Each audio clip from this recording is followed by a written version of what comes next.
I didn't know you liked baseball. I don't. I like Jose. I used to play. Really? Little League. I was designated weeper. Anything But Love, Wednesday.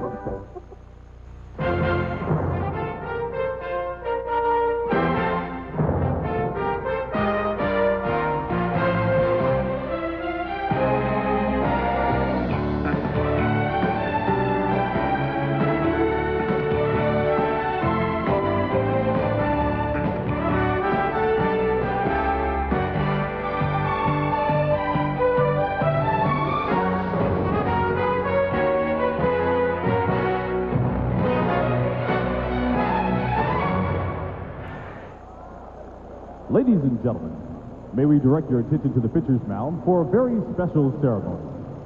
In the aftermath of last week's earthquake, thousands of public servants and volunteers from scores of local and regional agencies, along with hundreds of ordinary citizens, performed heroically in the rescue and recovery efforts throughout the Bay Area.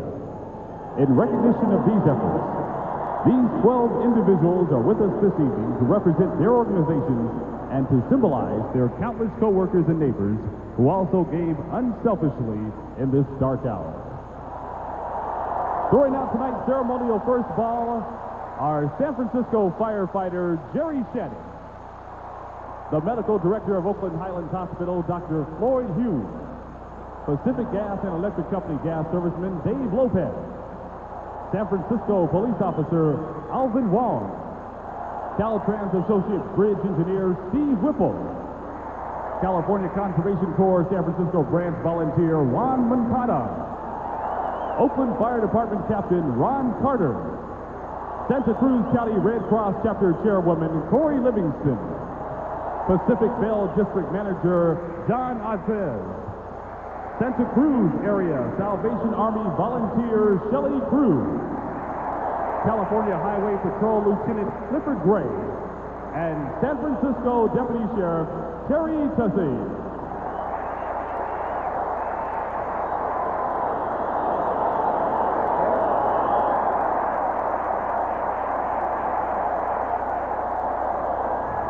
Thank you very much, and the Bay Area salutes you for your great effort in this time of need.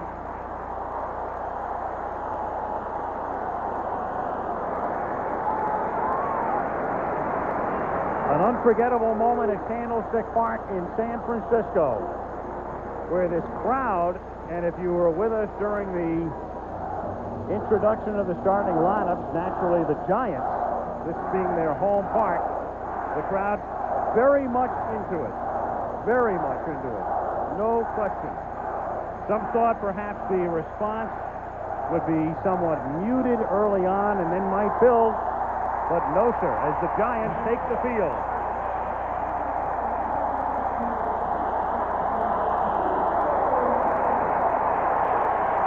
Really, the bonding and the banding together of the entire region.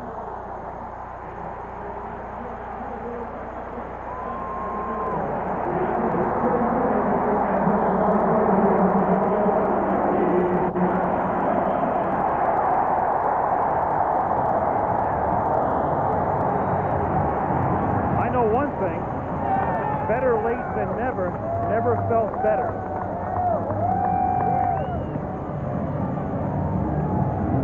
Scott Garrelts goes to the mound for the Giants.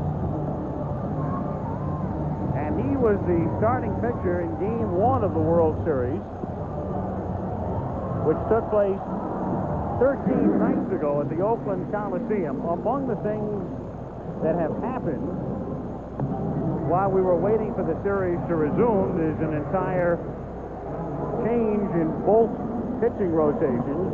In the original Game 3, a week ago Tuesday, it was going to be Don Robinson for San Francisco and Bob Welch for Oakland, and now we're back to the starters in Game 1. And the lineup for the A's with Ricky Henderson, Carney Lansford, and Jose Canseco hitting third. Mark McGuire, the cleanup hitter. Dave Henderson in center. Steinbach is the catcher. Tony Phillips at second. Walt Weiss, who homered in Game 1 off Garrelts at shortstop. And again, just to refresh you, we're in the National League Park, and that means no designated hitter. Dave Parker, the A's DH, played a big role in Games 1 and 2. but he is limited to pinch hitting duty here. The pitchers will hit Mitchell, Butler, and Sheridan in the Giant outfield. Oberkfell at third, Williams at short, Thompson at second, Clark at first. Kennedy back to the plate, Garrelts is pitching, and because the Giants in those first 2 games of the World Series had only 9 hits, Roger Craig was going to make these changes anyway. In Game 3 a week ago Tuesday, with Oberkfell at third, Williams over to short, and Sheridan at right.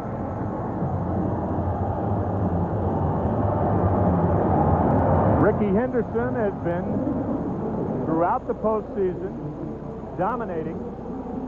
Most valuable player in the American League Championship Series. He is 5 for 8. The entire San Francisco team with 9 hits among them. And Ricky Henderson has 5 as the leadoff batter for the Oakland Athletics. And strangely, even though he is 5 for 8, he has been much quieter in the World Series than he was against Toronto, and he dominated. So here we go. Several days later, Game 3 of the World Series is underway with a strike.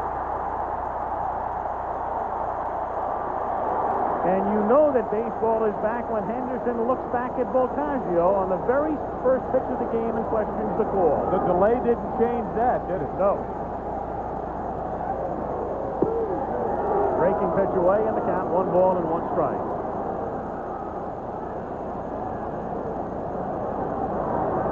Henderson started the season with the Yankees, then came over in June and really sparked the A's. He gets fisted and grounds it to short. Matt Williams throws him out. So Garrelts, as he was unable to do, facing Henderson in Game 1, is able to keep him off the bases as he gets him to ground out to short, and Carney Lansford comes to the plate.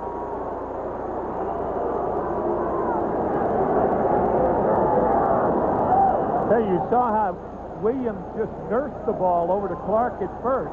He's the youngest player in the World Series. That's lined to the center field for a base hit. So Lansford picks up his 3rd hit of the World Series, a 1-out single here in the first inning. Carney has good speed. He stole 37 bases this season, but he was not really a base-stealing threat in the first 2 games of the series because of a pulled hamstring. All 3 of his hits have come in the first time at bat. That's his 3rd hit in the series, all during his first time at bat. But my point about Williams, he nursed that throw to first base. That's usually what happens until the players get the butterflies out. Jose Canseco at the plate, takes inside, ball 1. Canseco, and it's been forgotten, working on a string right now. He is 0 for his last 23 in the last 2 World Series. The record is 31. He's chasing one Marv Owen, who got a lot of publicity. And everybody was scrambling for stories in the past couple of days.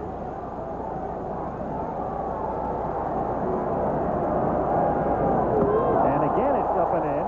2-0, and Canseco, after taking 2 pitches inside, and of all things, Jose begins to go toward the mound. Some of the players exit the dugout, but it will stop right there, and La Russa comes out to talk to Voltaggio. You know, that's just misdirected passion right there. I mean, there's no way that Scott Garrelts is throwing at Canseco under these, of all circumstances, under these circumstances. That is very close, however, and the book on Canseco is you've got to pitch him inside. Well, you can see how close it is, and of course Garrelts, who had some problems with his mechanical workings of his windup in the first game, having it again. So the spirit of unbound love in this region, which had even extended to these 2 teams, at least as far as the teams are concerned, lasts about 3 minutes. The 2-0 pitch is on the inside corner, and the count is 2-1. Now, you wondered if they were going to have any intensity, and you already see right there, especially a guy struggling. Don't mess with my head. It's hard to see. Twilight type of situation here in San Francisco.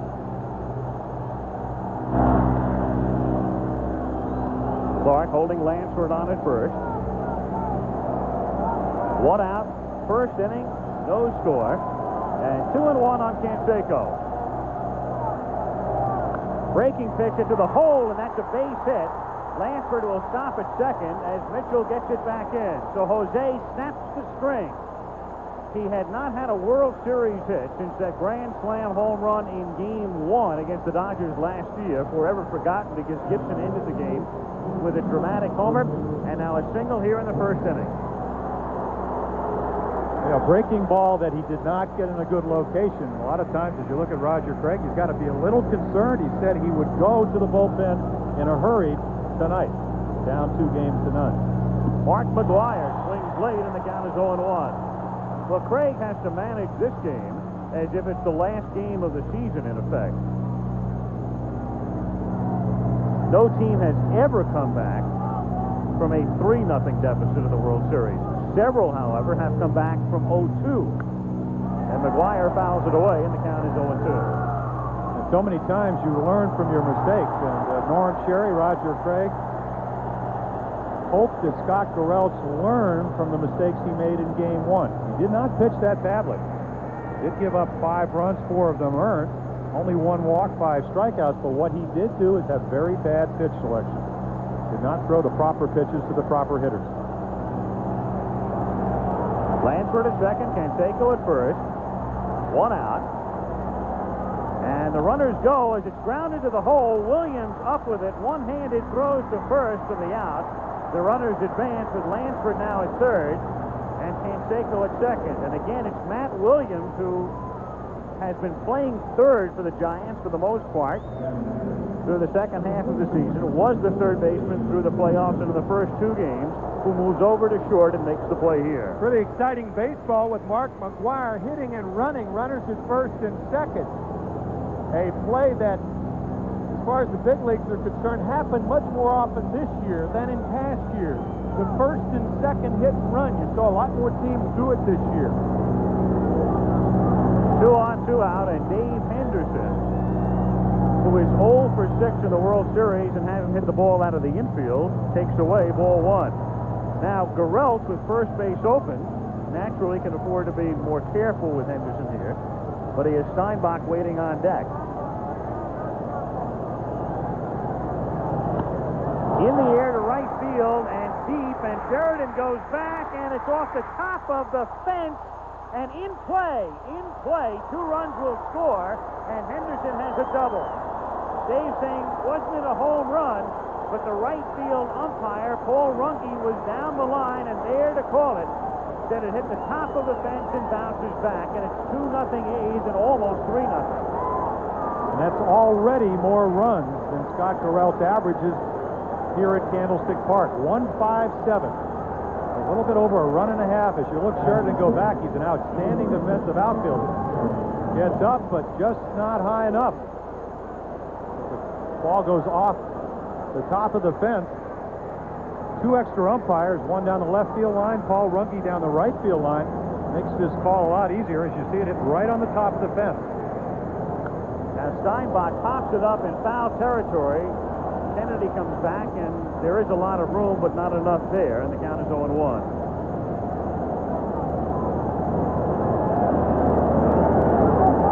We talked about a better offensive lineup, but you're also talking normally about a better defensive outfielder. Sheridan a lot better than Maldonado. Throws better, better range, charges the ball well. And the reason Pat didn't have a chance to get back on that ball, the ball didn't have a lot of hang time. So Sheridan didn't have a chance to get back, set himself at the fence, and jump for the ball. Pitch away, and the count 1-1. He jumped high enough, but he didn't have it gauged correctly where it came down. Right.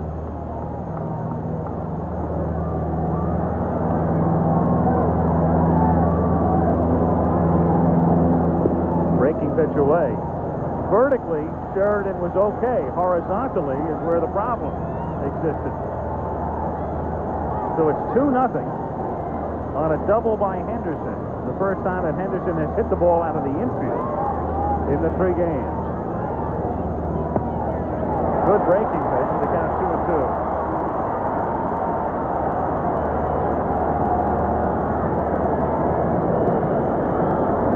A's in the World Series, winning game 1 back of Dave Stewart 5-0, winning game 2 by a score of 5-1. Steinbach hitting a 3-run homer in that one. It's grounded to third, scooped up by Oberkfell, and that's that in the first. But the A's get a couple to take the lead. After a half, Oakland 2 and San Francisco coming up. We asked Mike Schmidt to help us show you why the new half-ton Chevy work truck is better than Ford, with more two-sided galvanized steel, more standard power, and a new Duragrill that's tougher than Ford. Better not hit a Ford like this. Know why? You know why. Nobody's winning like the heartbeat of America. Today's truck is Chevrolet. Candlestick Park in San Francisco in the twilight. Gorgeous day in the Bay Area. The A's scoring 2 runs in the top of the first, and now their ace going to the mound, Dave Stewart. 3 years in a row, he's won 20 or more, and in postseason, 2 victories against Toronto, 1 against San Francisco in game 1 of the World Series. And he will be facing the Giants tonight with a revamped lineup, a different one than he saw in game 1, in the sense that Oberkfell is in the lineup and Sheridan is in the lineup, and then Williams drops down to the number 6 spot from number 5.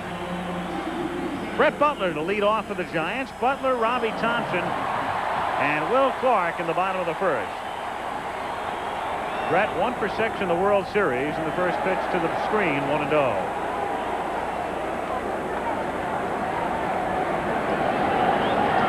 Pat Sheridan jumping high enough, but missing the drive off Henderson's bat, and it's 2-0. And the count is 2-0. Butler, Thompson, and Clark in the bottom of the first. Dave Stewart working for the first time since a week ago Saturday. Throws a strike, and the count 2-1. And how they tried to get him ready for this game is to have a simulated game a week ago Thursday. That would have put him right on target for Tuesday's game.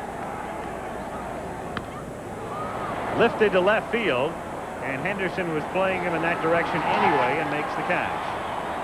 So Ricky takes care of Butler. Here's the Giants lineup again if you missed the pregame introductions, with Butler leading off, then Thompson and Clark. Mitchell is in the cleanup spot. Oberkfell in the lineup tonight, hitting 5th. Matt Williams, Terry Kennedy, Pat Sheridan 8th, and Garrelts.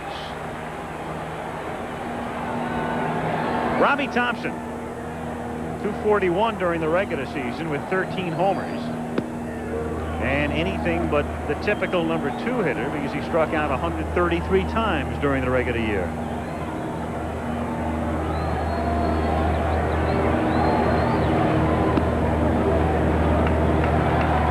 I think it's only fair to note that he did have some shoulder problems that bothered him the second half of the season. In fact, got a cortisone shot 2 days ago. Very gingerly taking both throwing and hitting practice yesterday. 1-2 the count. If anything, the Giants had more players benefiting from the delay than the A's. Clark with a knee and tonsillitis. Thompson, Mitchell's wrist, and Robbie Thompson gone on strikes. Here's the split or forkball, your preference, and down goes Thompson. Well, they call it a forkball in Oakland, split-fingered fastball in San Francisco. I tell you, 18 miles apart, pitch still does the difference. The same thing, just goes down. You can't pick up the spin. It's an off-speed pitch in some sort, a little bit slower than Stewart's 88 to 92 mile per hour fastball. 18 miles via the San Mateo Bridge. 8 miles if you're a bird. In the air, down the line, curling foul, and Lansford giving chase and sliding and unable to backhand it. As in Oakland, plenty of room here in foul territory. It tapers off down the line, and Carney comes up checking his wrist.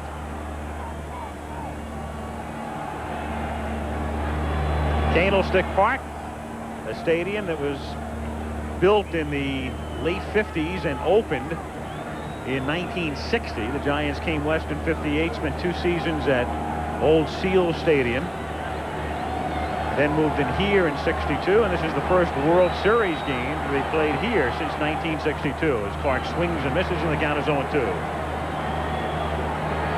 Yeah, Will said that basically the pattern that Stewart had with him, nobody on base, saw a lot of fastballs, somebody on base, split-fingered fastballs. Still 0-2. Excuse me, Al, but Timmy, you know, of course, you're a former hitter, 4 decades. Pitcher will change. I mean, that's part of the baseball. You have to change as a hitter. Stewart, right. of course, may change tonight. They both watched the films. I don't know whether Stewart's inclined to change as much. He threw a shutout his last time up. And one of the few people who did give him a problem that night was Clark with a single and a double. He had 2 of the 4 hits. And the other time popped up and lined out. So 3 out of 4 times. He had to be happy not with the result of the game, but his at-bats.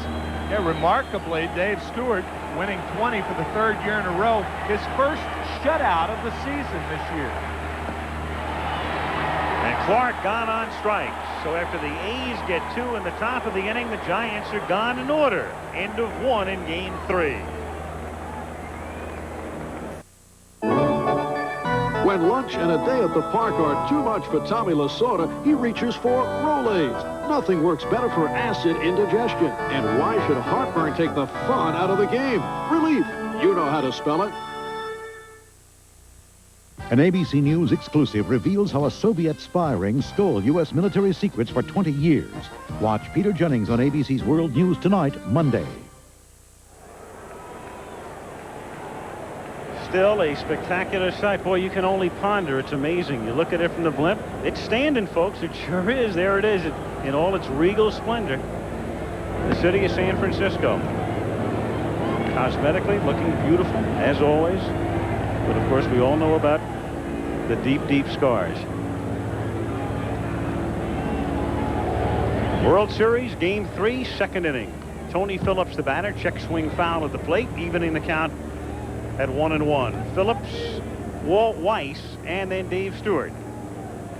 Tony, switch hitter, and a most valuable Oakland A. It's such a high-profile team. He's one of those kind of lost in the publicity shuffle, but not in the mind of Tony La Russa. 2-1. The only positions Phillips didn't play this year, he didn't catch, he didn't pitch, and he didn't play center field. But he played the other 6. Terrific athlete. Some think he is the best athlete, pure athlete, on the Oakland Ball Club. 2-2 the count. Spectacular sight. Looking north into your shot. For the moment came the Bay Bridge.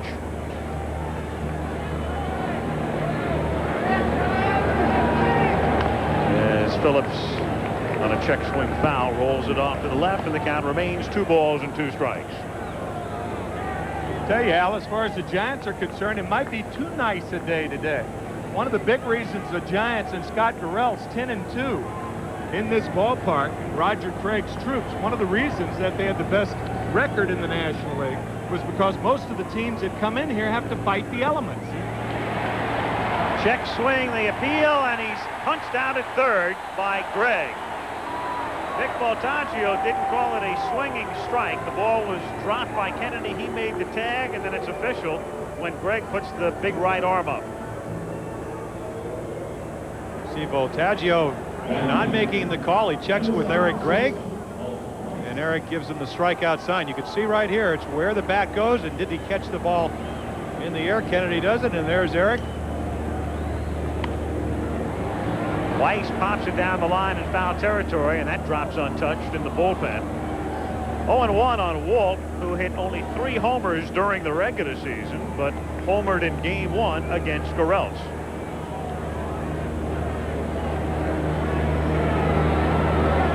Weiss, with knee surgery, missed about half the season. Last year's Rookie of the Year in the American League.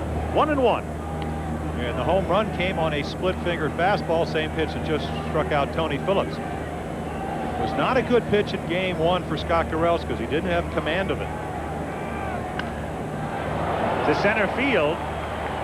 Butler gauging it, drifting back. 2 down in the second inning.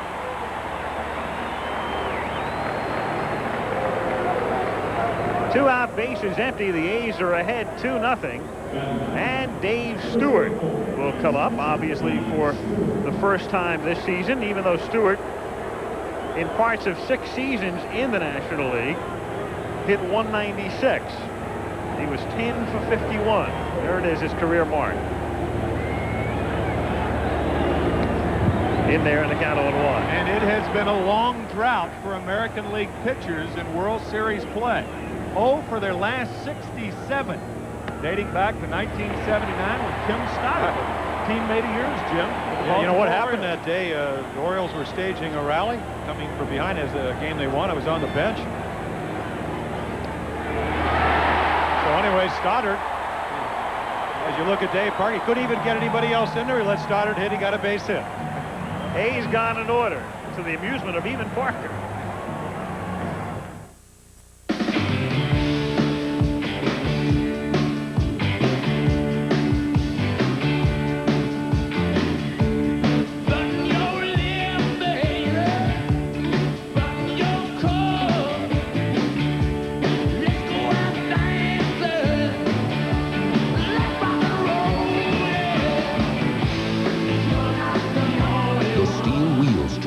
Brought to you by the King of Beers.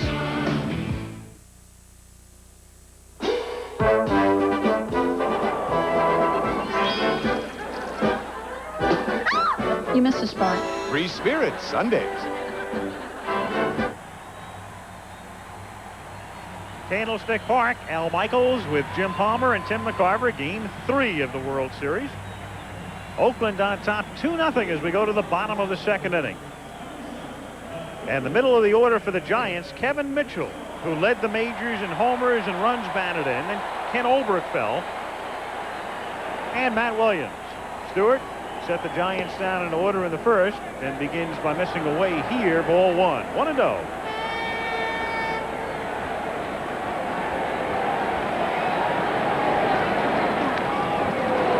Mitchell 3 for 8 in the World Series. And did pretty well in the playoffs against the Cubs. He was 6 for 17 as well, but that was all obliterated because of Will Clark's performance. Obliterated in the minds of fans. 1 ball, 2 strikes the count.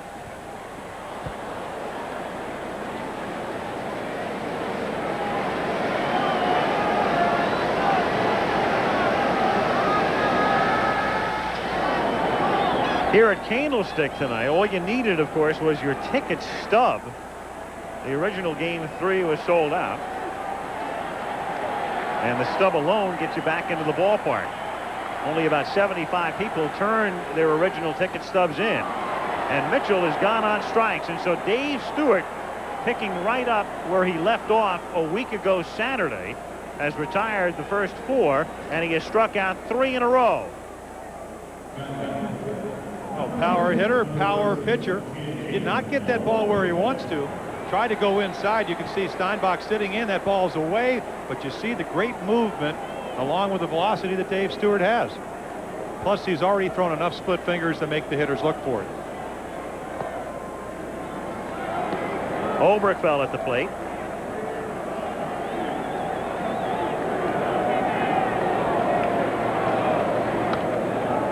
Oberkfell picked up from Pittsburgh in May, a most valuable Giant coming off the bench this year. He was a regular, you'll recall, with St. Louis and Atlanta. Then he went to Pittsburgh and then to San Francisco. And back in the lineup as Craig tries to find some punch.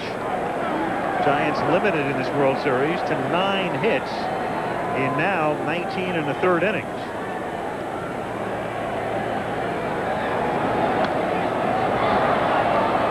Count 2 balls and 2 strikes. Pitch hit base hit off Mike Moore. Just slapped it into left field in Game 2.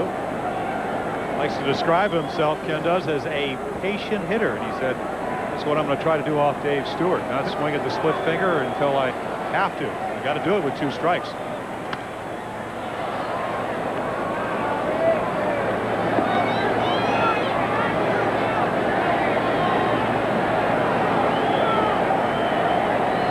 2. One of the raps on Obertfell is that he's not an RBI man. And usually those two go hand in hand. If you don't strike out a lot, you don't drive in many runs. To right field, Canseco nearly misjudged it, but finds it and makes the catch. It's still a little tough right now in the twilight. Light's not having full effect, and they will in about another 20 or 25 minutes. But for the moment, it can be a little tricky. Matt Williams, I guess that statement there reflecting the thoughts of so many of the players on both sides tonight.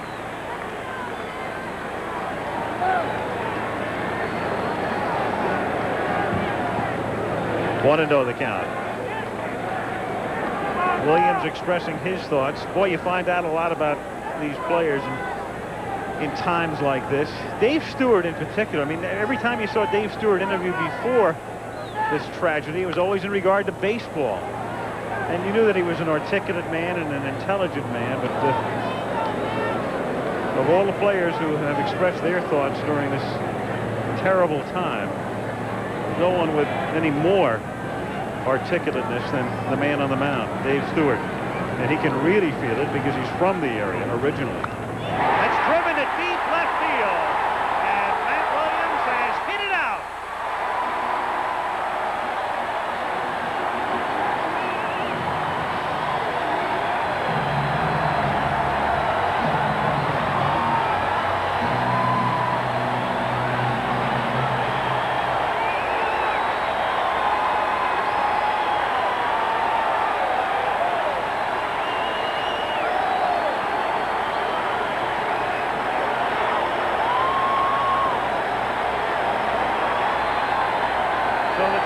Pick up their second run of the World Series, their first home run, and they want Williams back out.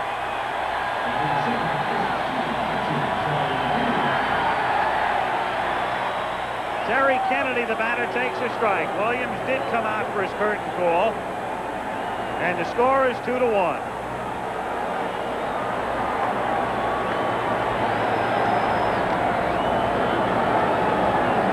0-2 the count. 18 home runs during the regular season for the Giants. He had 26 in Phoenix. Gives him 44 and 3 in postseason play. And Kennedy gone on 3 pitches. So Stewart comes back to strike out his 4th Giant, but San Francisco gets a run. Hello, I'm Keith Jackson. College football doubleheader here on ABC Sports Saturday begins with Indiana at Michigan. Wolverines trying to stay atop the Big Ten chase, followed by Washington at UCLA or Ohio State at Minnesota. Check the local listings for the game in your area here on ABC Sports. Local unemployment continues to fall. We'll have that story after the game. Sunset in Northern California. This home run by Matt Williams doesn't give the Giants the lead, but it gives them confidence. Only the second extra base hit in the series for the Giants. The other a double by Will Clark. And home run's no stranger to Stewart. On a hanging split-fingered fastball, came right back to get Kennedy out on the same pitch. Now Ricky Henderson to start the 3rd inning. Top of the order, Henderson, Lansford, and Canseco.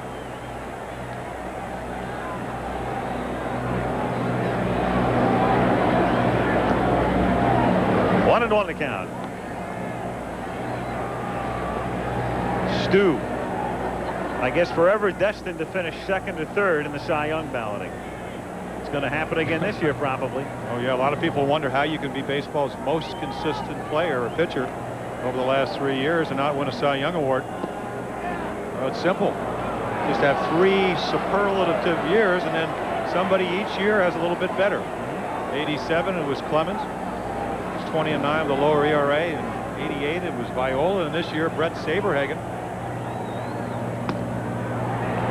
Saberhagen going 23-6 with the lowest ERA in baseball for a starter. It's 2.16, just a little bit lower than Scott Garrelts, who led the National League with a 2.22. 3-1 pitch is fouled off, and the count 3-2 on Henderson.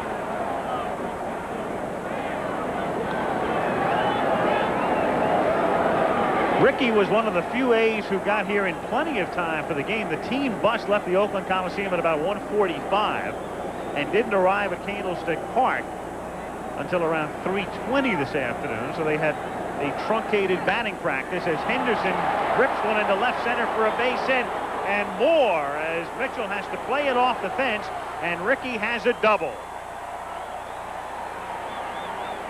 Henderson hitting it so hard. That's the type of ball that's a guaranteed double on AstroTurf, but normally dies on the grass in this park, or at least is cut off by an outfielder.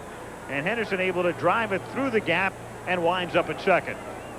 We've told you in game 1 and 2 that Henderson does not mind hitting with a 3-2 count. The reason, he knows he's not going to be walked. So you take a little bit off if you're the pitcher. He feels comfortable. And on AstroTurf, with the ball bounding around, is probably a triple. Lansford, look out, and the count is 1-0.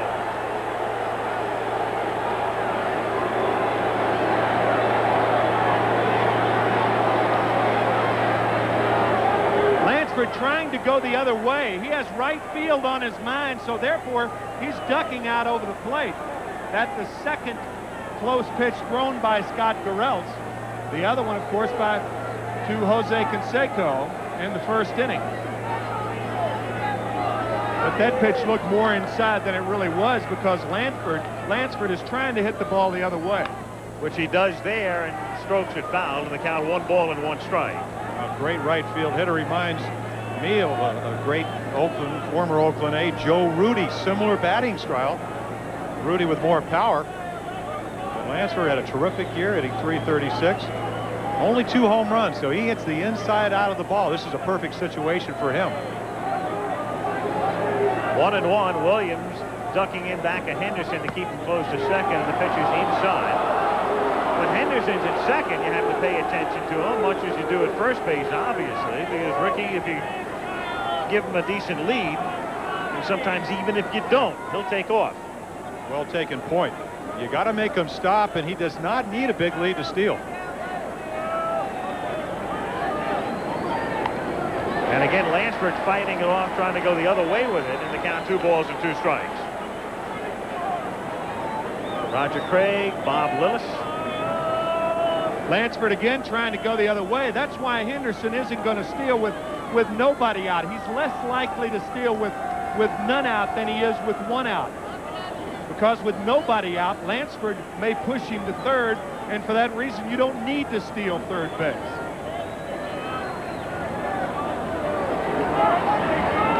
Yeah, Carney can help the ball club not only by getting obviously Ricky Henderson to third base, but he can hit the ball the other side and not really impair his batting average. He does that so much over the course of the season. Henderson stole third 21 times this year. The 2-2 pitch just missing. Kennedy wanted the ball. Voltaggio says, well, you know, sometimes you even fool the umpire. That ball is about dead center, just above the knees. In the NFL, it's strike 3 upon further review.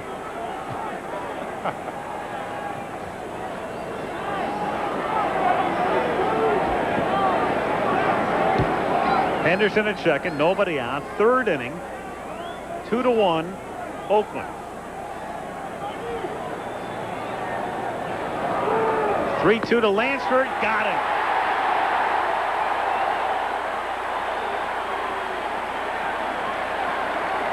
Three strikeouts for Scott Garrelts. And Canseco comes up. Well, an umpire will tell you he'll never, ever evens it up. Ball looked close enough to call, and it was. Of course, I'll tell you what, you go back to that first pitch, Tim, that ball way up and in, it will make you freeze on the breaking ball. There goes Henderson. Canseco takes a strike. The throw not in time. Good jump. Ricky steals third. So with 1 out, he goes. With nobody out, giving Lansford a chance to hit the ball. But there it is, a perfect illustration of what he normally does. It's just intelligent team play. Henderson giving Lansford a chance to get him over, and he took things into his own hands, or into his own feet, really. Giants compelled now to play the infield in, and the count on Canseco is 1-1. He's in there. The only time that Henderson has been thrown out, he was thrown out by Kennedy at third base in the 6th inning of Game 2. That's Ricky's second steal of the series and his 10th in postseason. And tying the record set by Davey Lopes in 1981. 1-2 on Canseco.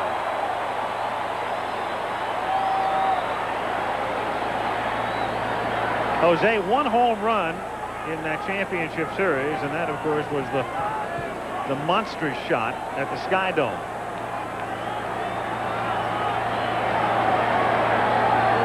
Fastball is a little squibber to third. Overfill able to check the runner, and they're going to say now a foul ball or not. Canseco is saying a foul ball, but the umpire, Voltaggio, is saying no, sir. And, of course, the Nippy Jones stories will now come out. What about the shoe polish? And LaRussa will go to Voltaggio and say, let's check with the first base umpire, Dutch Renner. The one problem is the Oakland Athletics have white shoes and the baseball's white. That's right. I think the ball might have hit him, and for this reason. I don't think you can act that quickly. If the ball hits your foot, as opposed to hitting the ground, you can't act that quickly. Talking about the NFL instant replay. That ball hit his foot. That ball came right off his foot. Meanwhile, that one hits Garrelts, who's able to recover, and a soft toss to Clark to take care of McGuire. And they check out Garrelts, who really took a shot. A bullet back through the middle as he comes staggering off the mound. But the A's are gone, leaving Henderson at third in the third.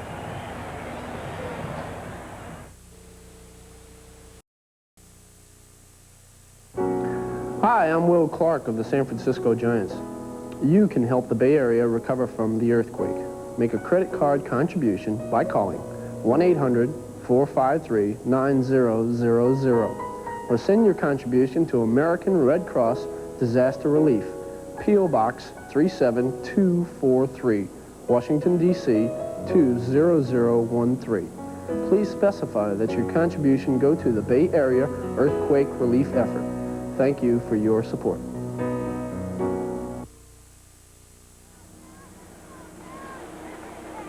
Candlestick Park in San Francisco as we go to the bottom of the third inning. Another look now at the Canseco play here, Tim. This is very, very close, and if an umpire can't tell, it appears to have hit his foot. If an umpire can't tell, you've got to go by the reaction of the hitter. Now, see, that ball appears to hit Canseco's foot, but his reaction was more telling than that instant replay because he stopped.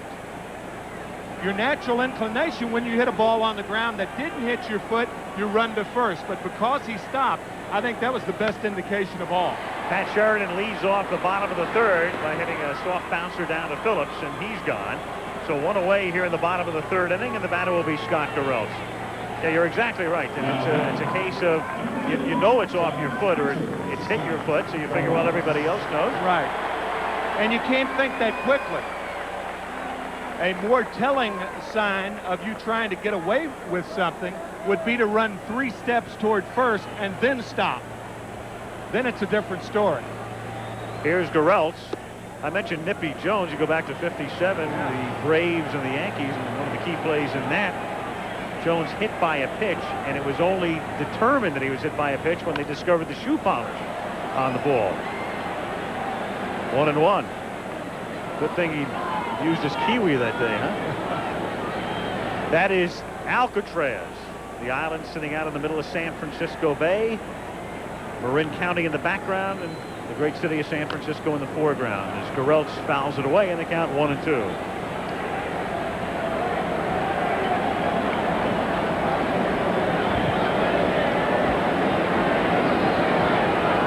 Butler on deck. Garrelts this season with 2 triples, including one which ended up with him on the disabled list, and down he goes on strikes. Garrelts in a game against the Cubs, in fact we were doing it as a Thursday night telecast this year, hurt himself sliding into third and wound up going on the DL. 2 down, and Brett Butler is the batter. And a reminder, tomorrow, Saturday here on ABC at noon Eastern time, Indiana takes on Michigan.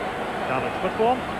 Then regional action, you'll see Washington against UCLA or Ohio State against Minnesota following at 3:30 Eastern time. And then we're back here tomorrow at 8 Eastern time for the World Series Game 4. Butler hits a soft fly ball to Dave Henderson. And 9 of the 10 Giants have gone down. The only blemish on the Stewart ledger, the home run by Williams. 2-1 Oakland. Saturday, November 4th, Telly Savalas is back as Kojak. He's the only one who's got all the answers. The season premiere of the ABC Saturday Mystery, November 4th. San Francisco World Series resuming tonight, Game 3. And on to the 4th inning we go with Dave Henderson to lead off. Then Steinbach and Phillips. And the first pitch is outside for a ball. Henderson a 2-run double off the top of the right field fence in the first inning to give Oakland the lead. You know, you walk around the area and people have said, and I'm sure they said it to you guys too, tell everybody we're okay. We're okay. We're bouncing back. The city's fine. Come on out. Boy, and it is a special city. People have been fantastic. The whole area. There's a drive to deep right center field, and that one is gone. Dave Henderson this time hits it over after hitting the top of the fence in the first inning. This one clears it by a couple of feet in the 4th.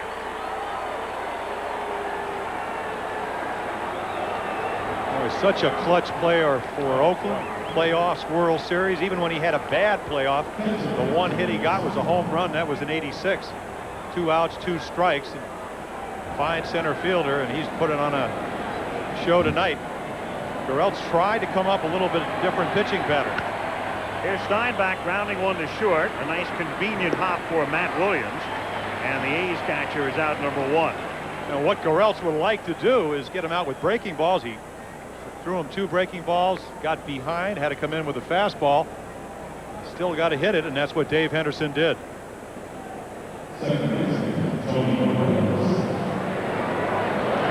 An idea of what kind of strength Dave Henderson has always been a good hitter because he will hit the ball the other way, and he can do it with power.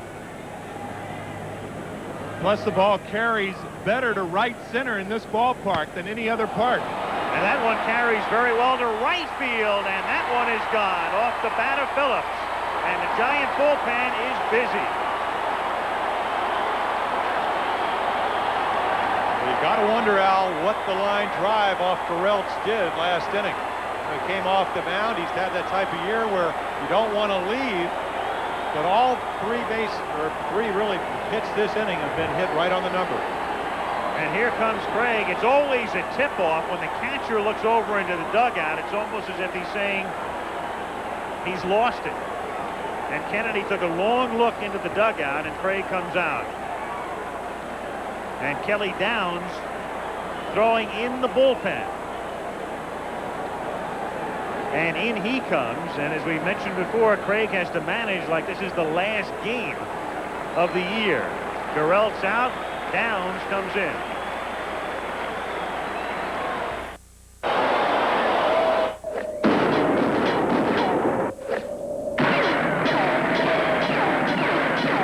Thursdays, the Young Riders. In town, the lights come on, and at Candlestick Park, the A's are trying to turn the Giants' lights out. They lead 4-1. Garrelts leaving the game. And again, Garrelts was hit by this line drive off McGuire's bat, ending the 3rd inning. Definitely, you see Weiss hit it to Clark at first. And there's 2 down, but that had to lead to his demise. Hit him on the right side. We really couldn't tell from the angle whether it got him in the arm or in the right rib cage. But again, if you have a kind of year that Garrelts have, you're not going to leave the game until Roger Craig has to do what's best for his team. Something you really can't understand either. I mean, Scott Garrelts in 193 innings during the season gave up only 11 home runs. In postseason play, in about 18 innings, he's given up 7 home runs. 19 innings to be exact. Of course, your competition is a lot better in postseason play. You're playing against the best. Well, also more innings than he's ever pitched before. As you look at Kelly Downs, a couple of innings. Game 2 has pitched extremely well. Resilient, rubber arm, good slider, and he gets to face the pitcher. And he's a hit on him, no balls and 2 strikes. Down really one of the unsung heroes in the league championship series, twice coming out of the bullpen and effectively filling the role of long man. Kelly Downs, the 0-2 pitch is just outside. 1-2. All the runs have been scored off San Francisco's starting pitchers. Bullpen has done a fine job when they've got into the games.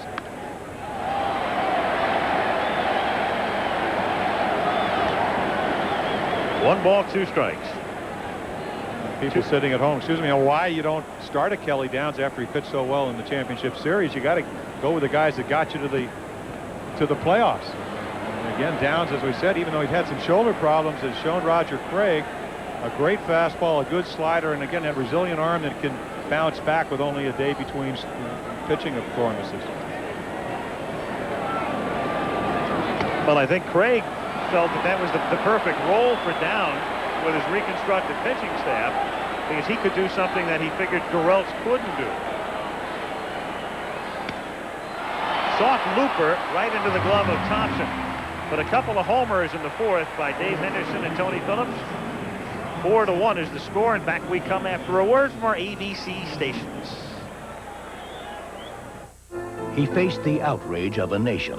Can I be the first president to quit office? And lost everything but the love of his family. No man who ever lived had a more wonderful family than I have. AT&T presents The Final Days, Sunday at 8, 7 Central. Good evening, everyone. I'm Rod Severs. Emergency dispatchers in Hardin County learned that volunteering doesn't pay. Dispatchers who stayed on the job at the sheriff's office despite the lack of a paycheck find out they can't collect unemployment. We'll have that story and more after the baseball game. You know, folks, you can help the Bay Area recover from the earthquake. You can make a credit card contribution by calling 1-800-453-9000 or send your contribution to that address, P.O. Box 37243, Washington, D.C., and specify that your contribution go to the Bay Area earthquake relief effort. World Series resuming at Candlestick Park. Game 3, the A's are on top by a score of 4-1, and Robbie Thompson to lead off in the bottom of the 4th. Thompson, Clark, and Mitchell. Robbie struck out in the first inning and waves at a breaking pitch. It doesn't get it. 0-1. One hit for the Giants. That a home run to left field by Matt Williams, which is his only hit in the series.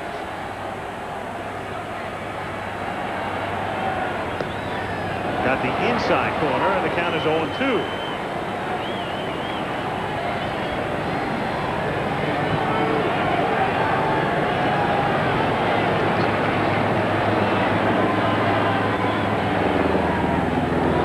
And on 3 pitches, down he goes on the fork or split finger. Second time he has struck out. And in 3 1/3 innings, that's 6 strikeouts for Dave Stewart. And Will Clark talking to himself as he comes up. Well, that's the advantage of staying ahead. Dave Stewart doing a terrific job staying ahead. 6 strikeouts, and he has used those fork balls to his advantage. But if you don't stay ahead, hitters won't swing at the balls out of the strike zone. Clark lines it into center field for a base hit.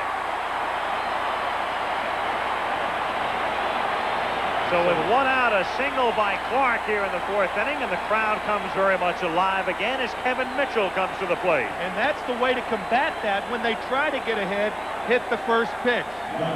Will Clark went home, watched the films. He said, hey, Stewart, like I said, Stewart approached me fastball with nobody on, and that's what he got, and he pinked it into center field.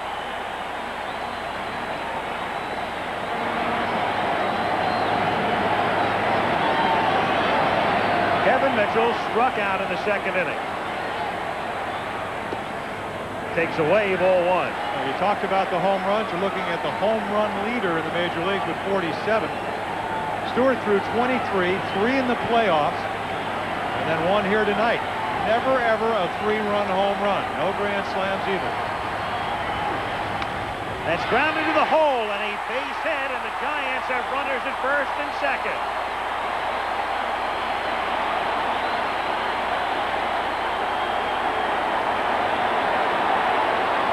Two on, one out, and Ken Oberfeld coming to the plate.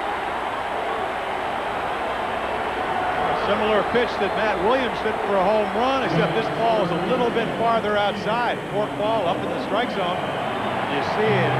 Perfect example of Kevin Mitchell's strength. Took a ball outside and pulled it by the third baseman.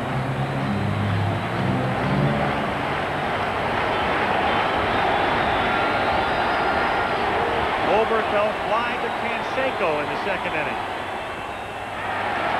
1-0. Dave Stewart needs a ground ball, but this season he had about 100 more outs in the air than he did on the ground, which means that in a situation like this, you can't look for the double play ball as you would normally. Stewart does not throw a lot of ground balls. Crowd chanting OB, OB. 2-0. Yeah, but the only time you're going to see somebody hit a ground ball is if he got ahead and could throw that fork ball. Well, it's 2-0. Real good hitting situation for Oberfeld. As we told you, a patient guy. He can look for his pitch. 2-0. He knows Stewart with a 3-1 lead. Doesn't want to walk him, especially with Matt Williams on deck. He's already homered. 3-0.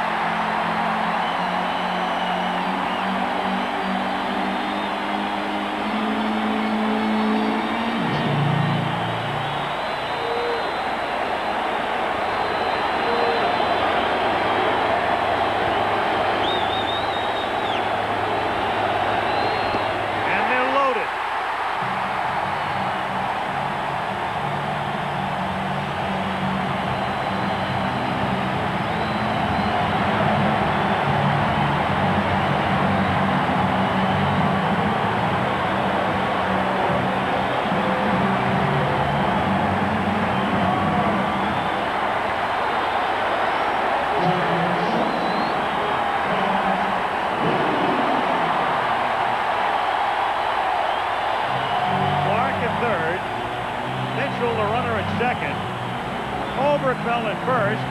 Hayes infield double play depth, and Williams who homered in the second.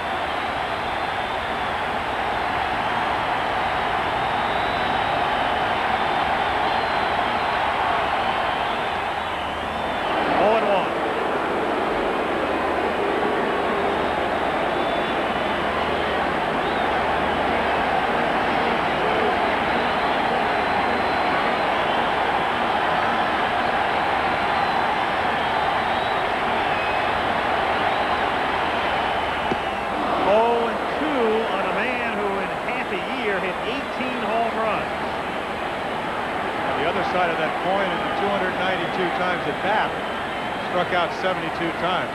Yeah, but now with the count 0-2, you can go out of the strike zone. That's been Stewart's pattern, and he needs a strikeout here. Yeah, home run came on a 2-1 pitch. Good point.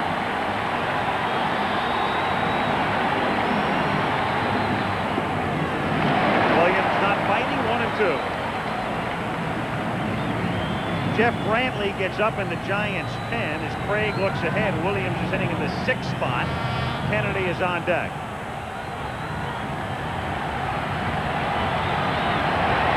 Bases loaded. 1 out in the 4th. 4-1 A's. And the 1-2 pitch to Williams in the dirt. 2-2.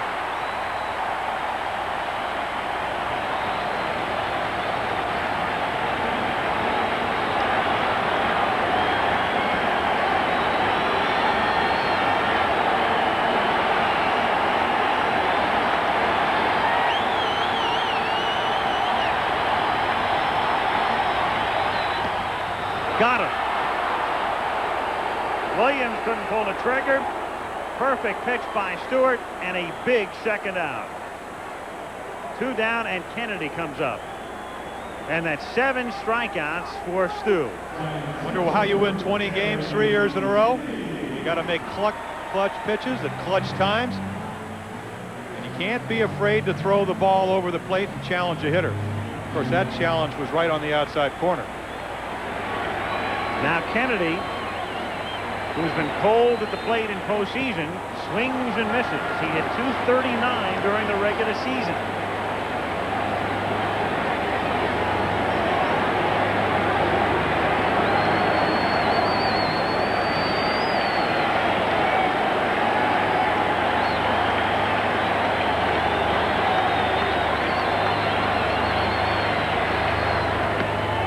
Inside, 1 ball and 1 strike on Kennedy.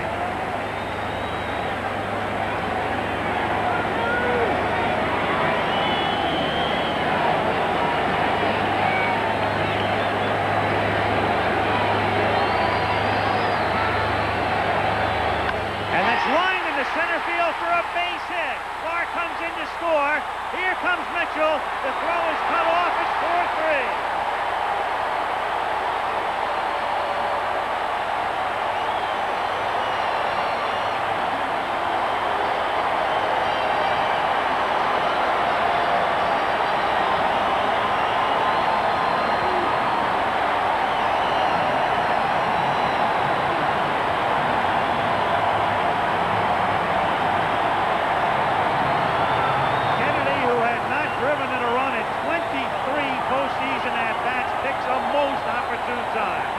Clutch pitch by Stewart to Matt Williams, and now you see a clutch hit by Terry Kennedy. An outside fastball drilled up the middle. Good hitting by Kennedy. I got to think that Stewart threw the ball exactly where he wanted to. Kennedy, who struggled really since 1987. That's the biggest hit in a couple of years. Pat Sheridan with 2 out. Takes the ball and the count is 1-0. Giants have Oberkfell at second, Kennedy at first. It's 4-3 in the 4th. Sheridan, the number 8 hitter. In the American League Park, you wouldn't have to worry about it next with the pitcher Downs out on deck, but here it's a whole other story. And thus Brantley continues to throw in the Giants' pen for Roger Craig. 1-1 the count on Sheridan.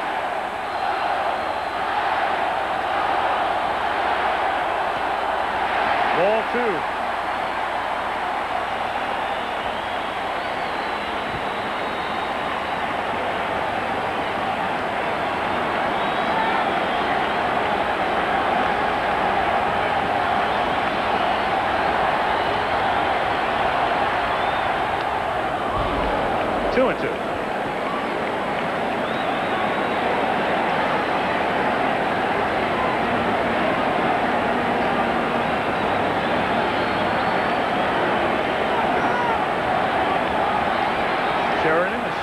Giant to hit in the inning. Downs on deck. And the 2-2 pitch is grounded to the right side. Great diving, stopped by McGuire, but the throw does get it.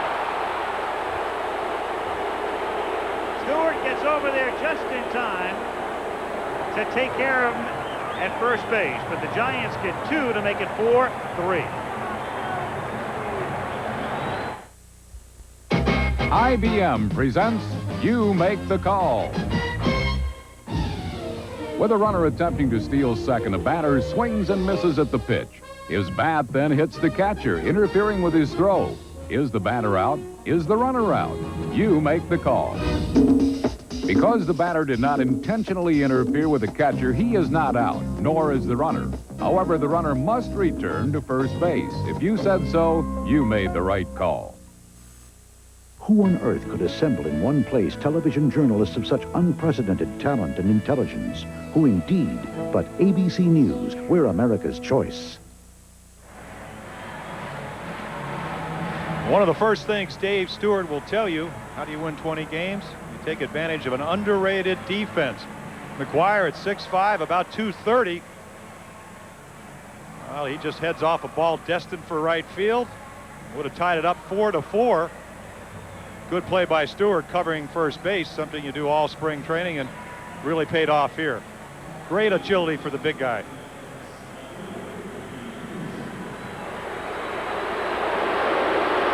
So the Giants settle for the 2 on Kennedy's 2-run single in the 4th inning. And now on to the 5th. In the top of the order with Ricky Henderson facing Kelly Downs, and the pitch inside, ball 1.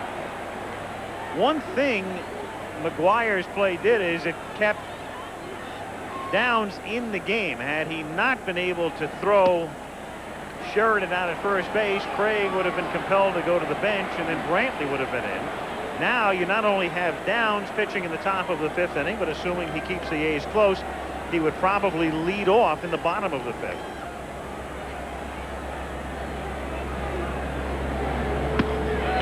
Strike to Henderson, and the count is 2-1. If young hitters could only understand that you become a better hitter when you take a pitcher's pitch. That was the 15th strike Ricky Henderson has taken during the series. It's almost a misnomer. People say, well, how can you be a better hitter if you take? The reason to take is to get ahead, and Ricky Henderson often gets ahead in the count.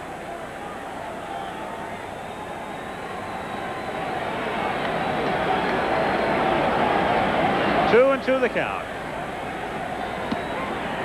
And now it's full. Yeah, and once again, he runs it to 3 and 2. You know, it brings up a perfect point. Hitters that swing at balls hardly ever get strikes to swing at, because pitchers are smart enough to know that they don't want to get them out inside the strike zone. They want to have them expand the strike zone. And Henderson is on. So Ricky Henderson leading off, which is just the way the A's like it, not only at the start of the game, but in any particular inning. It's the 3rd time he's led off tonight, and the 2nd time he's reached. And Lansford comes to the plate.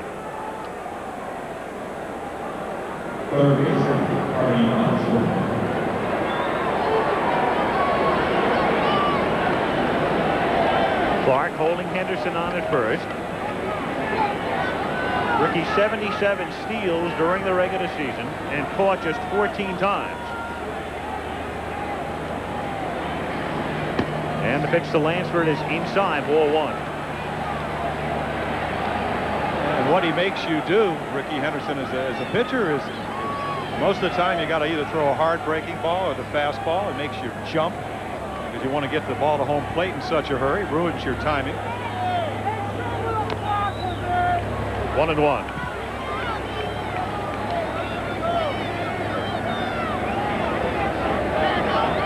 Downs both times on both pitches thus far to Lansford, keeping Henderson close to first. But again, as you mentioned, it's not the lead, it's can you stop him? When you take a look at Ricky, is he stopped? In other words, is he static? Is he stationary? This time he goes, gets a good jump, the pitch misses, and the throw to second misses as well, and Henderson with a steal. And there was a quick release, a good fastball, a good pitch for Kenny to throw on. No chance, because he had a running lead. His momentum was going to second base. It wasn't that his gravity was going towards the ground, going back to first base. Another thing speed does for you, it allows you not to have to give up outs. Normally, with routine speed at first base, Lansford would be bunting in a situation like this. He may be now with the count 2 balls and a strike. But again, Henderson, after stealing second, would be more tentative stealing third until there's 1 out. And he looked like he may have jammed his right wrist sliding into second base. And Dr. Clark, Al Clark, takes a look at it.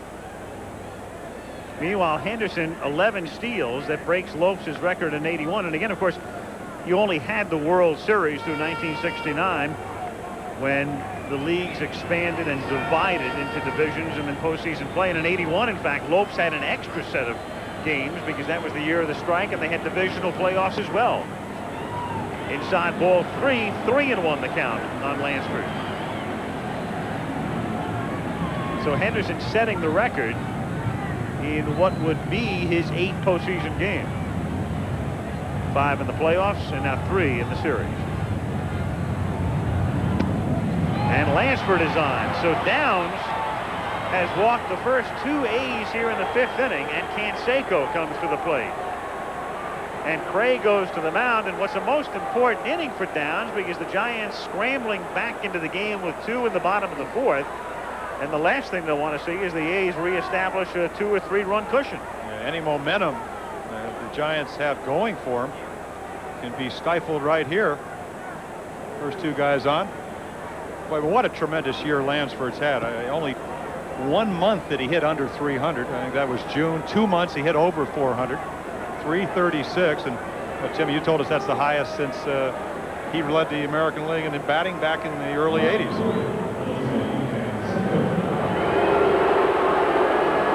Jose Canseco comes to the plate. He singled in the first inning to snap an 0 for 23 streak over the last 2 World Series. Then he grounded out in the 3rd, and he comes up here with runners at 1st and 2nd and nobody out. A's ahead by a run, and the Giants not even remotely thinking bunt. The infield back at what would be regular depth.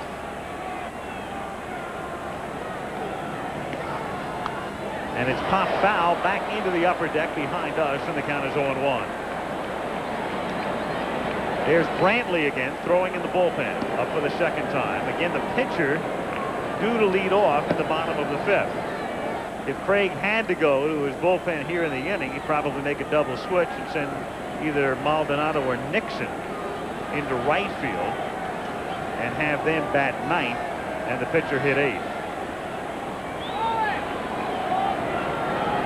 Henderson at 2nd.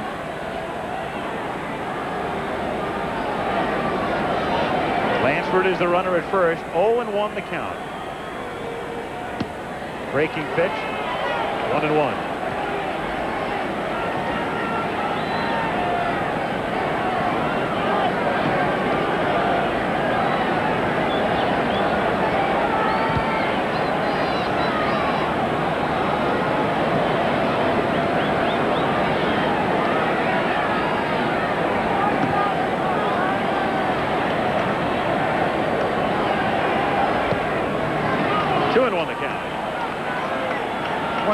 Plays in this game so far, Tony La Russa having the runners running, Lansford and Canseco in the first inning with McGuire hitting, and that allowed Henderson to bat with 2 outs, and he drove them both in with a double. But had both runners not been running, McGuire may have grounded into a double play.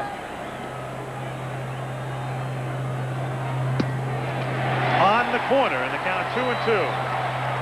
And they are trying to do, the Giants, to Jose Canseco, exactly what the Dodgers did last year in the World Series. Pound him inside, count on his aggressiveness to expand the strike zone. In other words, don't let him hit a strike. That's how they got him out last time on that questionable ball off his foot. Pickoff play at 2nd, and real close. Henderson going back and standing up. That's what made it close. Had he gotten down, it wouldn't have been this close. But he almost leans into the tag. That is a very, very close play. Ooh. And again, Thompson gets there. Ooh, close again. You know, a lot of times you'll do that to maybe cut a step or 2 off a runner's lead, but the way Henderson runs the bases, you're trying to pick him off. I mean, he's going to score in a single.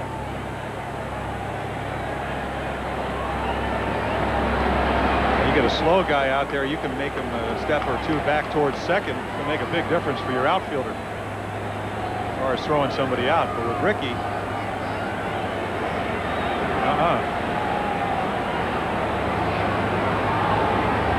drops down, and it's drilled to deep left center field, and Jose Canseco on a 2-2 pitch has hit it out.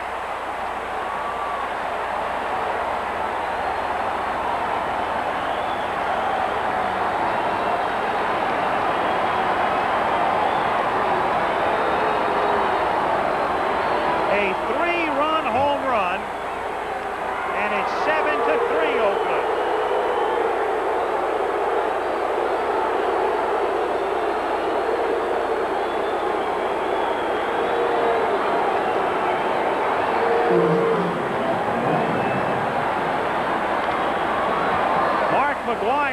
the next pitch in the air in foul territory. Kennedy comes all the way back, runs out of room. One thing the A's have done consistently now in postseason in the 8 games, they have taken advantage of walks time after time after time. They did it against Toronto, and 2 walks precede this 3-run homer. Downs dropped down, and Canseco went downtown.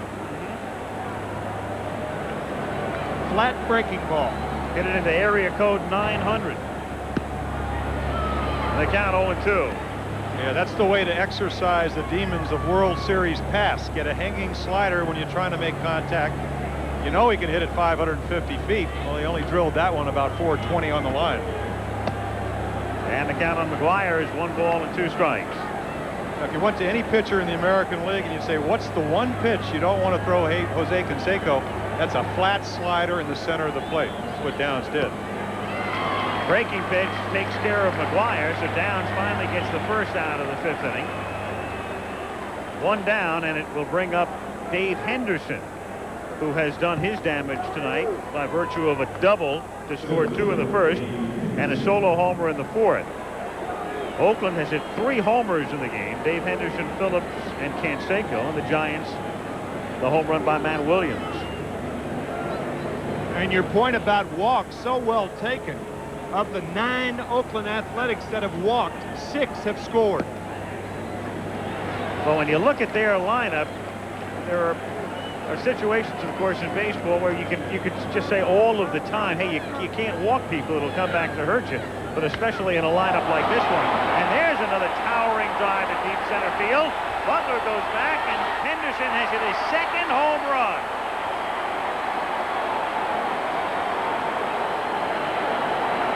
The 4th by the A's, the 5th on this winless night at Candlestick, and it's 8-3.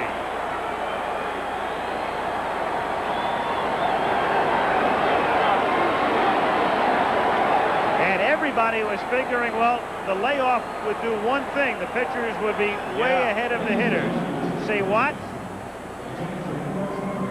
Oh, Ricky Henderson said it best. Hey, we hit off some pretty good pitchers in these inter-squad games. It looked like they missed a beat. World Series record for most home runs in a game is 6. We've had 5. Here comes Brantley, and back we come to Candlestick Park after this.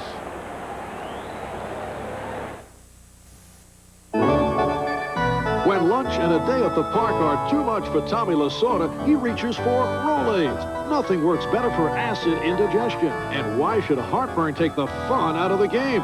Relief. You know how to spell it. Jeff Brantley comes in to pitch, and the first man he faces is Terry Steinbach. Brantley will hit in the number 8 spot, and as we had suggested, Candy Maldonado comes into the game in a double switch in right field, batting 9th, which means Maldonado, and there he is, taking Sheridan's spot in the outfield, will lead off in the bottom of the 5th inning. 1 out in the 5th inning, 8-3.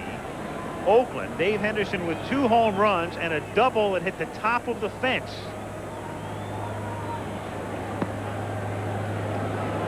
Two and 1 the count.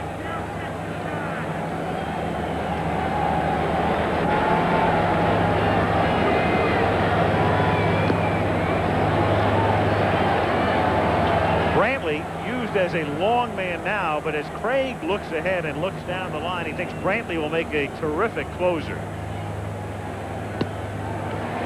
And the count 3 balls and 2 strikes. And that's one of the reasons 91 mile per hour fastball, at least over the ability to throw it over 90 miles per hour. Pretty good breaking ball. As almost all the pitchers here in San Francisco, throws the Roger Craig split finger fastball.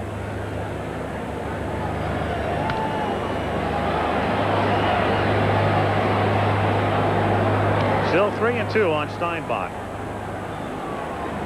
8 runs and 8 hits for the A's, including 4 homers, 3 runs and 4 hits for the Giants, including 1 homer. And that's ball 4. So Steinbach draws the 3rd walk of the inning. Phillips comes up. Home runs in 2 consecutive innings. Who's done it? That's pretty good company. Babe Ruth, Big Clue, Reggie, Willie Mays Aikens, and D. Henderson does it tonight.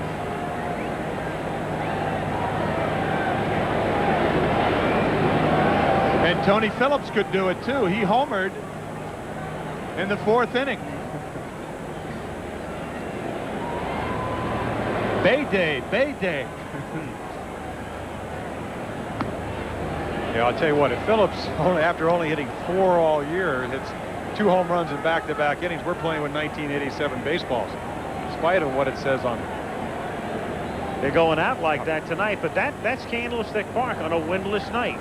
On a windy night, you don't know what you're going to get, because there's no such thing as a prevailing wind here. What you really have in Candlestick Park when it blows is wind shear. But tonight, and this is a typical October night, everybody making such a big deal out of what will Candlestick be like in October. It was like that in the playoffs, like that tonight, and we've got a balk.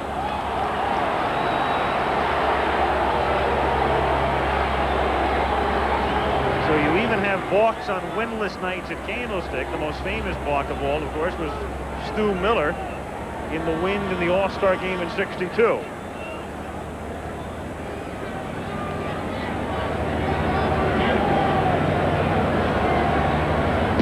Now back live. That's in for a strike, and the count 1-1.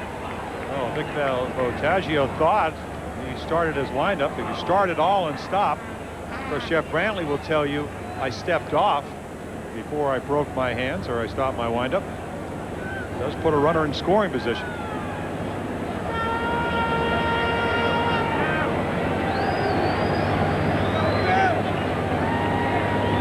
One to Phillips.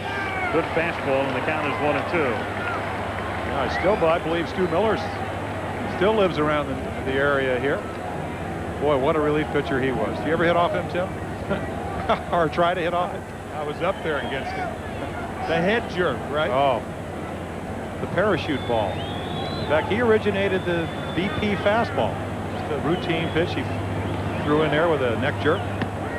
And Phillips has gone on strikes. Phillips, thinking it was the 3rd out, was ready to flip his helmet away. He'd already thrown the bat away.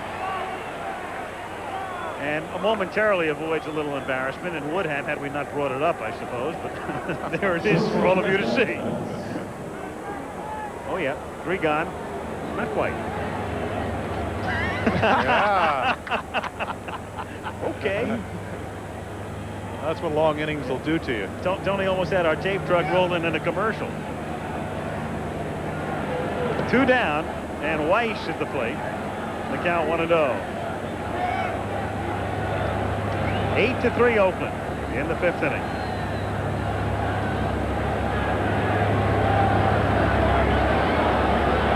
If the Giants go down 0-3, no team has ever overcome that deficit, but several have overcome 0-2 since the mid-50s. None before that. The first time a team came back from 0-2, it was the Dodgers winning their first ever world title in Brooklyn in '55. But since then, it's become more common than uncommon. The majority of teams since that point have overcome 0-2. 2-1. There it is, 9 of the last 17, and you don't have to go back very far. The Mets did it in '86. Royals did it in '85.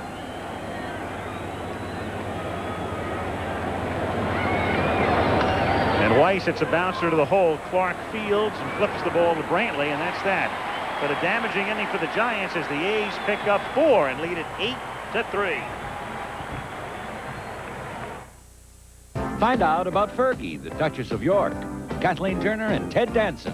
I'm sweating profusely, so I guess the answer is yes. The all-new Barbara Walters special Wednesday night. Candlestick Park, where the game began in sunshine at about 5:30. The Goodyear blimp hovering high above Candlestick Park. John Creighton is the pilot. Sully sending the shots down from above. Candlestick Park, which was erupting in the bottom of the 4th inning as the Giants rally to get back into the game. Dave Stewart, and we mentioned Dave Stewart and what he has said over this terrible stretch of time. One of his remarks right there.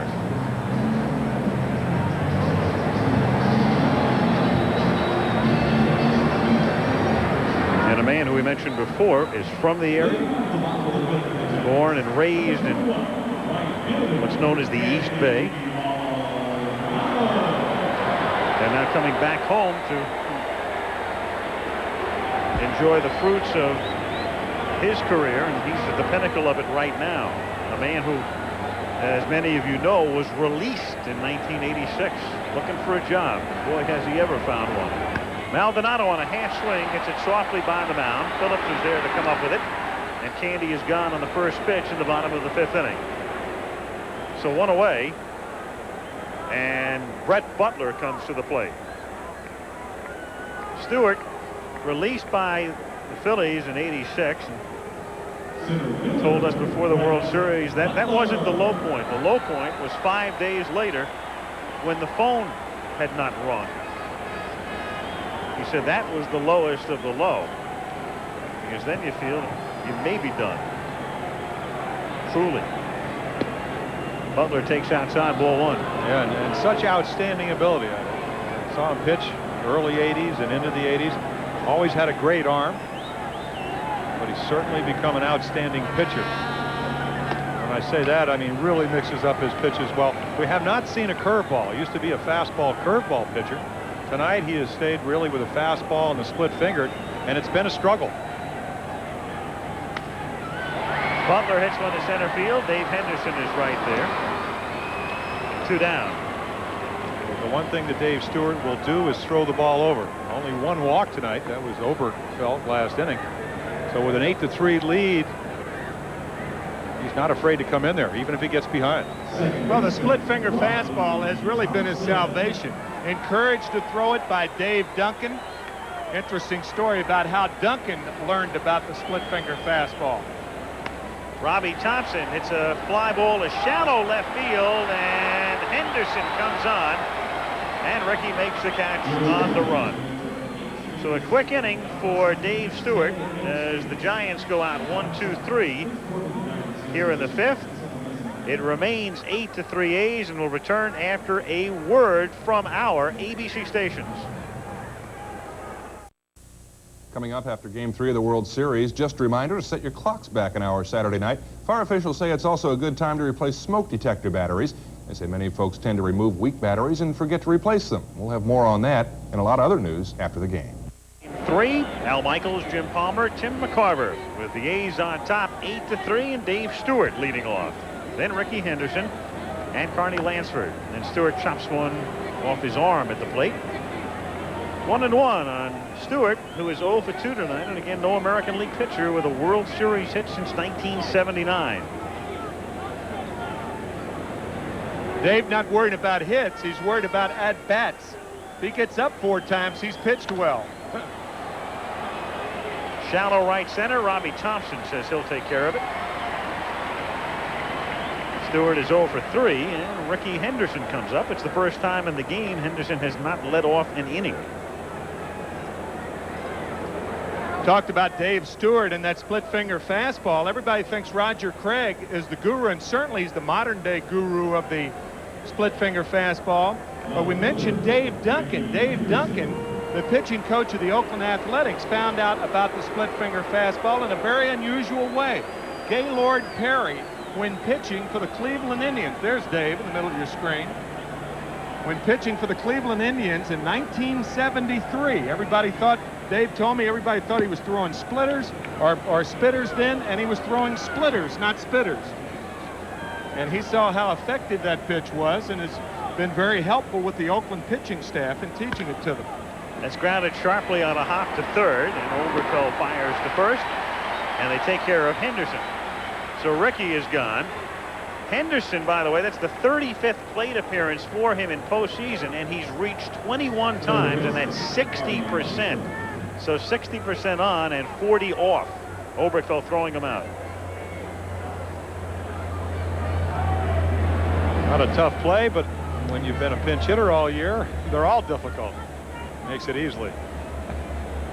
Now Lansford Hits it in the air to left field and deep, and going back is Mitchell, and that one is gone.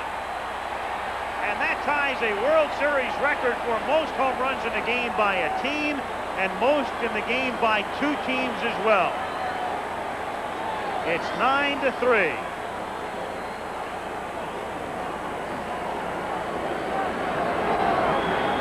The Yankees against the Cardinals in 1928 hit 5 in a game, and there have been 6 in the game from both clubs on 3 separate occasions, and now 4.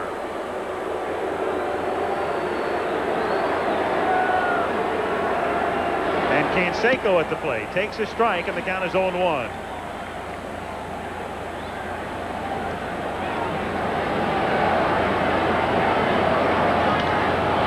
Hit high in the air to left field. Mitchell fading back, still going back on the track, and makes the catch. And so even the outs are long as the A's go down in the 6th. It's 9-3 Oakland. I got dirty an awful lot when I was little. What am I doing here? You know this. You're playing baseball. Yeah, that's right. It came natural to get dirty. Johnson's baby shampoo has been great for my hair all through my life. It's strong.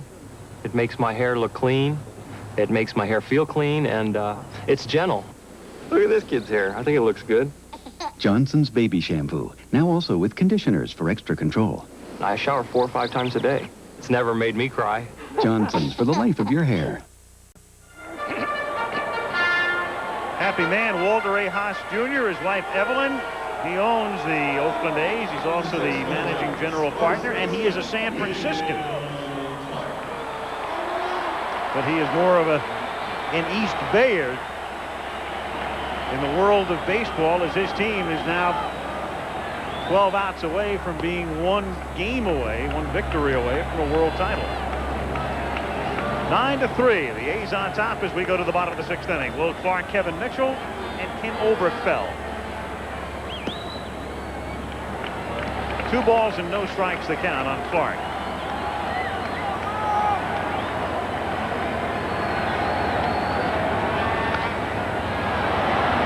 Hopped up in Mr. Weiss's neighborhood. 1 away.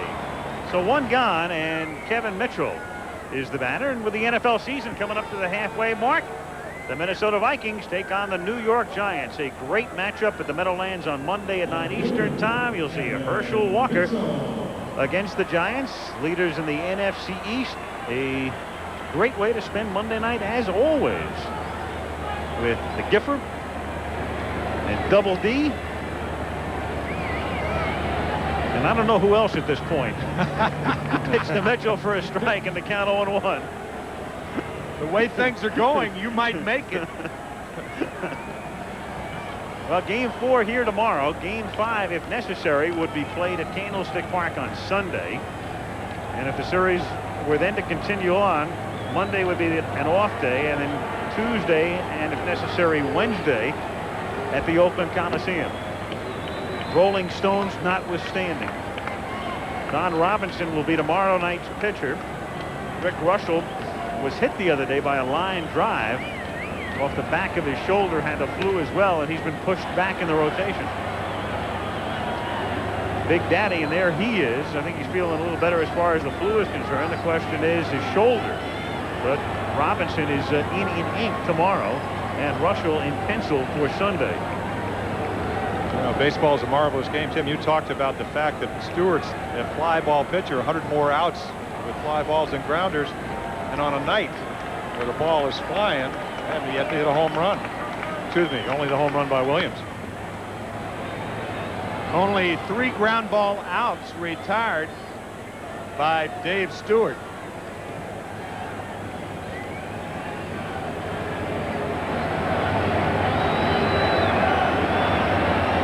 He has struck out 7 and walked only 1. To center field, Dave Henderson moving over. And Henderson, who spent a brief part of 1987 in a Giant uniform, makes the catch.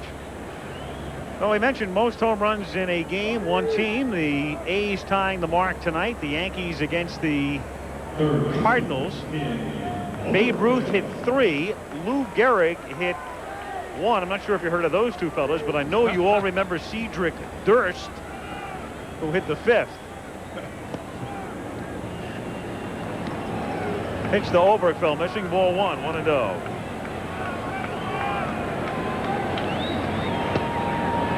One and one. Yeah, his best friends called him Rick. You're certainly aware of that. There is the Transamerica Pyramid, accentuating the skyline of San Francisco. And that's a base hit into right field by Oberkfell.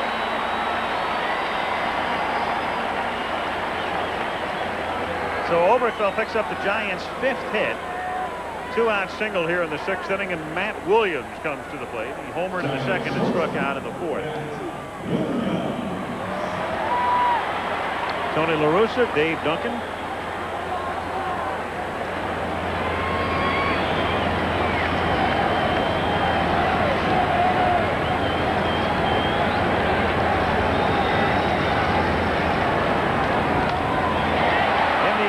Center field, relatively deep but very playable for Dave Henderson, and that's that for the Giants. Another air out. To the 7th we go. 9-3 A's. Hello, I'm Matt Williams of the San Francisco Giants. Thousands of volunteers have helped those affected by the earthquake, and you can help too. Make a credit card contribution by calling 1-800-453-9000 or send your contribution to the American Red Cross Disaster Relief, P.O. Box 37243, Washington, D.C. 20013. And please specify that your contribution go to the Bay Area earthquake relief effort. We thank you for your support. And back at Candlestick Park, on we go to the 7th inning, game 3 of the World Series. The Athletics trying to go up 3-0, and they lead it 9-3. Back of Dave Stewart, and on the strength of 5 home runs. Mark McGwire, who hit 33 during the regular season, has not joined the home run parade tonight. Swings and misses, and the count is 0-1. Or during the series, only Mark McGwire and Ricky Henderson haven't homered for the A's, and that includes Dave Parker, the designated hitter. So 7 A's have combined for the home runs in this series. They have really spread it around. There's David. Night off. No DH here. 2-1. I wonder if Parker's going to have a matching set of those earrings after the World Series. Yeah, he said, I won't help him offensively. He said, but I'll tell you what, I can cheer. I make a great cheerleader.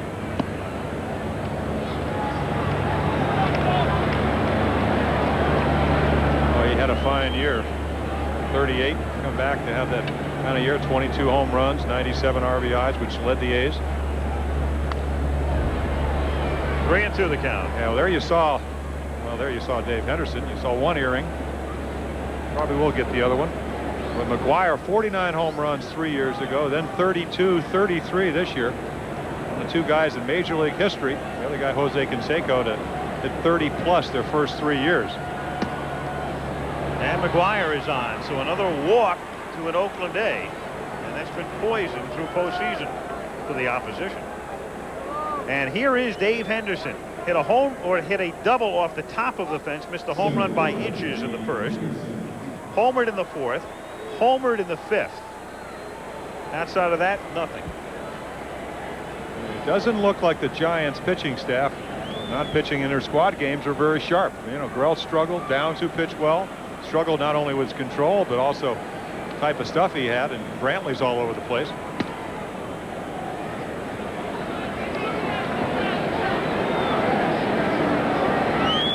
One and 0 the count. Bob Lillis, Roger Craig, Norm Sherry, Bill Fahey. Quiet Giant dugout. Henderson fouls it away. The thing about Henderson and the way he responds in postseason, the dramatic home run in the 5th game of the playoffs in '86, sending the Red Sox to an eventual pennant. And then, were it not for the Mets comeback in the 6th game of the World Series, he'd have won that game with a home run. Yeah.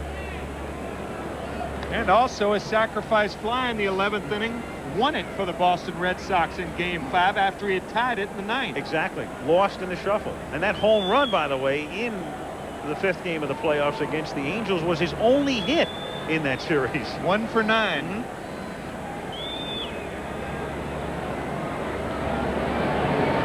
2-1 to count. Atlee Hammaker gets up in the Giant bullpen. Brantley is due to hit second in the bottom of the 7th. This will be his final inning as Henderson fouls it away. It's funny how certain guys just seem to wind up where the action is. Joe Morgan used to be that way, whether he was at Houston or Cincinnati or San Francisco when the Giants came close to winning a division crown in '82. Philadelphia, those guys would always seem to wind up in postseason action. And here's Dave Henderson. Boston in '86, the Giants in '87, though he was ineligible for the playoffs. Oakland last year, Oakland this year. Oberkfell to Thompson 1 to first for 2.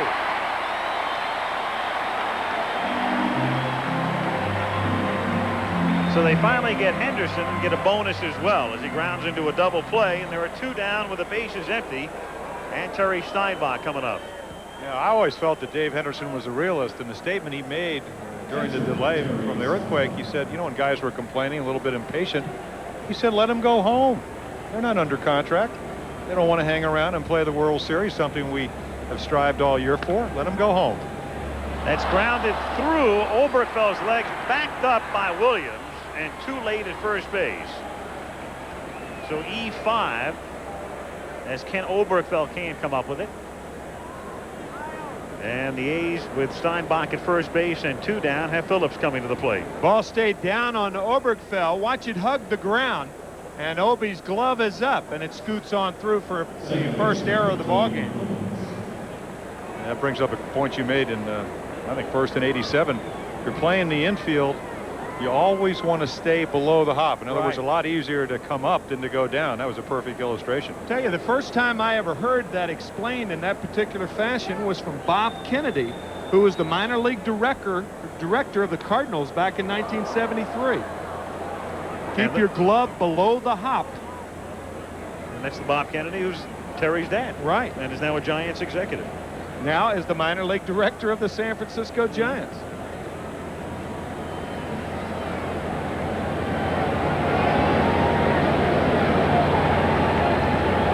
Two down with Phillips at the plate, and he grounds it toward the hole, but Thompson is there to one-handed on the grass and get him. At the end of 6.5, it remains 9-3 A's. Next Friday, if you could live anywhere in America, where would you live? The experts pick the best and the worst. Find out on 2020 next Friday. You know, one thing, the crowd is pretty quiet now because it's 9-3 for the opposition at Candlestick Park. It's worth noting, they were boisterous early on. It was an ebullient kind of crowd, and there was no question the people in the Bay Area overwhelmingly wanted the World Series to continue. No question about it. No, they've been waiting for baseball for 10 days. I think they're a little tentative now, especially the Giant fans. Sure. Well, there was so much talk about whether or not the World Series would have credibility and all of the rest as Kennedy begins the bottom of the 7th by popping out to Lansford. But if you were here, and we have all been here through the duration and talked to people and felt the pulse and all of that, there was no question in my mind that the overwhelming majority wanted it to be played. In fact, there was a poll yesterday, a phone-in poll. The results were in the San Francisco Examiner, the afternoon paper. 4 out of 5 said, keep on going. And it was real simple. The people who loved baseball wanted baseball. The people who were ambivalent about baseball before were going to be ambivalent after. It didn't matter to them. But it was an option. It was a choice. And certainly the response tonight of this crowd with Ernest Riles hitting here for Brantley has proven it in spades. As we say right now, it's quiet because their team is down by 6.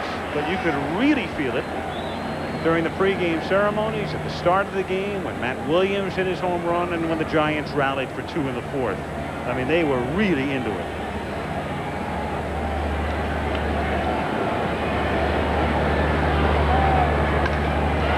There's a high fly ball to center field, but room there for Dave Henderson. Backing up over the track. And Riles is out number 2. So 2 down here in the 7th inning. And Candy Maldonado comes to the plate. Atlee Hammaker has made his way in from the bullpen. He'll be the new pitcher in the top of the 8th inning. There's Atlee. When you talk about momentum, the crowd being in the ball game, you got to go back to that great play that McGuire made. Had Stewart on the ropes, the diving, sprawling play to end the inning in the 3rd. That would have tied it up. Check that actually the 4th inning. And if he doesn't get him at first base, the other thing that would have done is it would have made Craig hit for Downs, and as it turned out, Downs didn't have it tonight. 3-run home run by Canseco in the next inning.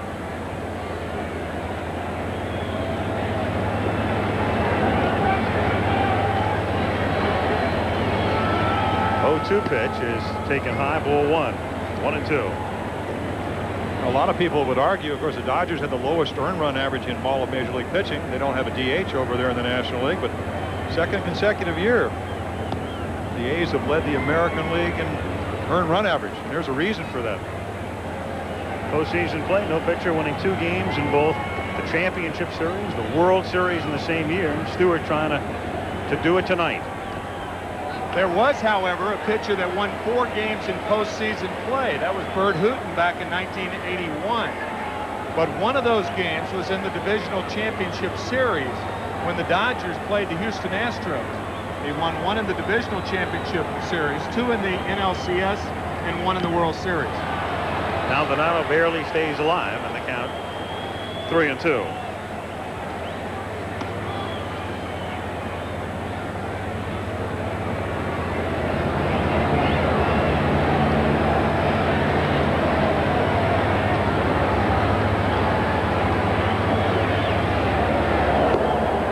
Nelson, Rick Honeycutt in the bullpen. As Maldonado goes down on strikes. And for Smoke Stewart, that's number 8. On to the 8th. I'm tired of us centers getting no recognition. I played 13 seasons in front of millions of fans, made All-Pro twice, and started in 3 Super Bowls. Yet no one knows who I am. Hey, even if I'm not well known, at least my beer is. Miller Lite. An All-Pro center doesn't want some watered-down version of a regular beer. I want the less filling beer that tastes great. Let me get that. Hey, aren't you Randy Cross? It's well known. When it's Miller Lite, less filling tastes great. Oh, Larry. A true double play. Oh, Balky. Watch Perfect Strangers in action next Friday.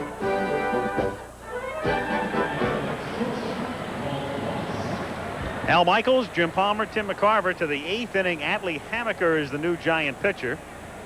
And Walt Weiss leading off for the A's. 0-1 the count. Weiss, and then we're going to see a pinch hitter. Dave Stewart has gone to the clubhouse. He's done after 7. Lance Blankenship has come out on deck. And then we'll see Ricky Henderson. There's a chopper, and it is a fair ball fielded by Oberkfell. Throw too late. So Weiss legs out an infield single.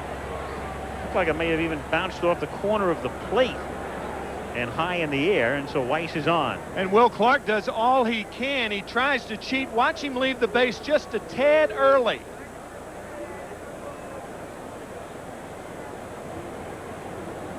He tried to get it, but it appeared that Weiss just beat the play. Good call by Dutch Renner.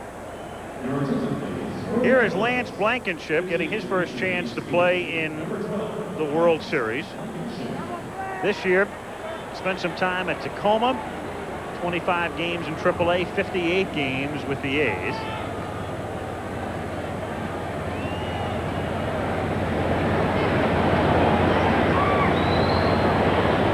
He is the only rookie on the A's roster. And he looks at a strike and the count on 1. He can play the outfield or second base.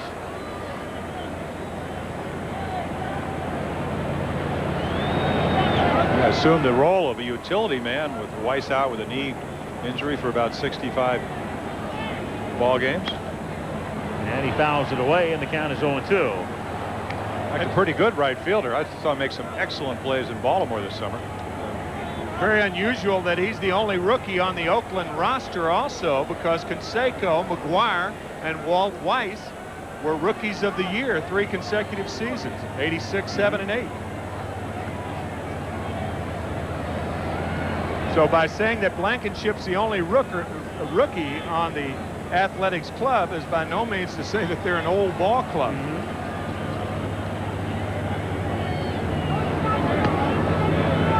1-2. I think they have the makings of dynastic proportions. Yeah, I was just about to say that's going to worry a lot of teams in the American League. Right.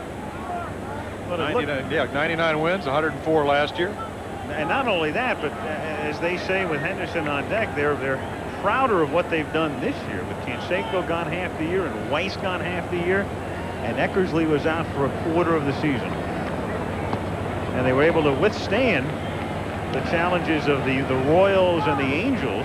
I mean, for most of the season, you had the 3 best records in baseball, all in the American League West.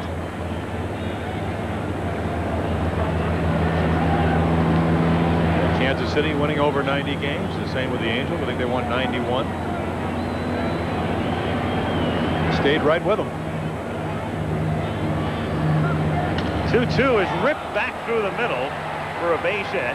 Weiss will stop at second as Butler's throw comes in. And so back-to-back singles beginning the 8th inning, and Ricky Henderson will be coming to the plate. A's on top 9-3. Game 4 tomorrow, Saturday. 8 o'clock Eastern, 5 o'clock Pacific. We'll be with you. Boy, no chance. A lot of hard hit balls tonight. Mike Moore, who was the winner in Game 2 tomorrow, and Don Robinson pushed up ahead of Rick Russell to work. 8 o'clock Eastern time from Candlestick. Mañana. Ricky Henderson. Mentioned before, Henderson, one of the few A's who is at the park because he lives on this side of the bay.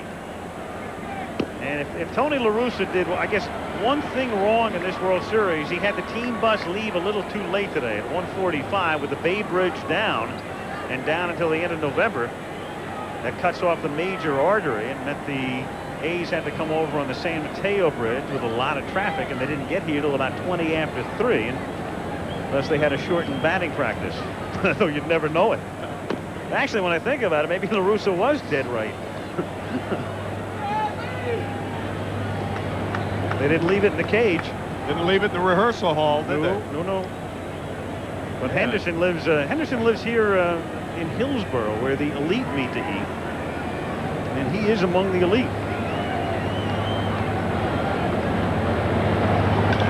And that's hit in the air to center field. Brett Butler backs up. The runners are both tagging. Weiss is on his way to third, and then Blankenship holds at first as the throw comes into second. So Weiss moves up 90 feet. The A's now have runners at the corners as Henderson skies to center, and Carney Lansford comes to the plate. Good play by Brett Butler. It seems like it's insignificant, but trailing 9-3. But I'll tell you what, your emotion wants you to have to keep the guy at second, but he doesn't throw that well. Good sense is let him go to third, keep the double play in order. Ricky's saying that could have been the 6th home run. He got a high slider and just got it up on the bat. Lansford chops one, and Oberkvell can't get it, and that'll score a run as Blankenship comes in, or Weiss comes in, and it's juggled by Mitchell, and another run scores as Blankenship crosses the plate following Weiss, and the A's add 2 more and lead it 11-3. And for Lansford, his 3rd hit. He has a single, a walk, a home run, and now a chopping base hit. Outstanding base running by Lance Blankenship. Going to third, making Mitchell hurry on the throw, and because Blankenship went to third, he's allowed to come home because it's the 2nd error of the game against the Giants. It's a single, it's 1 run batted in, it's an error on Mitchell. It's 11-3, and the batter is Jose Canseco. Little squibber to short. Williams throws to first, and that's too late as Clark has to come off the bag. And Lansford goes to third. And the two third basemen getting together. And it's almost as if Oberkfell said to Lansford one of those nights, and Carney said, yeah, I know. You can see Williams, he hurries, but Canseco can run. And right here, Clark trying to stay on the base. He is safe. But I tell you what, Lansford, who was at second, went to third. I think Will Clark's thinking, hey, he may go home. Kind of undoubtful in an 11-3 ball game, but I think Will had Lansford on his mind. McGuire hits one in the air, twisting foul and dropping back out of play. 0-1. So Canseco with a single. He has 3 hits tonight. The A's have 13. And strangely, McGuire has none of those.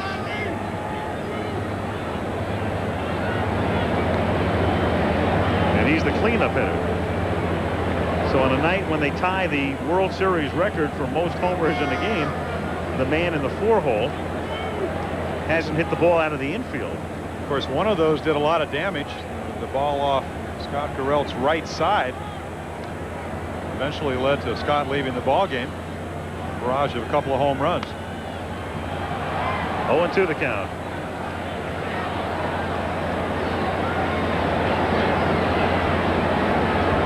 A's ahead 11-3. So all 3 games routes to this point. 5-0 Oakland in game 1. 5-1 Oakland in game 2. Not quite routes, but mini routes. Certainly domination because of the pitching. They've outscored the Giants 21-4. That is a collective rout. Right. Lefferts throwing in the bullpen. That's hit back off Hamaker's glove. Thompson is there. Off balance throw. Gets him for the second out, but coming in to score is Lansford to make it 12-3. So McGuire will get an RBI, 1-4-3. Third run across in the inning. Down to second on the play goes Canseco, and Dave Henderson comes up. Well, not hit hard off the fist. And you can just see what makes Robbie Thompson such a good second baseman. That's great range. Told you about his bad arm. Doesn't get a lot on this, but McGuire does not run well. 2 down. 1-0 the count.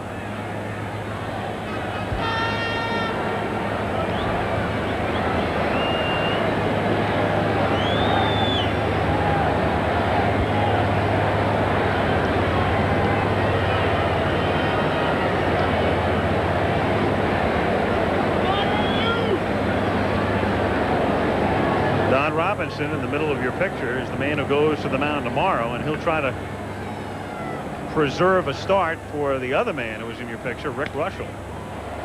That's one that is sliced foul down the line and back out of play. And the count 1-1. Probably wondering what Don Robinson is thinking about after watching the home run barrage by the A's. But professional pride makes you think you're going to pitch better than your teammates. You're going to learn from their mistakes. They like Don Robinson because he's got such a tremendous competitive nature. Knee problems kept him from pitching as much as he'd like. Well, a 12-3 lead. Dave Henderson finds a way to go to first base the hard way. And I'll tell you what, somebody from San Francisco is going to go down next inning because this is a purpose pitch. Yeah, earlier in the game, it didn't appear to be intentional, but this one appears to be certainly more intentional than earlier. Yeah, you know, if you're Tony La Russa, you don't want to see your guys get hit. You know, also you don't want to get the, you know, throwing contest, because what happens, most guys get hurt. I mean, either one on somebody on your team or whatever. But the one thing Tony will not stand for is guys throwing at Dave Henderson's or McGuire's or Canseco's. You just can't let it happen. 1-0 pitch is whacked into left field for a base hit. Mitchell comes up with the ball as Canseco rounds third, and he comes in to score. And it's 13-3 on a single by Steinbach as he joins the hit parade. That's his first hit of the night. Roger Craig goes to the mound, and Craig Lefferts will very possibly be summoned into the bullpen, and you can turn that possibly into definitely. So in will come Lefferts, the sprinter. With the A's on top 13-3.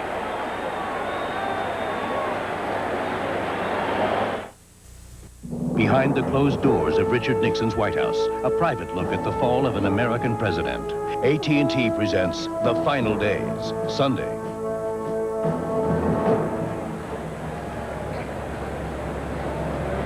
Eighth inning, it's 13-3 Oakland. Craig Lefferts comes in to pitch, and Tony Phillips becomes the 9th A to bat in the 8th. And the pitch away, ball 1. So the A's with 2 on, 2 out, 4 over in the inning. Ricky Henderson's mom, Bobby, she moved recently, had a new phone installed, gave her son the number and said, Ricky, don't lose that number.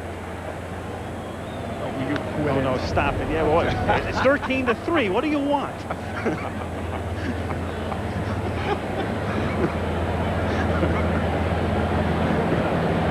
1-1. Oh, help me, Rhonda.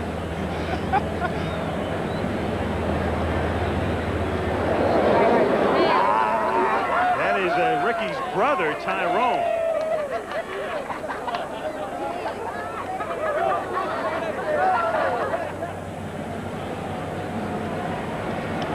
One and 1 to count. Ball 2, 2-1.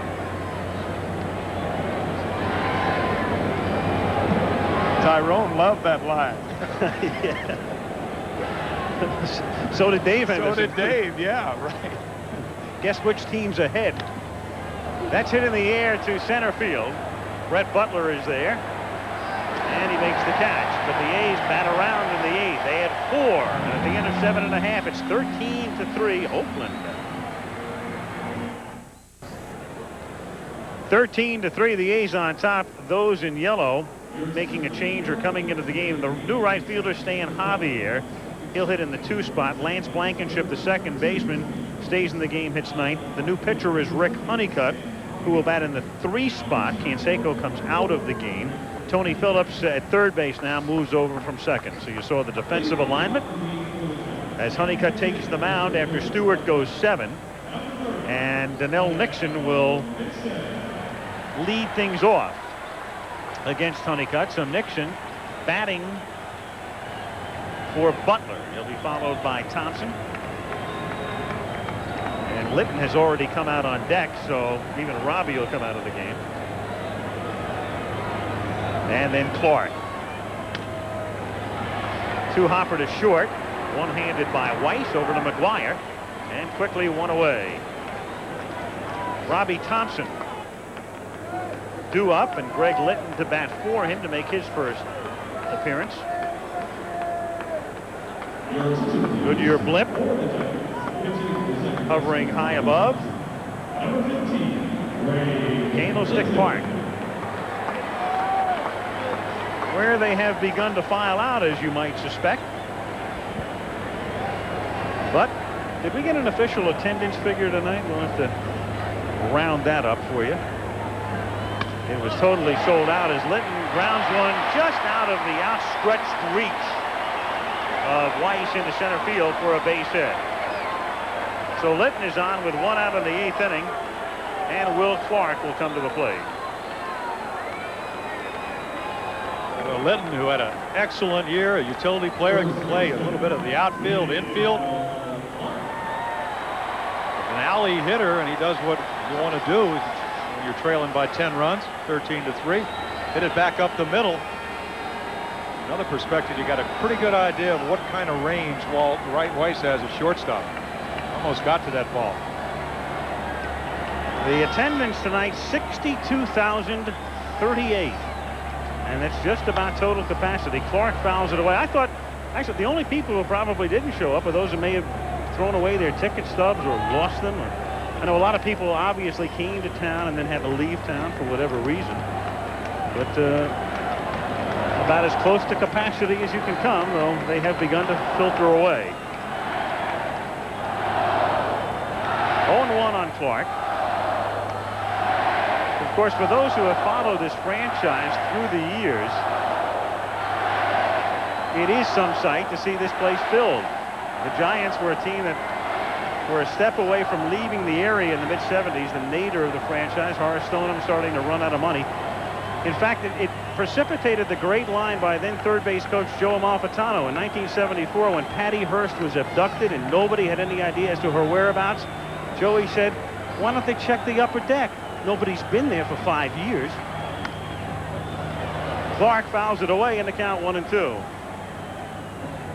But Bob Lurie took over in '76, and back came the franchise and the A's as well under the Haas family. And now the Bay Area, once thought by some to be unable to support two teams, does so now to the tune of next year probably over 5 million people.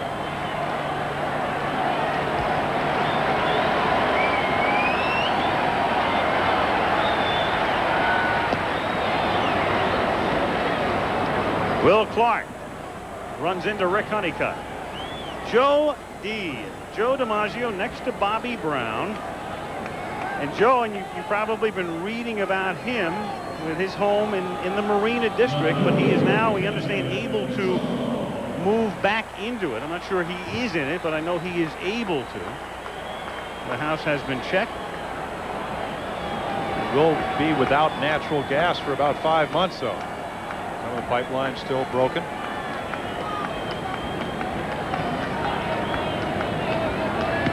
Kevin Mitchell takes a strike in the count 0-1. Well, the earthquake, of course, knows no boundaries, and it's brought home when you take a look at that shot of DiMaggio waiting in a line with his neighbors, trying to check his home last week.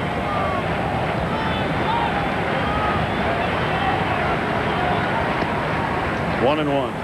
There is a fella in the ballpark tonight, as a matter of fact, who was going to move into his home on the same street on which Joe DiMaggio lives, and that's Bob Welch. He was going to move in November 1st. Cosmetic damage done to his home. Grounded to Phillips at third. He waits for Blankenship to get over for the force, and the Giants are done in the eighth. On to the ninth, 13-3 in front of Joe D. There are a lot of guys out there with bulging biceps. There are a lot of guys out there with 21-inch necks. There are a lot of guys out there with bad intentions. But there's only one guy out there who can beat all those guys up, and that's Mike Tyson. These days, he does his best work on HBO. Nobody brings it home like HBO. Heisman Trophy candidate Anthony Thompson leads Indiana into Michigan to face the 5th-ranked Wolverines. Big Ten rivals kick off an ABC college football doubleheader Saturday. For the Giants now, Donnell Nixon, who hit for Butler, spells Brett in center as well, hitting in the 1 spot. Greg Litton, who batted for Robbie Thompson, takes Robbie's spot at second. Hitting in the 2 spot, Kurt Manwaring comes in to catch. Terry Kennedy is done for the night. Kurt hitting in the number 7 spot. And to the 9th inning we go. 13-3 A's. Craig Lefferts delivers to Walt Weiss. Ball 1. 1-0 the count. Weiss hitting for the 5th time in the game, and when your number 8 hitter comes up 5 times in the game, you know you've had a big night. Dennis Eckersley. Not much to do tonight. No saves on this horizon. 2-1. Tell you, the more you think about it, when Dave Henderson was hit in the top of the 8th inning, Rick Honeycutt didn't retaliate in the bottom of the 8th inning, and I think that was a very shrewd move. And the reason, I think literally you let sleeping giants lie in this particular instance. I mean, the A's have just blown the Giants out 3 games in a row, and they don't want them to get off the mat. Nope, not at all. You're exactly right. There's Litton underneath it with Maldonado in the neighborhood. 1 away. Weiss is gone. Blankenship comes up. Roger Craig looking as much like Lyndon Johnson as ever. And we can tell you this telecast is presented by authority of Major League Baseball. May not be reproduced or retransmitted in any form without the express written consent of Major League Baseball. So this World Series, after the long and unprecedented and tragic, of course, delay, resuming and really picking up where it left off. Domination by the A's. And as life kind of comes back to normal, baseball is back and football played in the Bay Area by the colleges and by the 49ers. I guess we really knew it was back a week after the quake last Tuesday, when a local insert in the morning news show here had as its lead Zsa Zsa in her impending sentence. I guess that really brought it back to reality. Sure did. 3 days in the jail of your choice. I wonder if they have room service. 2-1. Yeah, that was her biggest concern. She didn't want to eat fattening food.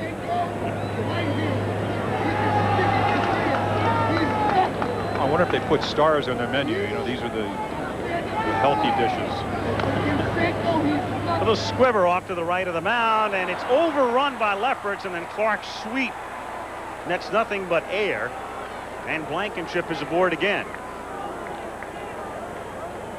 So Lance, who pinched it in the 8th inning and singled, will not get a base hit this time. They're going to charge Lefferts with an error. Third error, and it is a tough play because Blankenship, we've already seen his speed on the bases. Greg Lefferts knows he has to hurry. You see Clark with a abort late tag right here. He's going to take it himself. Doesn't come up with it. Be the third error. Now Ricky Henderson up for the 6th time in the game. Looks at a strike. Tell you, if the Giants continue to play like this and the A's continue to play like this, the Athletics are going to be in the driver's seat like Zsa Zsa. Also. All right. And they'll be getting all that new jewelry as well. And the Giants will now be faced with a task that no team has been able to accomplish. Down zip 3 and win the World Series. In fact, win any postseason series, including the playoffs. Strike, 1-2. Don Robinson goes to the mound tomorrow. He would have pitched in the original Game 3 the night of the quake. Bob Welch would have pitched in the original Game 3 the night of the quake, and each pushed back.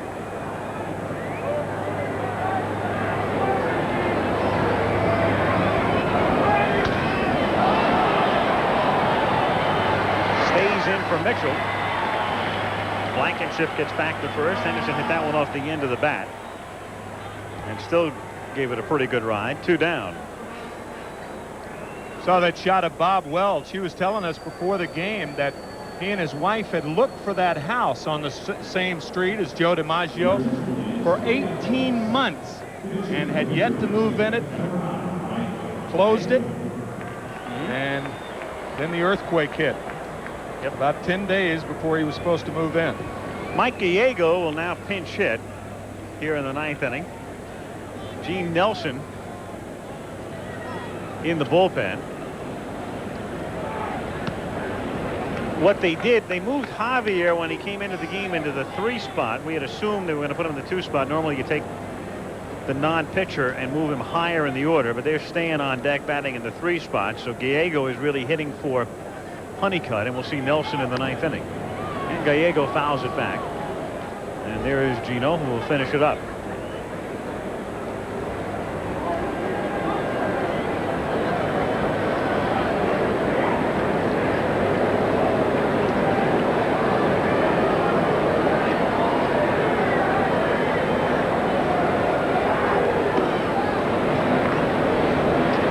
One and 2.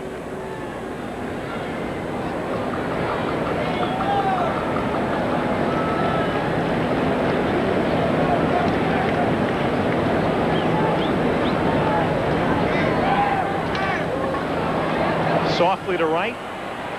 gloved by Maldonado, and the Giants come up in the bottom of the ninth, trailing by 10.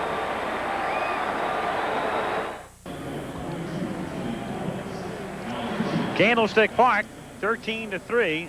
How about this game in microcosm? Dave Henderson, Tony Phillips, Jose Canseco, Hindu again, and Carney Lansford. 5 home runs. Dave Stewart, meanwhile, pitches well enough, and the A's are 3 outs away from being 1 game away from their first world title since 1974. Ken Oberkfell is the batter. Funny, the last time a team scored 13 runs in a World Series game, the Cardinals did it against Milwaukee in 1982, and there's the new defensive alignment for Oakland.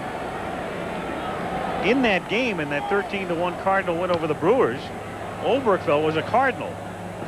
So he's seen it from both ends. I think that was game 6 in St. Louis. John Stupor, the winning pitcher, and he pitched a complete game with about a 3-hour rain delay in that ball game. Meanwhile, the Giants on the short end of the biggest run output in World Series history. The Yankees scoring 18 in a game in 36. The Yankees got 16 against the Bucks in 60, but of course Mazeroski ended that World Series with a dramatic home run and a Pirate title. 3-1 on Oberkfell. Will Clark, he was 1 for 4 tonight.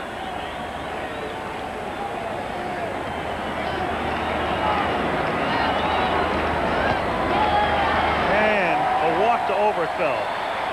So Gene Nelson, the third pitcher, and you saw the new defensive alignment with Tony Phillips moving to left, Mike Gallego now at third, and Matt Williams coming to the plate.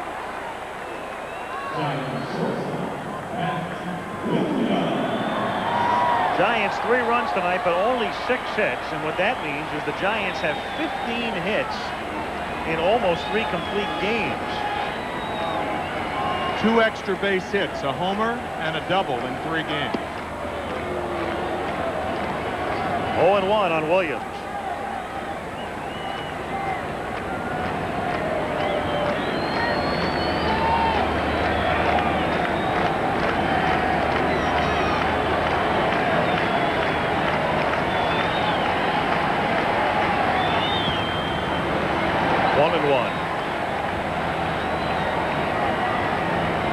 Maldonado, and the Giants go home tonight and come back tomorrow, and we'll be with you at 5 o'clock local time, 5 Pacific, 8 Eastern for game 4. Shallow left center field. That was Phillips giving way to Hindu, and Dave Henderson makes the catch. Well, you're seeing all that Tony Phillips can do tonight. He even gets into that picture for us, and we talked about him. He's moved from second to third, and there he is in left field with Ricky on the bench for the rest of the night. 1 away. Tony Phillips. What LaRousse is able to do tonight too is get everybody some action. Gets Blankenship into the game. Javier. Van Waring takes outside, ball 1. It's turned into a game like yesterday's game that the A's played against their winter instructional league team. Trying to get everybody in the game and get some work.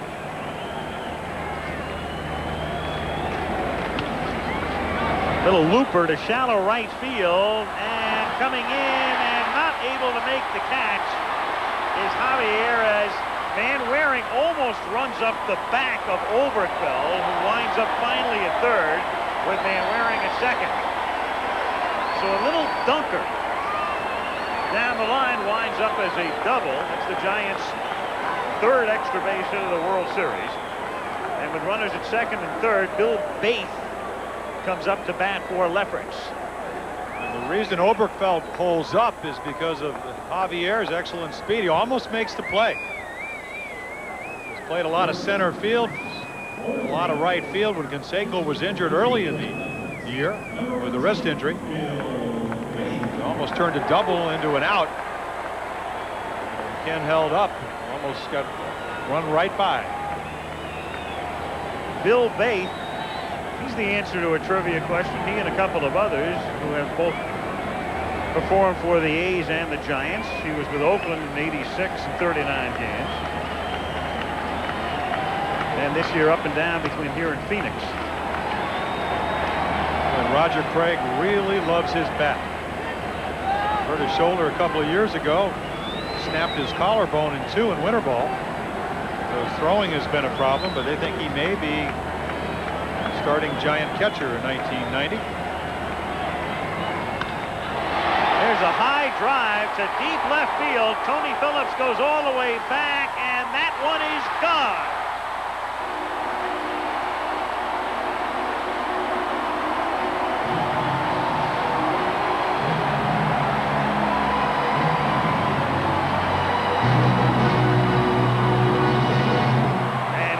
Stayed with us, you have just watched a little bit of World Series history.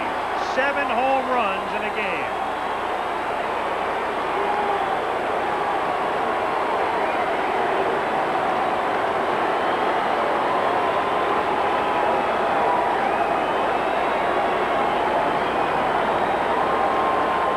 First World Series at bat for Bill Bates. A 3-run homer. Regardless of the score. Feel pretty good about that, huh? First World Series at bat, a 3-run homer. The next pitch is drilled foul by Maldonado, and the count is 0-1. How many guys have homered in their first World Series at bat? Well, it's happened on 20 occasions. The last time, Canseco, last year when he hit the grand slam against Tim Belcher.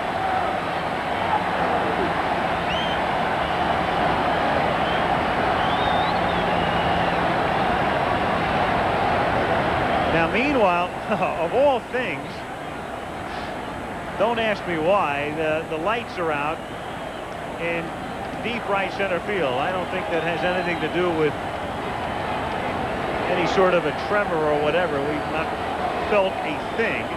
And in fact, in all of the years I have come to this park, it is not that uncommon to see a light bank go out. So I don't think it's anything necessarily more than some sort of localized problem, but it's enough so that it does change it to the extent that the plate umpire Vic Voltaggio and Roger Craig will get together.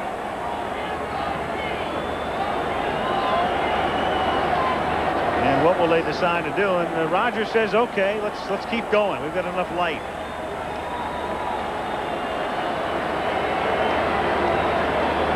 What Roger's looking for, though, right now is the light at the end of this tunnel.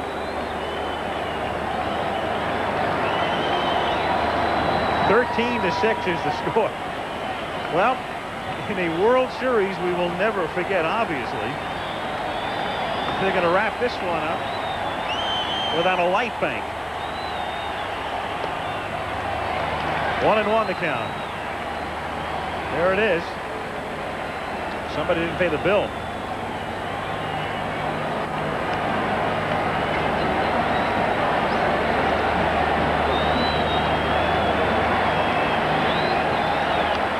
Fouled away. Meanwhile, the crowd in the upper deck in center field, lighting matches, flashlights. A lot of people came with flashlights tonight.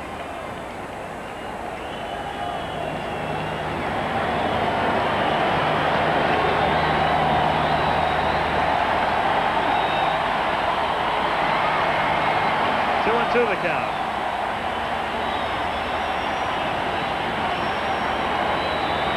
Looks like the backdrop for Twinkle Twinkle Little Star here.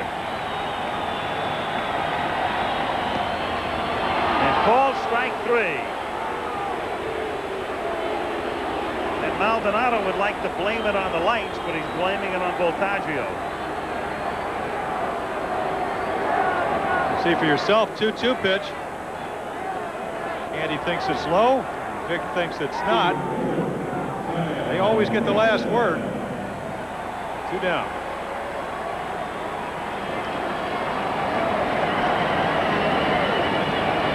Nixon is at the plate with 2 out in the 9th inning. And time called as somebody throws a ball onto the upper deck.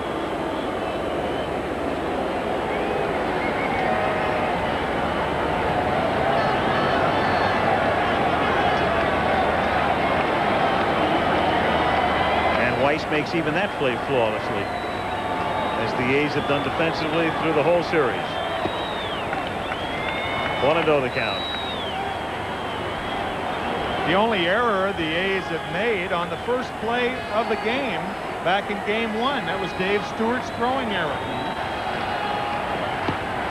Yeah, it's amazing. I'm looking at all of these flashlights. It's incredible how many people brought flashlights to the game tonight. I mean, they brought the emergency kit right with them. The ballpark twinkling. And it's grounded into center for a base hit.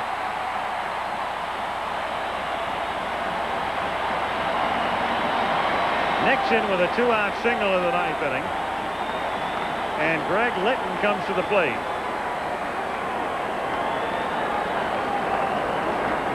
And Todd Burns throws in the bullpen. And Dave Duncan's going to visit the mound.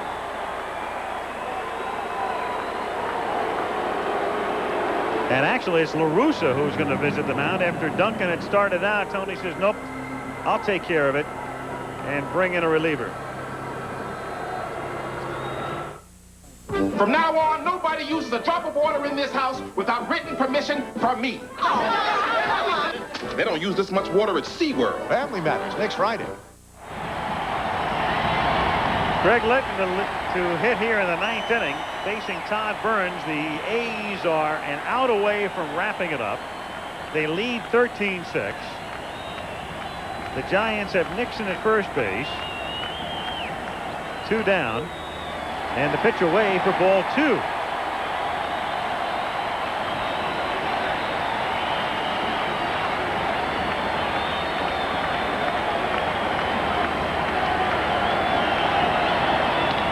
And that's grounded fair down the left field line and into the corner.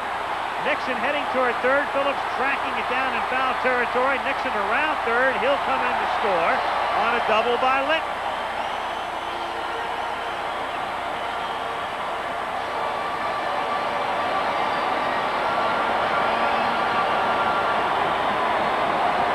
So it is 13-7. And Will Clark comes to the plate.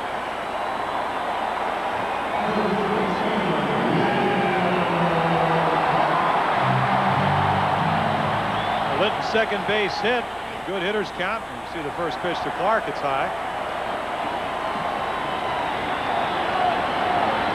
I don't know if they ever came back from 10 runs, but I do know they came back from trailing by 7 and by 9. Did. In the regular season in Cincinnati, in a game in which they'd taken most of the regulars out, they came back and at one point were down 8-0 in that game, and then they erased a 7-run Dodger lead in September as well. Matt Young is in the bullpen. In that game in Cincinnati, Will Clark was taken out for a rest, and Mike Alaga, a first baseman that is not on the San Francisco roster, figured prominently in that game. Had a game-winning 2-run homer. And he also had a huge 3-run double off Hershiser in a 3-2 victory in September, and Clark has walked. So, runners at first and second, and this walk in the park has become a little something different for LaRussa and Dennis Eckersley. All of a sudden goes to the bullpen, and Dave Duncan goes to the mound. If nothing else, this is not what LaRussa wanted to happen, in the sense that if he gets Eckersley up, he wants him to pitch. He doesn't want to waste him throwing on a night when he doesn't pitch. He's real careful about that, but he doesn't have that luxury right now. He's got to get him up.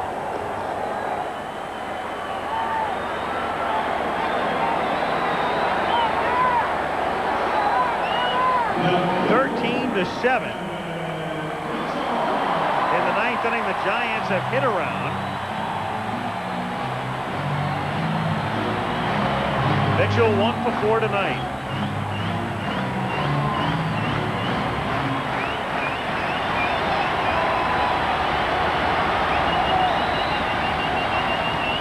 1-0.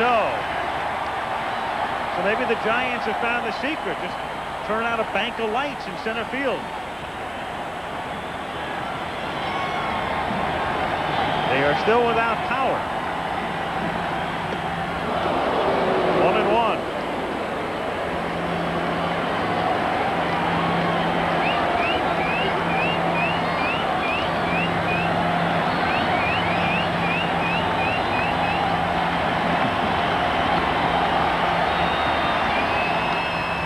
And it's 1-2. So Burns is within a strike now. It's a funny thing. We lose power in a night where the most power ever as far as home runs has been exhibited here in a World Series game.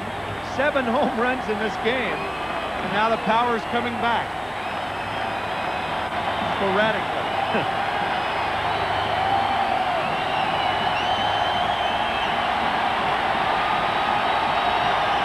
1-2 on Mitchell. Breaking pitch lifted to left field, but right toward Phillips, who has to back up, and that's it. So the Giants in the ninth send 9 to the plate, get 4, but come up well short, and the A's are 1 victory away from their first World Championship in 15 years. And the Giants are looking right into the face of a task that no team has been able to accomplish, down 0-3 to come back to win either a World Series or a League Championship Series.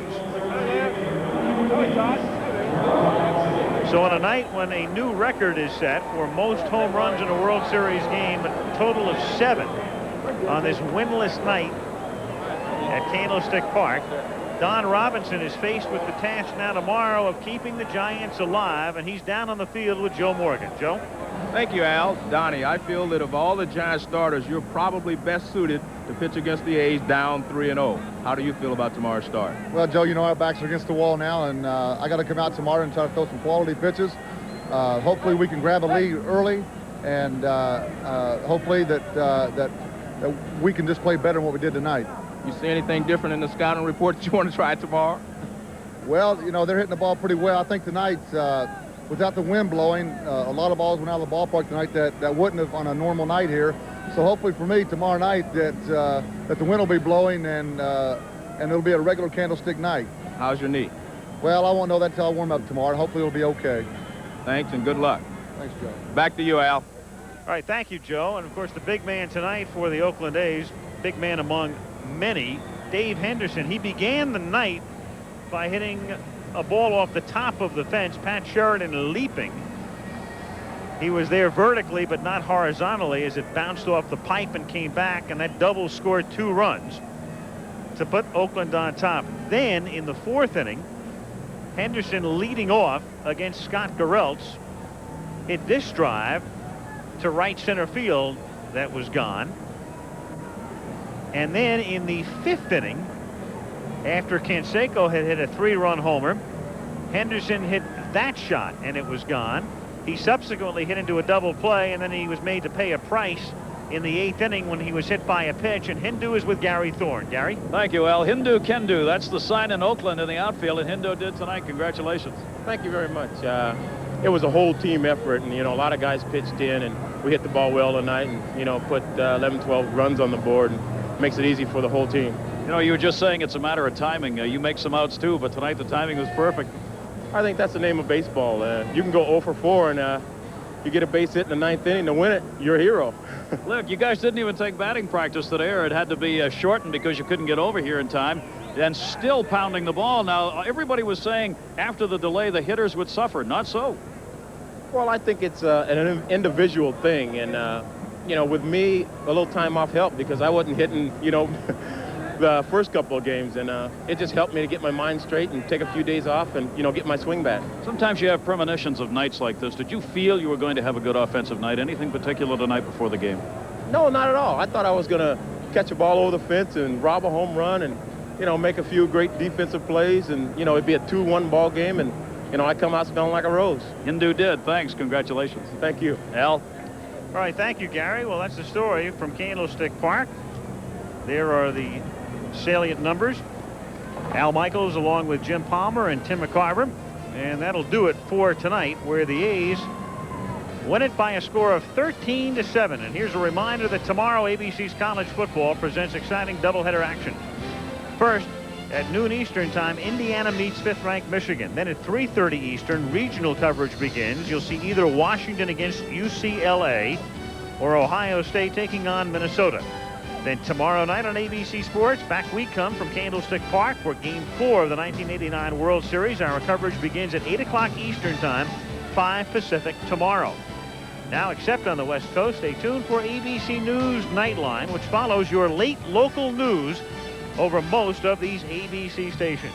Aerial facilities provided by the Goodyear Tire and Rubber Company. We'll talk to you tomorrow from San Francisco.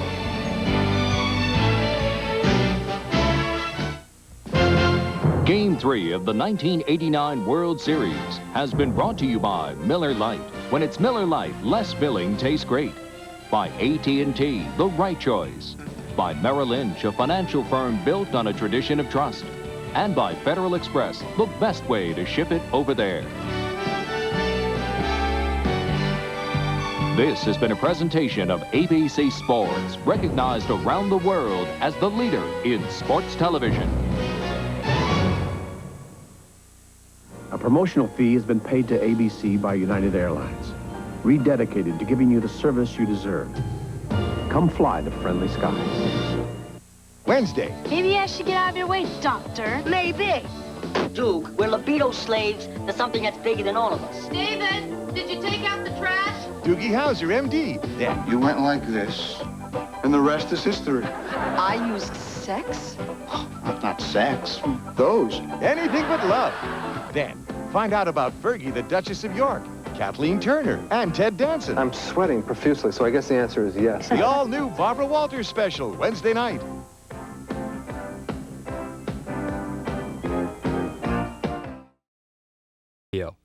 Dedicated to the human spirit that lives in the people of Northern California, who proved during the World Series that champions by the Bay don't necessarily have to play baseball.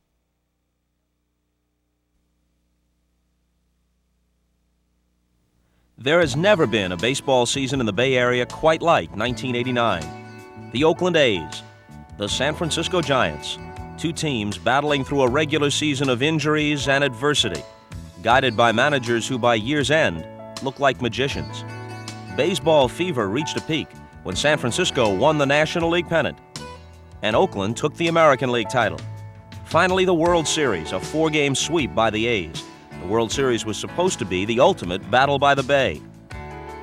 But then came the earthquake that rocked Northern California just before Game 3, a quake that sent both players and fans through a kaleidoscope of emotions and created the awkward combination of baseball in its glory and nature in its fury. As a result, this tape is now dedicated to more than just both teams. It's for the people of the Bay Area, for it was their strength, their compassion, and their resiliency from which emerged the true champions by the Bay. We begin our story with the National League pennant-winning San Francisco Giants. The road to the Giants' first pennant in 27 years began in February in Scottsdale, Arizona. Cactus, palm trees, and the essence of spring, baseball.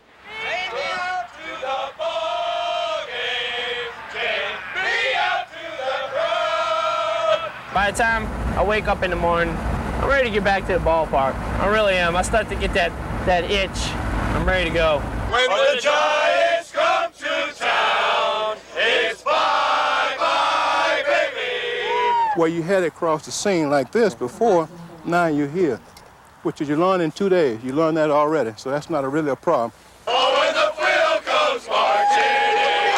Oh, when the thrill comes marching in. Oh, when the thrill comes marching in. Oh, in that number.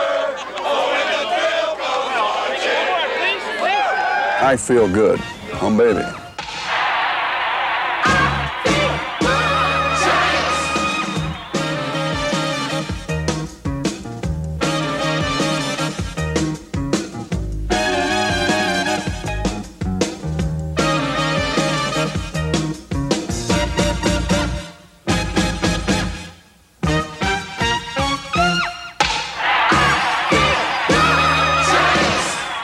way everybody's talking right now, the Padres have it won, and the Dodgers are defending world champs. We'll sneak up on some people. We'll give them a rough day. Yeah, give them all they can handle. Turning Kevin Mitchell and Will Clark into profits, the Giants opened the season in San Diego. And for Roger Craig's club, it was a convincing display of power. No one was more prophetic than Mitchell as he hit him with his first shot. High and deep, he's going to get not only one, he's going to get two with the first home run of the season. But Kevin wasn't through. He drove in 4 of the Giants' 5 runs on the night, and then Mike Lacoste sealed the victory against the Padres. Struck him out, and the ball game is over, and the Giants have won it here on opening night. A come-from-behind victory for the San Francisco Giants, who opened the season on a winning note. As April moved on, Mitchell's hot bat was wearing out National League pitchers. The Giants still needed fine-tuning in some areas, but Mitchell was already tuned up, and his medley of home runs and RBIs was news up and down the dial. And she's not there at 7. Would you like to tell us your name? Good morning, San Francisco. Frank and Mike here, and here it is the 26th of April, and already it's a beautiful day. And that's because the Giants won last night. Don Robinson and Craig Lefferts combined on a shutout of the Cardinals. That's right, and Will Clark and Kevin Mitchell, how about those guys? Last night, Mitch got his league-leading 23rd RBI. Hum, baby. Yes, the Mitchell mystique was growing fast, but it wasn't always fueled by offense. And that's sliced to left field, and it's another chance for Mitchell, and he makes a bare-handed catch! In my entire life, I've never seen that happen. Well, look at that. I have a feeling you're not alone. You gotta be kidding me. Matt Williams might have felt good about his power stroke when 6 days into the season, he beat the Reds with a grand slam. But that turned out to be a bright moment in an otherwise trying month for Williams. Matt had the power, but he was still struggling with a breaking pitch. And on May 1st, hitting beneath 200, he was sent to the minors. The Giants, meanwhile, had their ups and downs. In the middle of May, they lost 3 consecutive one-run games. The last came in Philadelphia, when they tumbled to the Phillies in extra innings. The game was scoreless until San Francisco broke loose in the 12th on back-to-back homers by Clark and Mitchell. But in the bottom of the 12th, 1 out away from a 2-0 win, Bob Dernier, up with 2 men on base for the Phils, gave the Giants more than they could handle. Line drive, fair ball. Mitchell can't get it. 9 runs to the score. They're waving Dernier. He's the winning run. We got a play, and he's safe. Game's over. Can you believe it? Still harder to believe were the Giants' pitching problems, a recurrence of the pattern from 1988. When Kelly Downs went on the disabled list in early May, it was, like someone once said, deja vu all over again. But on the bright side, nothing but sound numbers from Rick Russell. Just before turning 40, Big Daddy won his 200th career game. He was pitching brilliantly and wound up the first half with a record of 12-3. Big Daddy, he's the guy that goes out there once every 5th day, and it's almost like he's going to win every time he goes out there. You know that. You got that feeling. It's just that feeling. Who's pitching today? Big Daddy. Okay. You know, it's just like everybody just kind of relaxes. Big Daddy's the rock of the rotation. The first half of the season, the team scored just enough runs to win every time I pitched, and they'd make the great plays in the field. The bullpen was outstanding. Everything that had to happen for me to win the first half happened every time I went out. At year's end, Russell would bring his career victory total to 211, most of any active pitcher in the league. If Rick needed relief, Craig Lefferts couldn't wait to get there. The bullpen ace early on, Lefferts had 14 of his 20 saves by the end of June. Of course, not all of his efforts took place on the mound. And Webster hits it fair down the right field line and into the corner and into the Giants bullpen through the fence. The door was open. That's classic. I mean, you'll be seeing this shot for years to come. The door was open. You talk about closing the barn door after the damage was done. Oh, that's a classic. Nothing improves a team's outlook more than winning, and in June, when the Giants came home to Candlestick, they were winning, in earnest. They were also finding out that the bench can prove to be invaluable. Ken Oberkfell found his niche, and he kicked off the June homestand with a 3-run pinch hit homer to beat the Padres.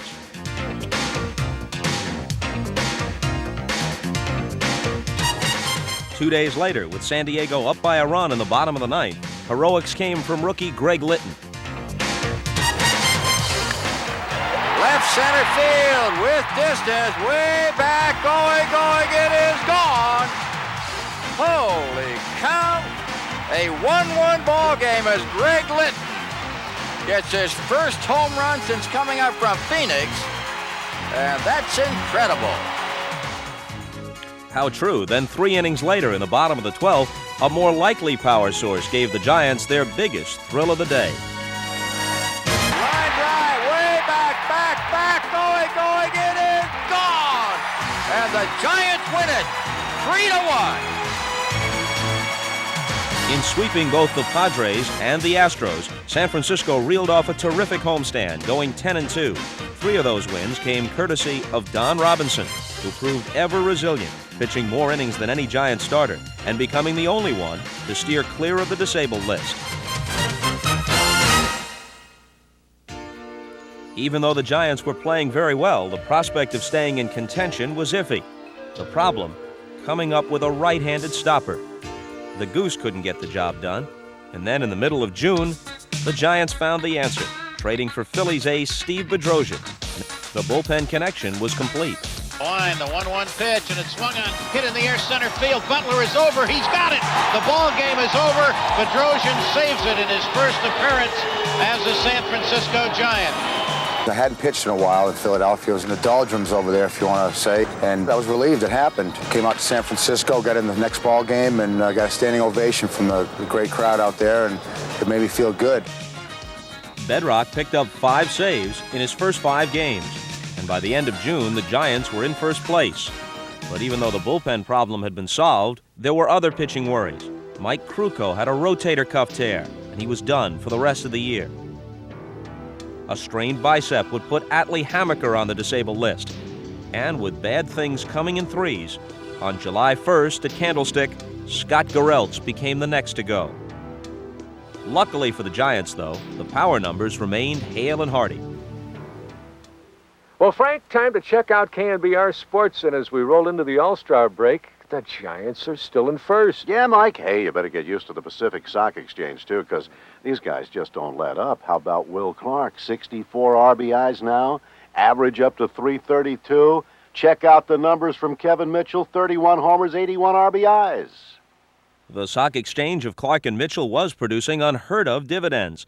Will was already established as a star, so the most surprising return on investment was coming from Mitchell, as he headed to certified stardom himself as the league's most valuable commodity and most valuable player in 1989. Here's the 0-1 pitch, and Mitchell swings it, hits it deep to left field. See you later, folks. Mitchell comes through. It's 2-0 in favor of the Giants. He homered against every team in the league.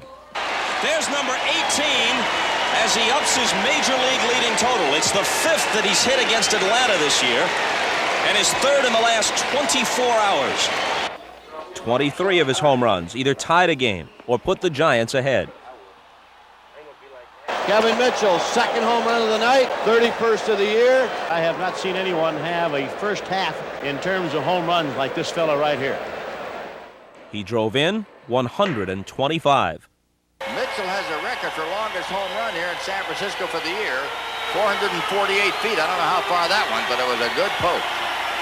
He hit more homers than any Giant since Willie Mays. 3-run home run by Kevin Mitchell. Mets trailed 4-0. He's been doing it all year. That's why the Giants are in first place. I didn't expect to hit the home runs, that many. But I just told myself I was going to go out here and have a good year and keep my head up no matter what happens. And that's what's been successful for me. If I go 0 for 4, I know there's always a tomorrow in this game, and I got to go out here tomorrow and just try to do the job.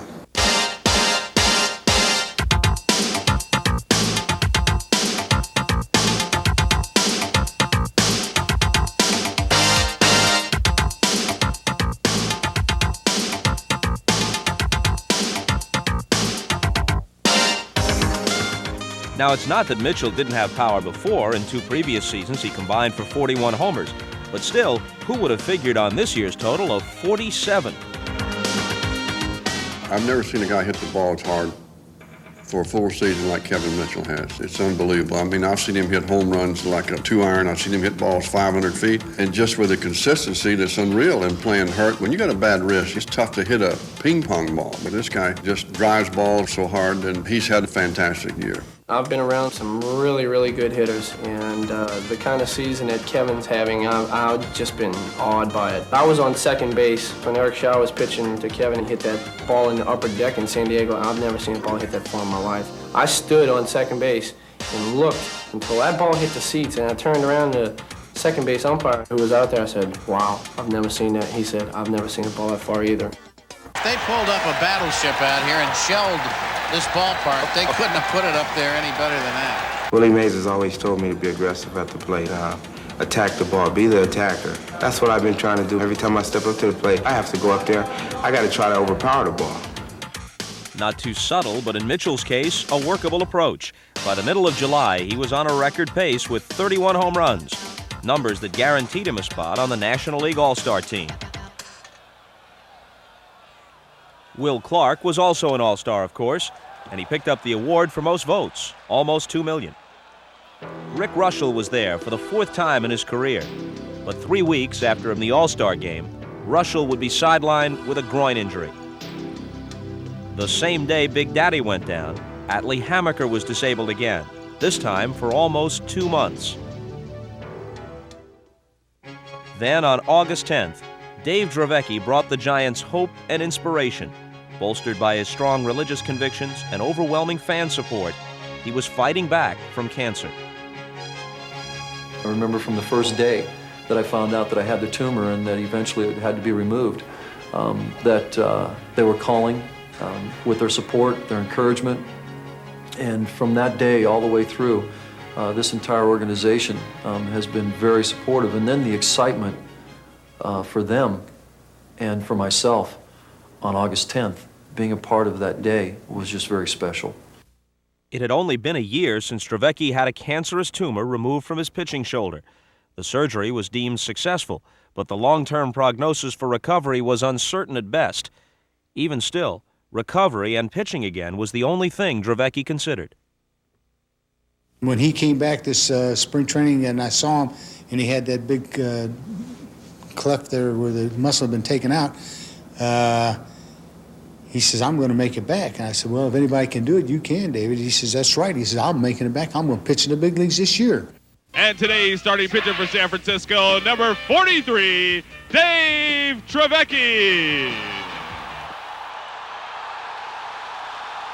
While I was standing on the mound, it's too difficult to express in words what I actually felt inside. It was just something that was so overwhelming, and I was so thankful for that opportunity. And at the same time, so excited about once again having another opportunity to play Major League Baseball. Stewart's return felt like a miracle. To fans and players too, it said something about the human spirit. It is the most memorable thing that's ever happened to me in my career, to be able to sit in center field teary-eyed watching Dave Stewart come back and pitch when everybody in the country, doctors, people, even family thought that maybe he wouldn't pitch again. A normal pitcher pitching that game in the pennant race is tough. There's a lot of pressure, a lot of anxiety.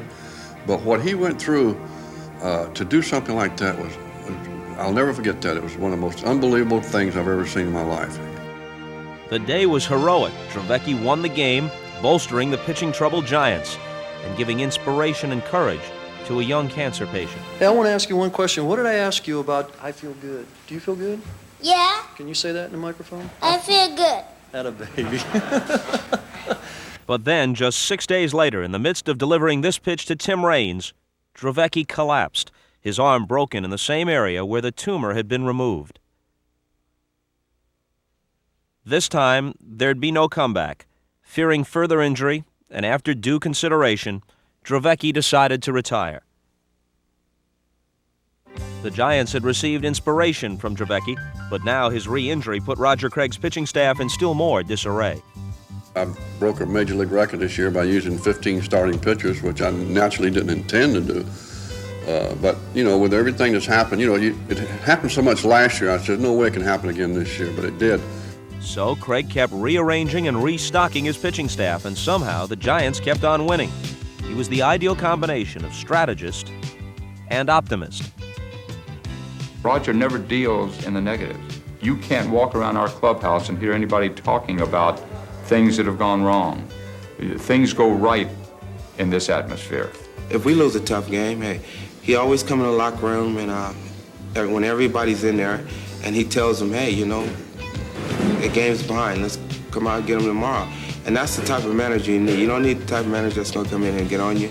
Roger Craig is the encouragement manager. He gives you that confidence to want to come back tomorrow and fight. He's just been outstanding. The respect he gets from the players, the way he handles the team from starting in February all the way through October, it's just wonderful. The Giants' success was a direct result of Craig's leadership, but the hitters, the fabulous Baker boys, were the work of batting instructor Dusty Baker. Sitting and talk to Dusty really helps me. Like, he'll tell me to slow down a little bit, slow my bat, work with my feet and stuff like that. So Dusty's been a big asset for me, and he's really been a big asset to the younger players on this team. Like rising star Matt Williams, back from the minors, he practiced what Dusty preached. You're listening to the Giants 68 KNBR. Frank and Mike here, 19 days into August, and the Giants are 2 up on Houston. And Big Daddy's back off the DL. Got a win last night over the Phillies. Hitting star Will Clark, his 20th homer. And Matt Williams hit number 10. Maybe it's time to make room for another seat on the stock exchange. What Matt Williams wasn't doing in April, he was doing in a big way since being called back up in late July. Williams hit 11 home runs in August. Ample evidence that the trip to Phoenix had paid off. I was sent down in May, played in AAA for 3 months, and all of a sudden it clicked. I think it's a little more patience, a little more confidence, a little more taking advantage of mistakes and things like that, but it's nothing big. I didn't change my swing, I didn't change my stance or my hands or anything. All of a sudden it just happened. Batting fifth, Williams loaded the sock exchange with even more power, turning the middle of the order into the most awesome threesome in the league.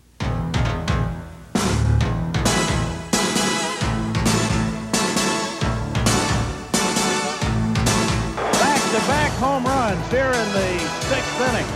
Will Clark and Kevin Mitchell. Home run! Will Clark ties up the ball game, 4 apiece.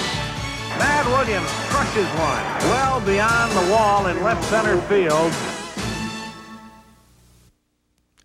The power didn't always come from the heart of the order. On August 20th, for example, the Giants went into the 9th inning, trailing the Phillies 2-1 at Veterans Stadium. Then, with 2 outs and the bases loaded, Ernest Riles found a nice, easy stroke. Hit deep to right field. He's going back. It's gone. A grand slam home run for Ernest Riles. Such were the moments and the sometimes unheralded players who kept the Giants in first place. This is a big-time gamer right here. The Giants were spelling trouble up and down the order, starting at the top with Brett Butler. Gamer. This is a gamer. The former Brave and Indian proved he had a well-deserved reputation. And so too did the number 2 hitter, Robbie Thompson. Together, a 1-2 combination at the top of the order that scored almost 200 runs and supplied a little bit of everything. Thompson reached double figures in doubles, triples, homers, and steals, all from an ideal spot in the order. Second spot behind Brett Butler and ahead of Will Clark. Can't get any better than that. For one, with Brett on base, you may see a couple more fastballs. They're not going to want to get behind in the count. They're going to be around the plate for me because of Will Clark being on deck. Butler served up his own breaks. He had 23 bunt singles and stole 31 bases. And here's the most telling stat. In the 9 games when Butler and Thompson didn't reach base, the Giants didn't win. Little wonder they can't do without these two.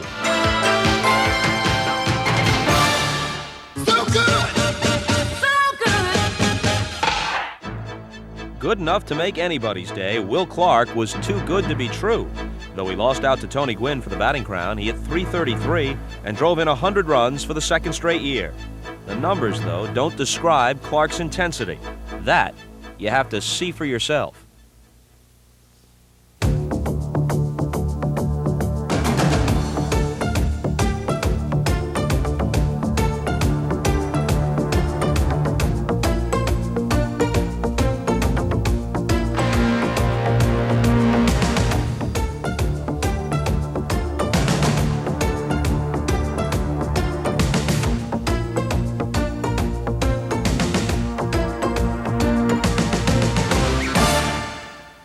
Will Clark reminds me more and more and more of a young Ted Williams.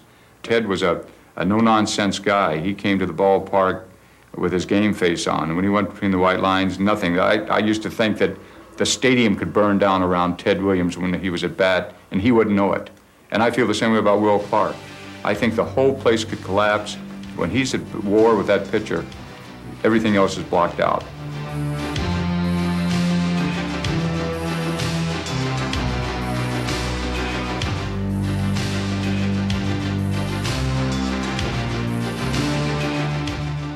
Concentration is extremely intense. A lot of people let outside influences play a big part, like, the crowd and the background. And my whole philosophy on hitting is seeing the ball. If I can see the ball out of the pitcher's hand, see what spin it's got on, see what rotation, and then see it all the way until the point of contact, if I'm swinging the bat good, you're in trouble.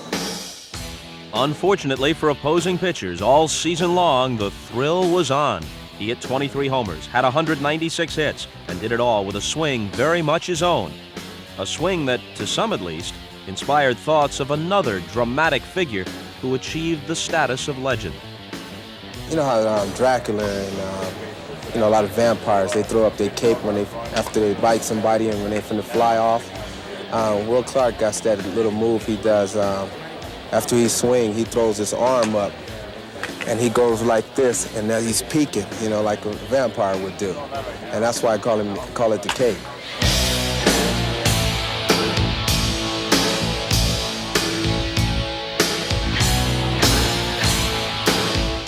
All hitters have certain fundamentals that have to be the same, but everybody has their own different style in order to get to those fundamentals. And mine's just, I guess you want to call it a little off the wall, but it gets the job done. Okay, Giant fans, this is it. September the 1st. The Giants are 4 games up on the Astros, and now comes nail-biting time. And don't forget, Frank, today's also the day Major League teams can expand their rosters. So guess who the Giants brought back? Whoa, what a moment here at Candlestick. A standing ovation marking the return of Bob Brenly. And what a return in his first game back with the Giants. Brenly delivered. And it's hammered to left center field. Samuel on the run, and Brenly is really back. He'll have a double and an RBI, and the crowd is going wild. Things were sizzling at the stick. Most of all, and best of all, on the mound. Scott Garrelts opened September in the midst of an 8-game winning streak, and he beat the Mets to keep it alive. Garrelts was on his way to 14 wins and the league ERA title, while the Giants took care of more immediate matters, sweeping the Mets and moving an even 20 games above 500. Best of all, the starting pitchers were coming on strong, winning 4 in a row. After polishing off the Mets, the Giants headed to Cincinnati.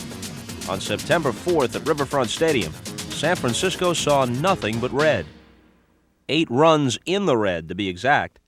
By the end of the 6th inning, it looked as if the Cincinnati Reds had this baby all wrapped up.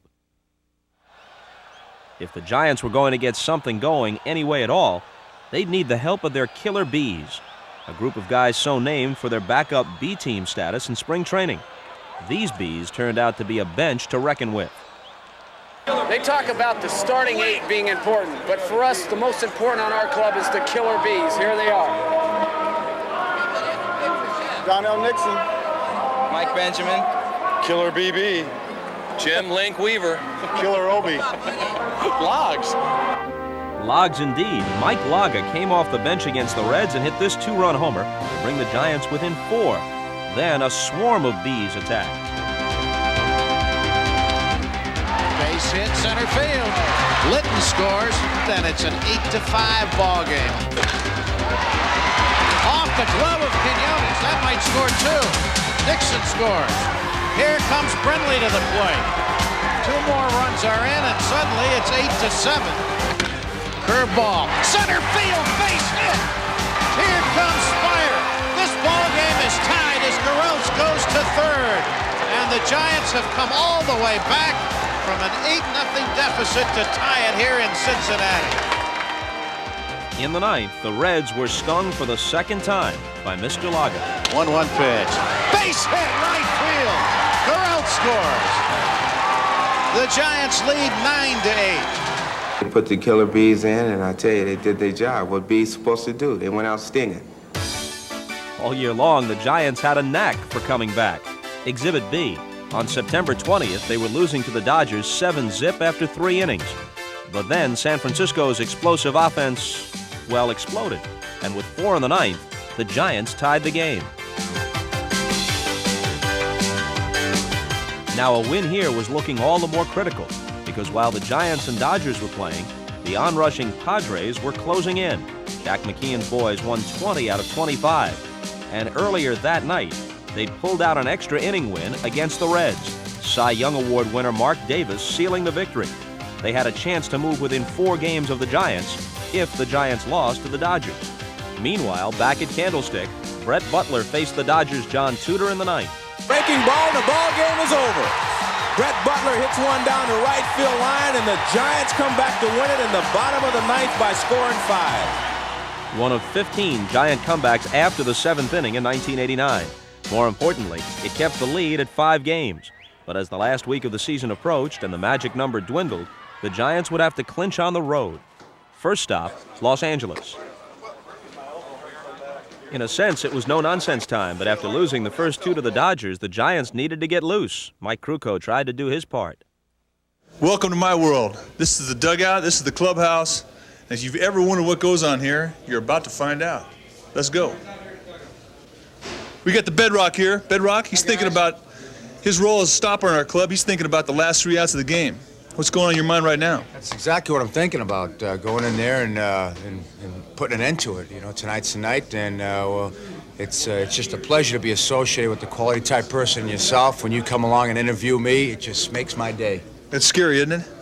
Pooch Fahey, wait a second, we got to talk to Pooch Fahey. Pooch, we paid $5,000 to see him lose all that hair. It was well worth it. It kept the guys loose. It's a good luck charm right there. A couple rubs tonight, we're going to be Western Division champions.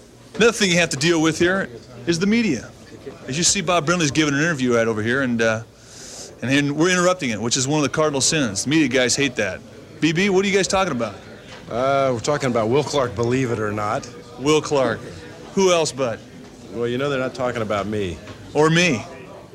We'll take a quick peek in here. We don't like to do a lot of camera time in here. You can see Kevin Mitchell coming out. Ah! That's the way we like him around game time. And what's your one main goal tonight?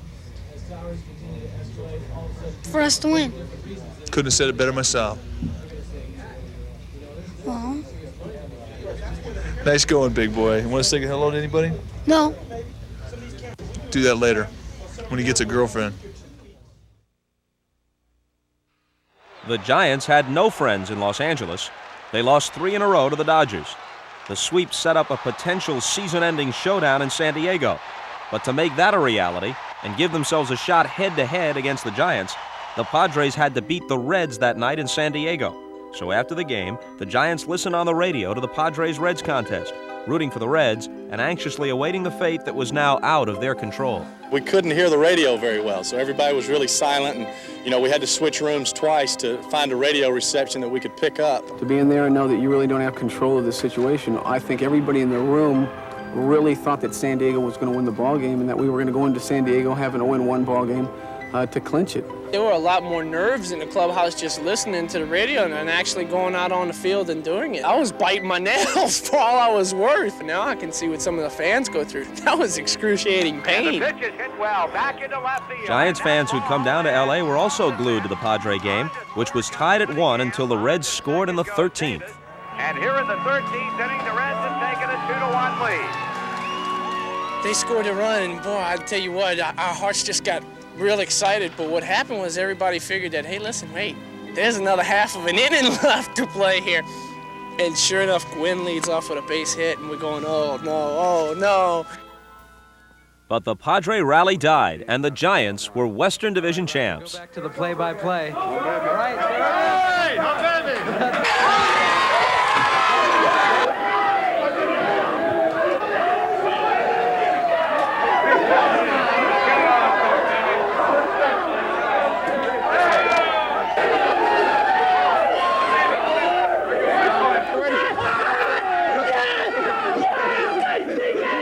People might say that we didn't win it by winning it, and that taints it, and that doesn't work that way. You know, you play a full season, and we had an outstanding year. Ain't nothing better than this.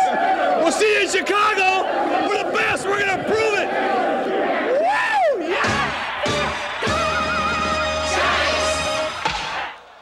Hum, baby Mike. Hey, the Giants clinched it last night in L.A. Oh, what could be sweeter? Giant fans everywhere have got to be feeling good, Frank. Hum, baby. In addition to the division title, for the first time in San Francisco history, the Giants drew more than 2 million, a testament to a team the critics said couldn't become champs, and a salute to the truest believers who always knew the Giants could.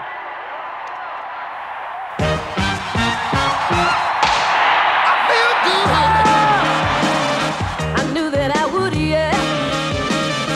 I feel fine. Gonna have a good time. So good. So good.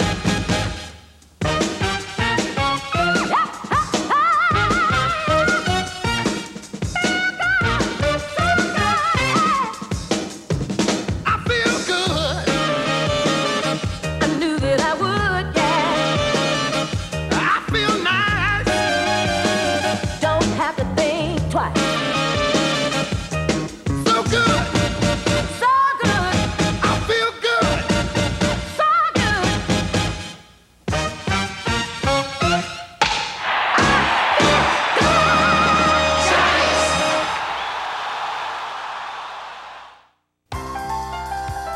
Champions by the Bay continues with the story of the 1989 Oakland Athletics.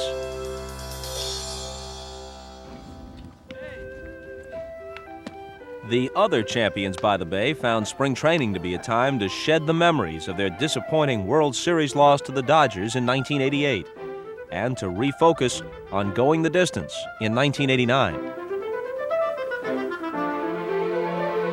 Win or lose the World Series, 89 is a different year, and it's very important you take the attitude that that you're going to try and be the 89 champions and that you're not walking around as last year's champions. To that end, the Oakland A's did not stand pat. They acquired pitcher Mike Moore from Seattle, a man who'd won only 5 games in 1988, but who had the potential to solidify Oakland's starting staff. One more step that could make the difference. We have a ball club that's definitely capable of winning our division and going to another series. And we know the only thing that can really hurt us is, if we get injured in key positions such as a Jose go down or McGuire. More prophetic words were never spoken, for though Canseco looked strong in the spring, a stress fracture sat him down for the first 88 games. In fact, injuries besieged Oakland for the first 4 months of the season, and the depth of the A's roster would be tested just filling Canseco's void alone. So on opening night in Oakland, it was up to others to pick up the slack. And Mark McGuire figured this would be a good time to rekindle the bash. Deep into left field, goodbye baseball. McGuire had 3 RBIs against Mark Langston and the Mariners. An old friend, Dave Stewart, was a reassuring sight on the mound over the first 5 innings. For good measure, the Oakland defense played a hefty role. Right up the middle she goes. Going to take a great play by Hubbard. You got it. Oh, baby. And what could be more comforting than Dennis Eckersley in relief? Fly ball right field. 1989 is underway, and the A's are in the victory column. And they do it with a very familiar pattern. Good starting pitching, great defense, one long ball in Eckersley. The A's had forged a 5-2 record by April 10th, when, with one swing, McGuire injured his back, and combined with Canseco, would leave Oakland with a severe power shortage for the next 14 games.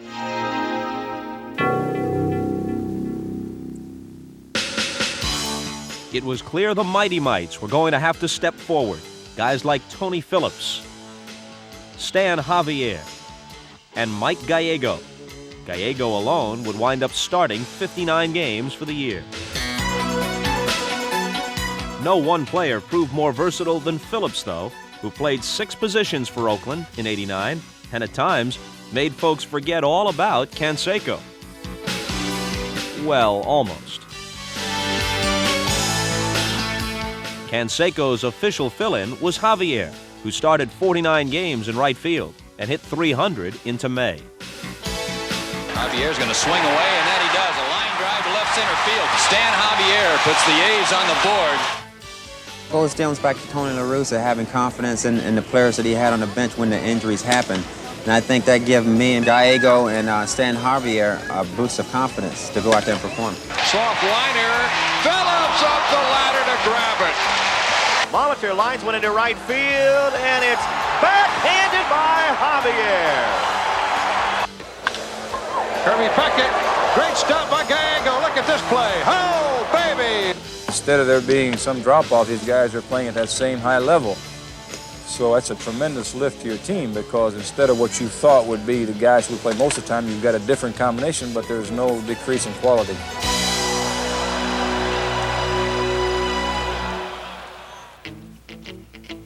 One guy who escaped the injury bug was the ace, Dave Stewart.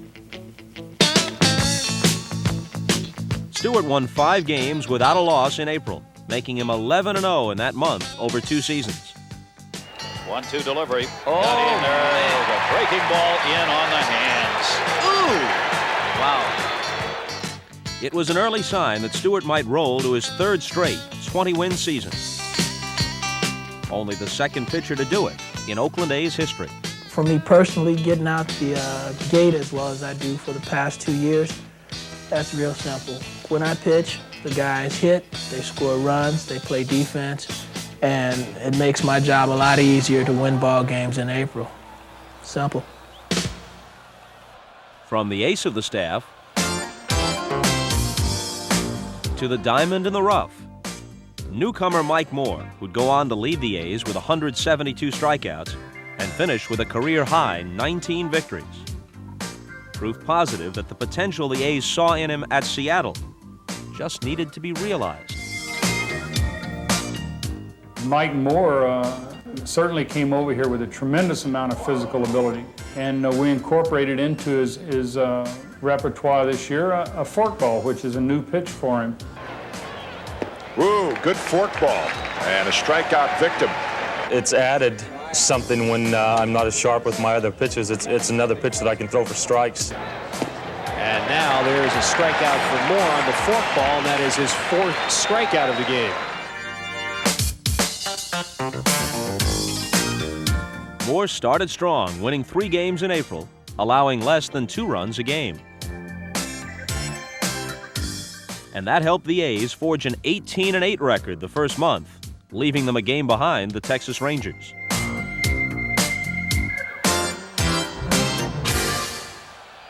Returning to the A's at the end of April was McGuire, and as May began, he made his impact felt. The scene is Toronto, 9th inning. The A's trail by 1, but they stage a most improbable rally. 2 outs, bases loaded against Tom Henke. It's McGuire time for sure. From the stretch, Henke's pitch. Swung on! Way, way back! Left field! Grand slam! Mark McGuire! Holy Toledo! McGuire's dramatic blast put the A's in first by half a game, where they'd remain the rest of the month. But May was not without its setbacks.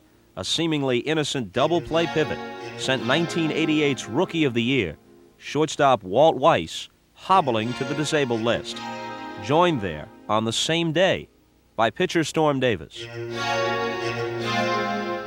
Two more key performers for the A's suddenly no longer in the picture, and while Gallego covered for Weiss, it was Todd Burns who weathered the storm for Davis.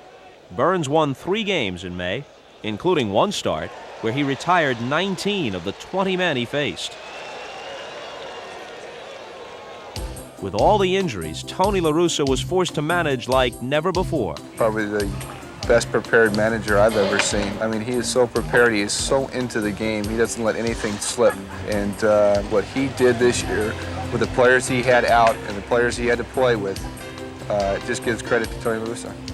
But La Russa, as he always does, preferred to put the credit elsewhere. I think our club has taken turns picking itself up, and I think the strength of our club is our balance and our attitude. For me, if you speak about the positives on the ball club, I think you start with the players. But those players need a philosophy on which to build. And in Tony La Russa, they have a leader who makes everything that much easier. The man's a winner. You know, you got to like to play for him because he's going to keep you in the ball game. He keeps his players, whether you're starter or whether you're on the bench. He keeps everybody sharp. He keeps everybody in tune. He knows how to handle ball club. Manager, motivator, navigator, and always a winner. One thing La Russa could always count on was the steadiness of at least a select few. People like Dave Parker. Big Dave had 22 home runs and 97 RBIs, figures that led all designated hitters. But Parker's contribution was more than just the long ball. He exuded experience and a swaggering confidence that helped steady the younger players during the pennant race. You should respect everyone and fear no one, and that's my theory on playing, and that's what I try to reflect in the clubhouse and on the field. Parker's savvy was nearly matched by that of outfielder Dave Henderson, a postseason veteran. A late-inning hero if ever there was one, Henderson hit over 300 through mid-May, and 7 of his 15 home runs in 1989 gave the A's the lead. Swung on, long drive, high into left center field. It's gone! It's a home run! Dave Henderson has defeated the Milwaukee Brewers. Holy Toledo! But if Henderson was the bad boy on the A's, the uncontested good boy was catcher Terry Steinbach, fast becoming a perennial all-star and always there to lend a clutch hit. The pitch is ripped into center field, base hit. Henderson scores. Parker to third being waved in. The throw by Yount cut off and he'll score. In Oakland's subtle blend of age and youth, steady players like Parker, Steinbach, and Dave Henderson gave the club clutch performances and gave the fans a reason to believe.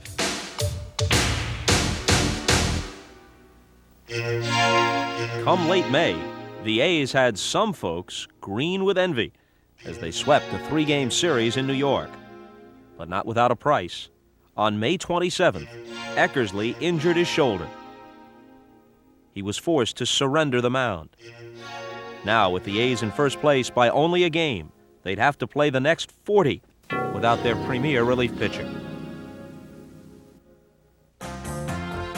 The onus now was on the starting staff, and in the first week of June, Bob Welch did more than his share, picking up 2 wins, the first over Cleveland. And then in the second victory, he outdueled Frank Viola of the Minnesota Twins. Fastball. Welch retires Mercado. He's tough. But not tough enough, as it turned out, for on June 12th, Welch strained his groin in a game against Kansas City and was missing in action for the next 14 games. So, while Storm Davis returned, Welch took his place on the disabled list. With all the injuries, it was inevitable the A's would hit a rough spot sooner or later. And in June came the proverbial swoon. The A's went just 13-14, and everything that could go wrong did go wrong.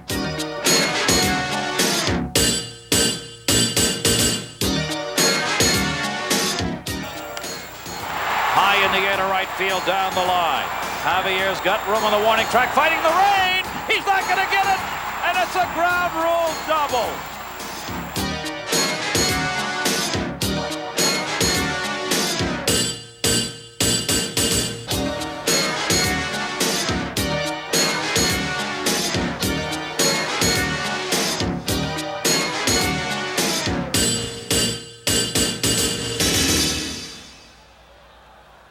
Something had to be done, so on June 20th, the A's traded Greg Cadaret, Eric Plunk, and Luis Polonia to the Yankees for Rickey Henderson. It was, quite simply, the trade of the year. He got out of New York, he's back home, where he's always loved to be, and he grew up, and I love to watch him steal bases. Got to be out there. I got to make things happen, and then let the big boys take over. June 22nd, Rickey Henderson's first game in an Oakland uniform since 1984, and he immediately reminded everyone about the kind of impact he can have on a ball club. They're waving him around, relay to McGriff. McGriff's throw to the plate will not be in time, and Rickey's home in more ways than one. Jarring memories and scoring runs, Rickey also showed that his speed was not confined to the base paths. Rickey Henderson, Dave Henderson, Rickey's got it!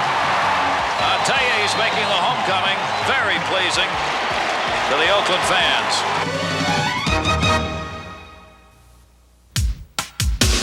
Despite their June woes, the A's entered July a half game in front.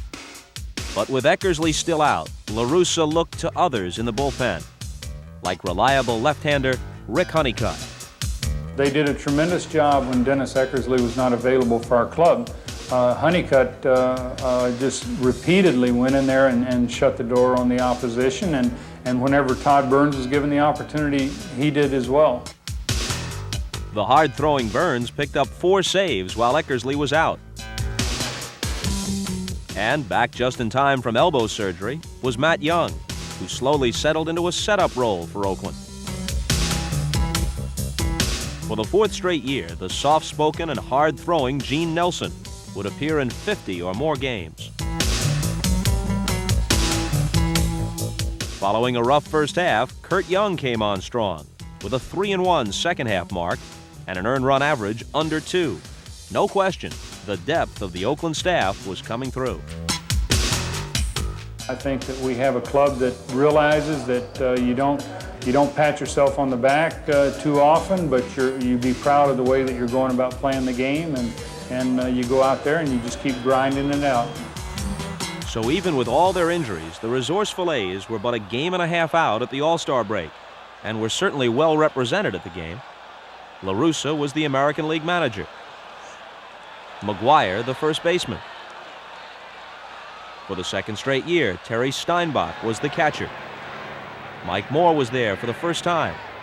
And believe it or not, so was Stewart, who despite back-to-back 20-win seasons had never been named to the All-Star team before. For Stewart, it was a long way from his first few frustrating years with the Dodgers. He was traded from LA in 1983, winding up in Texas, where a year later he went 7-14. Finally, the Phillies, who buried him in the bullpen, released him in '86. Somewhere, the A's saw something in Stewart that everyone else had missed, and brought the Oakland native with a career record of just 30-35 back home. Stewart responded with 3 straight seasons of 20 or more victories. And just as importantly, he gave himself to the community in a heartfelt effort to help others find their way. I'm from this area, and my situation is not different from very many of the kids that have grown up in this area. There have been tough times in my childhood. I've been active in this community since I started playing professional ball back in 1975 in some form, working with the boys' clubs or just getting out in the parks and recreations. You know, I work with kids because I genuinely like being around kids. I don't think I can say it any better than that. Believing in yourself and self-respect. Tell me what you know about the drug situation. All I can say is just stay away from drugs. Be smart, don't start. My players are real receptive in what I'm trying to do, and they offer to help me in whatever it is that I'm doing during the course of the season. So I think I'm being well received by my teammates and people in the area. The thing about Dave is that he's very sincere about the things that he's done. He feels important, because where he grew up in Oakland, I think that he feels like he wants to give something back. He's special when it comes to that. And how much does Oakland appreciate Dave Stewart? Well, enough to have a day in his honor. A citywide answer to Dave Stewart's love. My mother and my grandmother, who are behind me right now, have always said, when you share your gifts, the gifts become greater. If it's a worthwhile cause, if it's for the community, if it's for the good of youth in the community, then Dave is there. He's right there all of the time.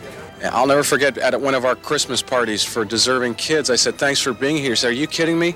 I want to be here. I mean, he truly does it because he wants to and he believes in it. He's a tremendous role model. The main thing is to survive and be counted for as a person, a whole person, with a sense of self-esteem and ability to think for yourself, being able to make decisions for yourself, and that's what I try to get across to kids.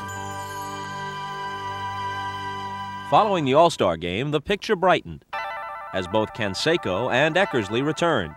And in his first Major League game of the year, baseball's only 40-40 man cut loose. Jay hits it high and deep to right field. That ball is well tagged. It is gone. Canseco's first home run of 1989 in his fourth plate appearance. And with a perfect ninth inning, it didn't take Eckersley long to assure the A's that their 1.5 game deficit was really nothing to fear. After all, the cavalry was here. For Bay Area native Eckersley, a most successful return to the active roster. Meanwhile, for another homegrown product, a renaissance was about to begin. For much like in his high school days in Oakland, Ricky Henderson's bat was passing all the tests. Well, he saved our life here early because when he came in, we had a lot of guys that were about played out because I think they had risen to the occasion and beyond it to overcome some of the injuries. But Ricky's been great. Great enough to steal 52 bases in 58 attempts for Oakland. Nothing seemed to distract him as he reached base in 80 of 85 games and gave birth to a brand new baseball term. A Ricky rally. I think Tony La Russa brought that Ricky rally up. It's just based on, I can draw a walk, I can steal second and third, and score on a sacrifice fly with no hits, and that's what he called a Ricky rally, just for me getting on base doing the thing. It used to bother me, because he'd step out of the box, and he takes a lot of pitches. It's hard to throw strikes, too, and very irritating, to a pitcher. It was like a circus, with Ricky as the ringmaster.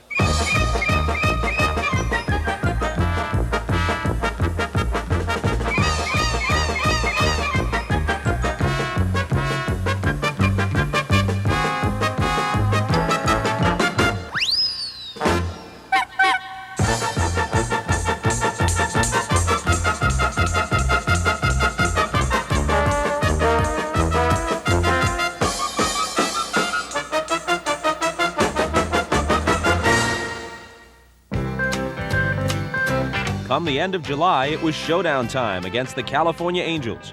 The A's were tied for first in the Western Division with the upstart Halos, but by the time the series was over, the Angels had won 2 of 3, and the A's were in the not-so-familiar position of looking up from a 2-game deficit. No doubt about it, there'd be a pennant race to determine how the West was won.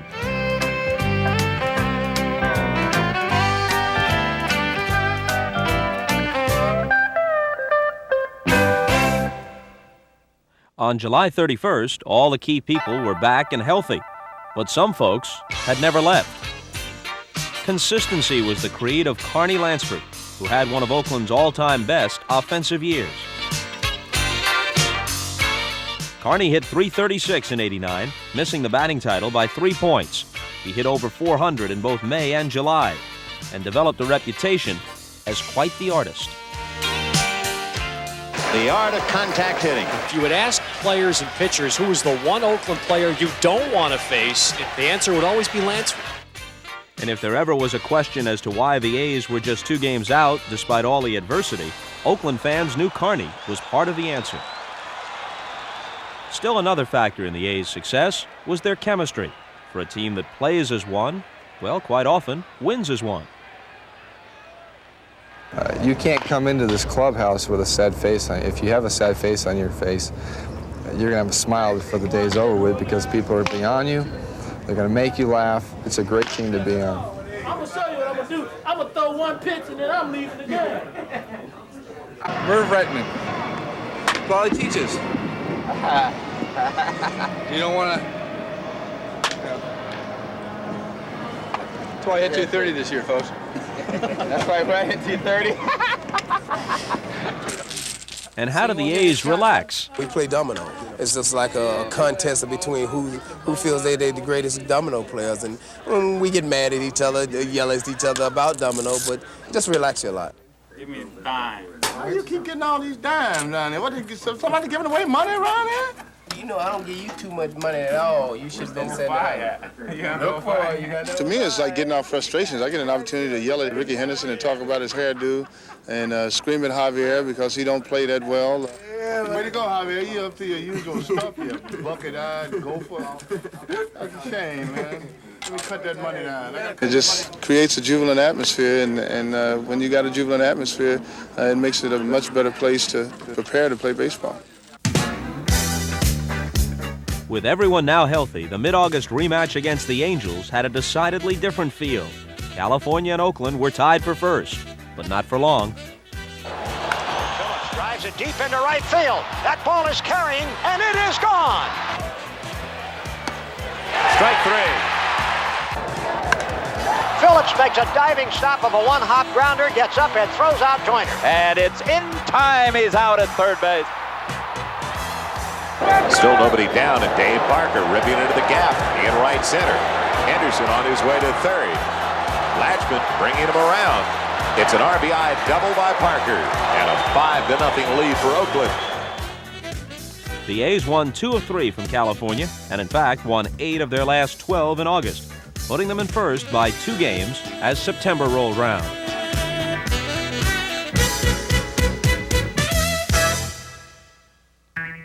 The A's were no longer doing it with magic, not with everybody healthy. And when Boston packed their trunks and came to town, the A's really turned on the heat. Yes, Oakland saw the light and the chance to increase its lead in the West. They did it when the Red Sox' Roger Clemens was unexpectedly victimized by A's catcher Terry Steinbach. There's a long drive, really tagged into deep left center field. It is going, it is gone for a home run. And a not-so-long ball helped out, too.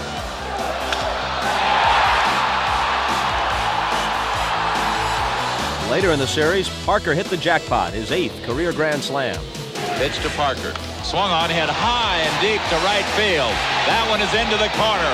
Way back, way back. Tell it goodbye. A grand slam for Dave Parker. When all was said and done, the A's had fashioned their biggest lead of the year at Boston's expense. A 4.5-game Western Division bulge that truly was worth trumpeting.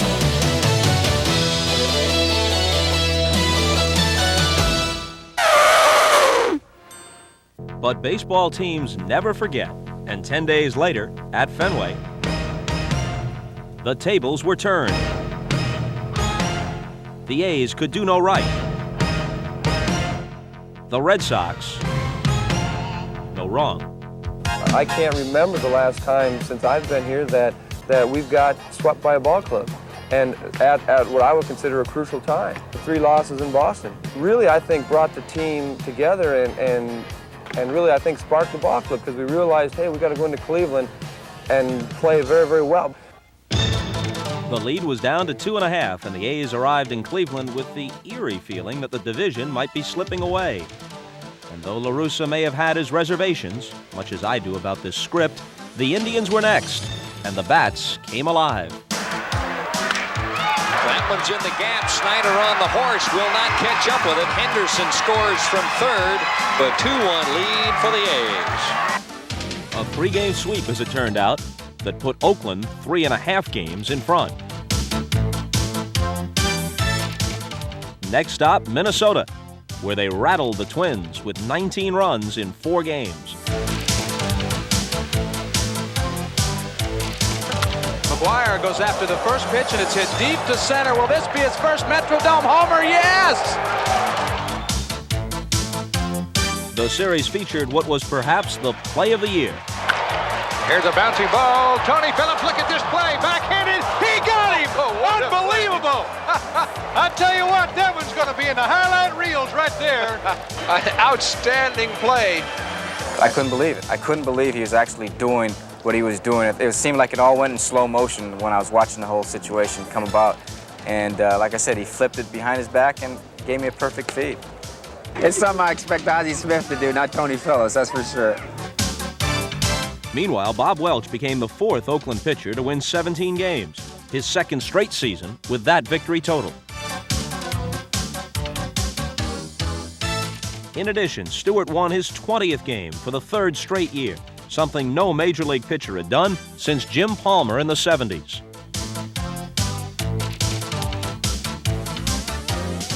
And Storm Davis won his 18th, along the way to 19 for the year.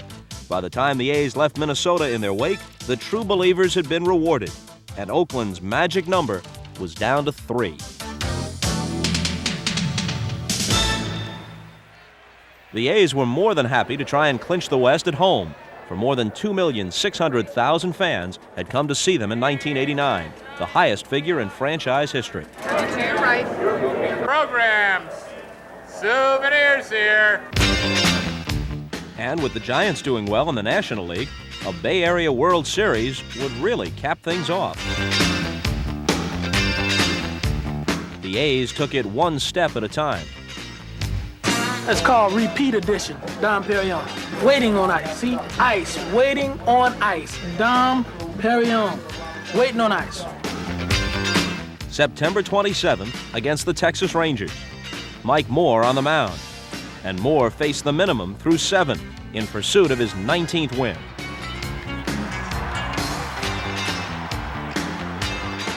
Now all the fans needed was some hitting, and Jose was just the man. There's one that's going to be too deep. Somebody in the bleachers. There she goes. Home run. Oh, baby, did he get that one?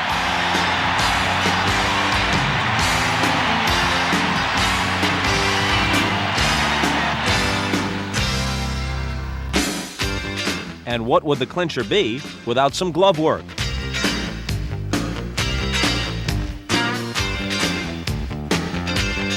Phillips makes a diving stop. How about these guys? Lone White back into Gallego, and he made a pivot unbelievable at first. Those guys are something to watch, aren't they? Preparations were in order in the clubhouse. And in the dugout, anticipation. Everyone else in town was awaiting Nelson's pitch, the pitch that would ensure a rerun of Oakland's favorite show.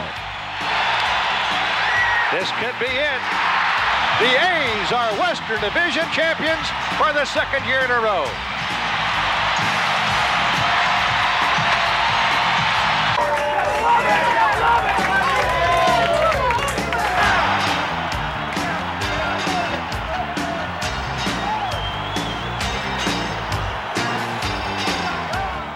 No, it wasn't exactly the Bash Brothers in 1989, nor was it easy.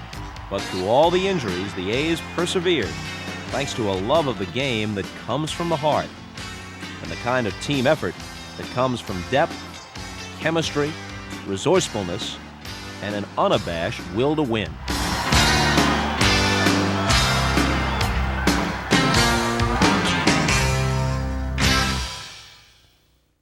The two champions by the Bay were now off to seek their fortunes in the playoffs. For the Oakland A's, that meant staying put at the Oakland Coliseum. The A's had their sights set on a 2nd straight pennant, and in Game 1, they greeted the Toronto Blue Jays, who could be a formidable opponent. Dave Stewart was touched for 3 early runs, but then stifled Toronto. Oakland caught up on a Mark McGuire home run, but it was Ricky Henderson's speed and hustle that would prove critical. In the 6th inning, with the score tied 3-3, Oakland hats were off to Ricky. With Henderson on first, the bases loaded and one out, Carney Lansford hit what looked like a sure double play ball that would end the inning. But only one out was made, and the A's scored twice. It was the pivotal play of the game. Henderson broke up the double play, and the A's got a lead. They never lost. You look at it as a man possessed in Ricky, that he was online and he wanted to show the world what he could do. And happened to be that he was clicking on all cylinders. He had everything working.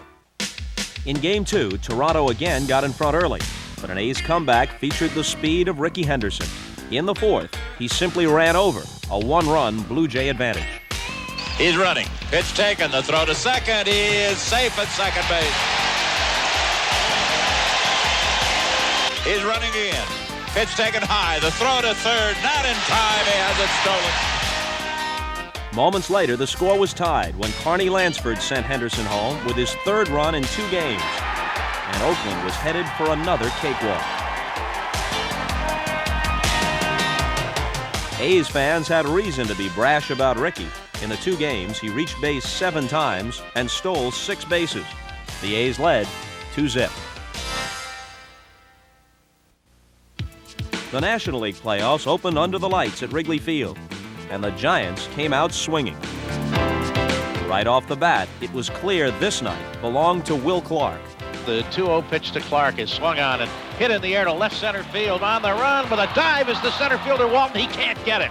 In to score Butler. On his way to second with a slide is Clark with a double and an RBI, and the Giants take a 1-0 lead. On his way to a league playoff record 13 hits in just 5 games, Clark homered his next time up. And then in the fourth, with the bases loaded, he delivered a bigger blast.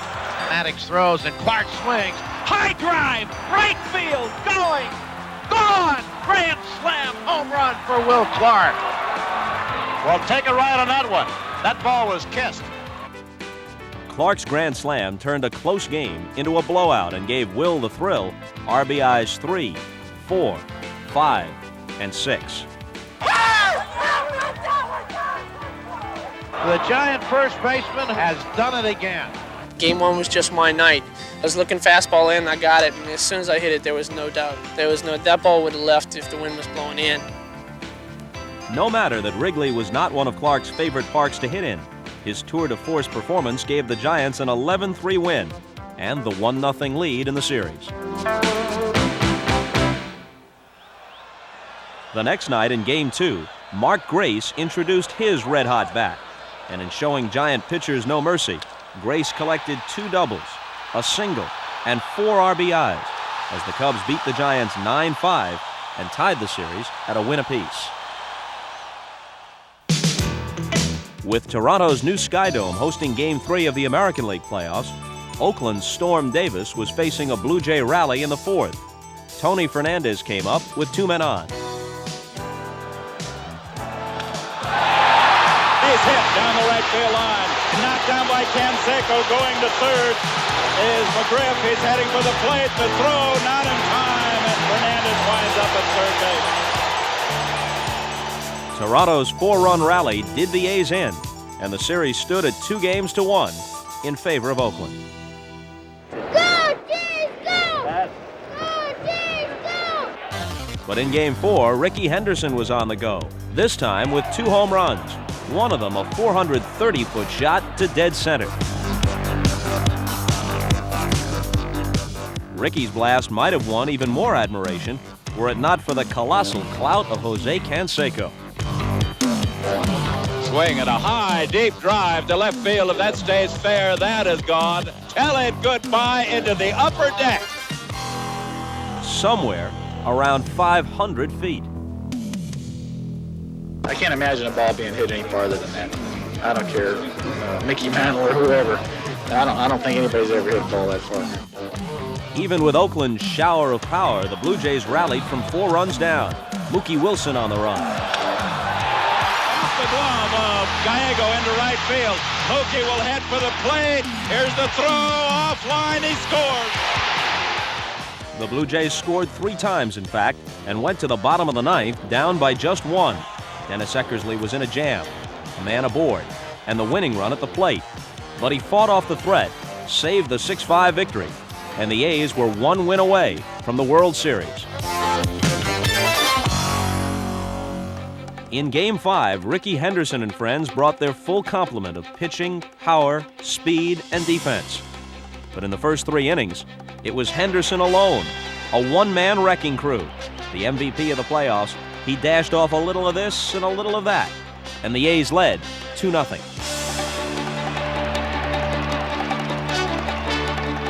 Oakland added another one, and then in the 7th, Mike Gallegos squeezed home run number 4. In the 8th inning, Toronto showed signs of life. They came back with a run. In the 9th, George Bell started a rally that would eventually cut Oakland's lead to 4-3.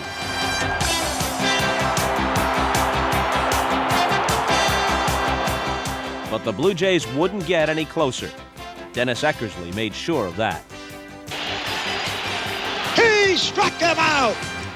The Oakland Athletics are champions of the American League for 2 consecutive years. And the first team to repeat in more than a decade.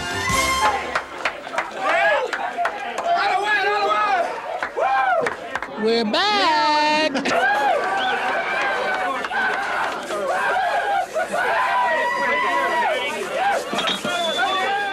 Still, the victory wouldn't be complete until the A's came home to share it with their fans. We went to Toronto and we decided we'd have a little fun. The fun times were starting to roll at Candlestick, too, as Giant fans prepared for Game 3. The Giants are going to do it. Yeah! 89, Giants! Woo! Giants! #1! #1! With the series tied at a win apiece, more than 62,000 poured into the stick. But Giant spirits were shaken in the first inning when the Cubs took a 2-0 lead. In a wild bottom of the first, though, the Giants didn't get the ball out of the infield and still scored 3 runs to go ahead. The lead would swap hands again, and in the 7th, Les Lancaster came out of the Cub bullpen to try and protect a 1-run advantage. Brett Butler on first, 1 out, and up to the plate, Robbie Thompson, who homered off Lancaster in Game 2 at Wrigley. Lancaster comes. There goes Butler. The pitch swung on, hit to left field. Going back is Smith. He looks up. It's gone. Robbie Thompson with a home run, and the Giants lead it by a score of 5-4. I hit the home run, and I was just pretty much floating around the bases. I tell you, it was one of those things you dream about doing, and here I was contributing with a big hit and helping us go ahead in the ball game, and pretty much shifted the momentum a little bit back to our side. The momentum stayed on San Francisco's side, Steve Bedrosian saving the 5-4 victory, and the Giants went up 2-1. In Game 4, the Cubs stamped out a Giant lead in the 5th when Andre Dawson delivered a double that tied it up.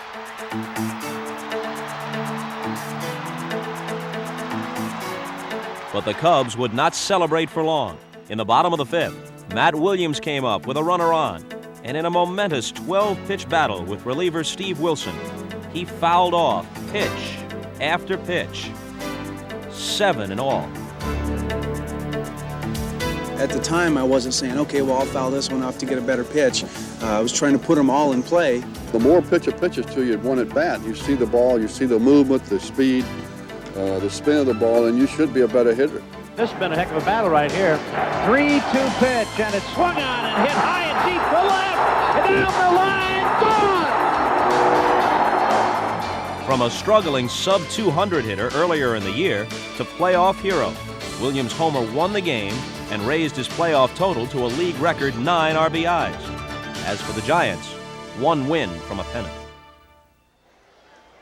In Game 5, fresh from a second straight comeback victory, Giant fans were looking for a clean sweep at Candlestick. Rick Russell recovered from a bad outing in Game 2 and held the Cubs to just a single unearned run. In the 7th, the Giants tied it. In the 8th, they rallied with 2 outs to load the bases. Still tied, and the wild thing, Mitch Williams, comes on to face Cub killer Will Clark. But first, a consultation with Kevin Mitchell. Well, I asked Kevin what he thought he might throw, and Kevin said fastballs, but he said away, and I went and talked to Dusty Baker, and Dusty Baker says he thought he'd throw fastballs away. So that's 2 out of 3, and like I said, I have the ultimate say-so. So I come back to the on-deck circle, and I'm loosening up, and Kevin said, let's get the job done. I said, it's done. Maldonado with the lead from third, Butler off second, Thompson from first on the pitch, and Clark hits it up the middle into center field, base hit! Maldonado scores! Here comes Butler on his way to third as Thompson, the Giants lead 3-1! And Superman has done it again! Clark's hit capped off an MVP performance and gave the Giants their first trip to the World Series since 1962. Webster at second, Walton at first. Bedrosian throws to Sandberg, and the pitch is grounded to second base. Thompson has it, throws to first. It's over! 27 years of waiting have come to an end. The Giants have won the pennant.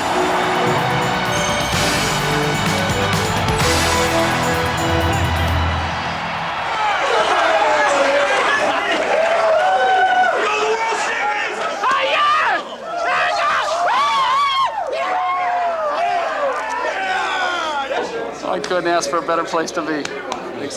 For there was no better place to be than a World Series between 2 familiar champions by the Bay. They know about us. They know about us as we know about them. You know, they were watching the game tonight. So we'll see them in the series, and my best to them.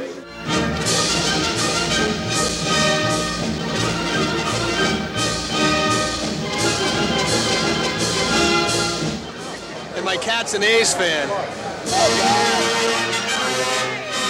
If the A's win, my husband's sleeping on the couch.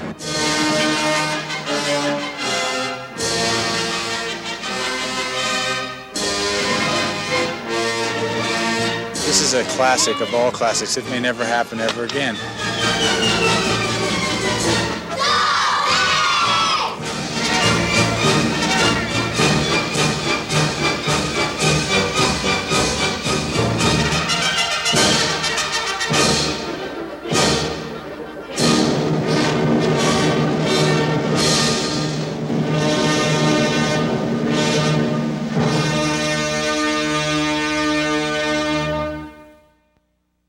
That's what it's all about, big boy. Throw any BP today? No, a lot of managers like to And a lot of managers would like the luxury of Dave Stewart going for them in Game 1. Stewart was close to invincible, passing his first test of National League hitters this year with straight A's. And the A's would get all they'd need in the second by playing some good old-fashioned hardball on the base paths. Swung and a slow bouncer to first. It's fielded by Clark. Coming home is Steinbach. He knocks the ball loose. Safe at the plate. He jolted the ball out of the grasp of Terry Kennedy, and the A's lead 2-0. An inning later, San Francisco slipped another peg, as for the first time in 12 World Series games, Dave Parker cut loose. Swing and a drive to deep right. Way back. Way back. Way back. Tell it goodbye. 4-0 A's as Dave Parker lofts one into the right field seats.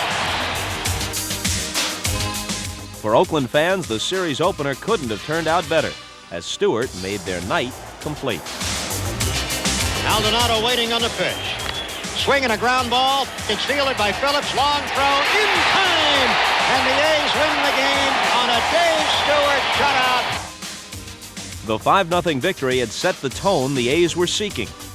But it was, after all, just the beginning. And a really good sign as to which team would take the initiative in Game 2 came in the very first inning, after Ricky Henderson drew a walk. Ricky runs. The pitch is dropped by Kennedy, and Henderson steals second base. Russell then had to face the pesky Carney Lansford, who has a knack for bringing runners home. Swing, line drive, base hit down the right field line. Henderson will score. Lansford will go to second. The throw, Carney's in with a double.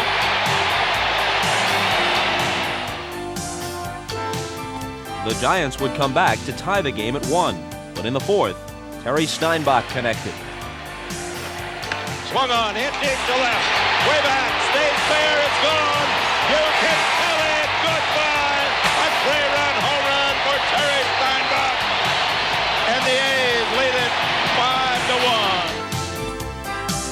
5-1. Once again, timely offense and solid starting pitching, this time from Mike Moore, sent the Giants down to a 5-1 defeat and sent the series back to Candlestick with San Francisco in a 2-0 hole, their spirits sagging, and as the saying goes, their backs clearly to the wall. The pregame warm-up for Game 3 was winding down when the event took place that would change this series' place in history forever. Fans, media, and players were simply going about their business. Then, earthquake.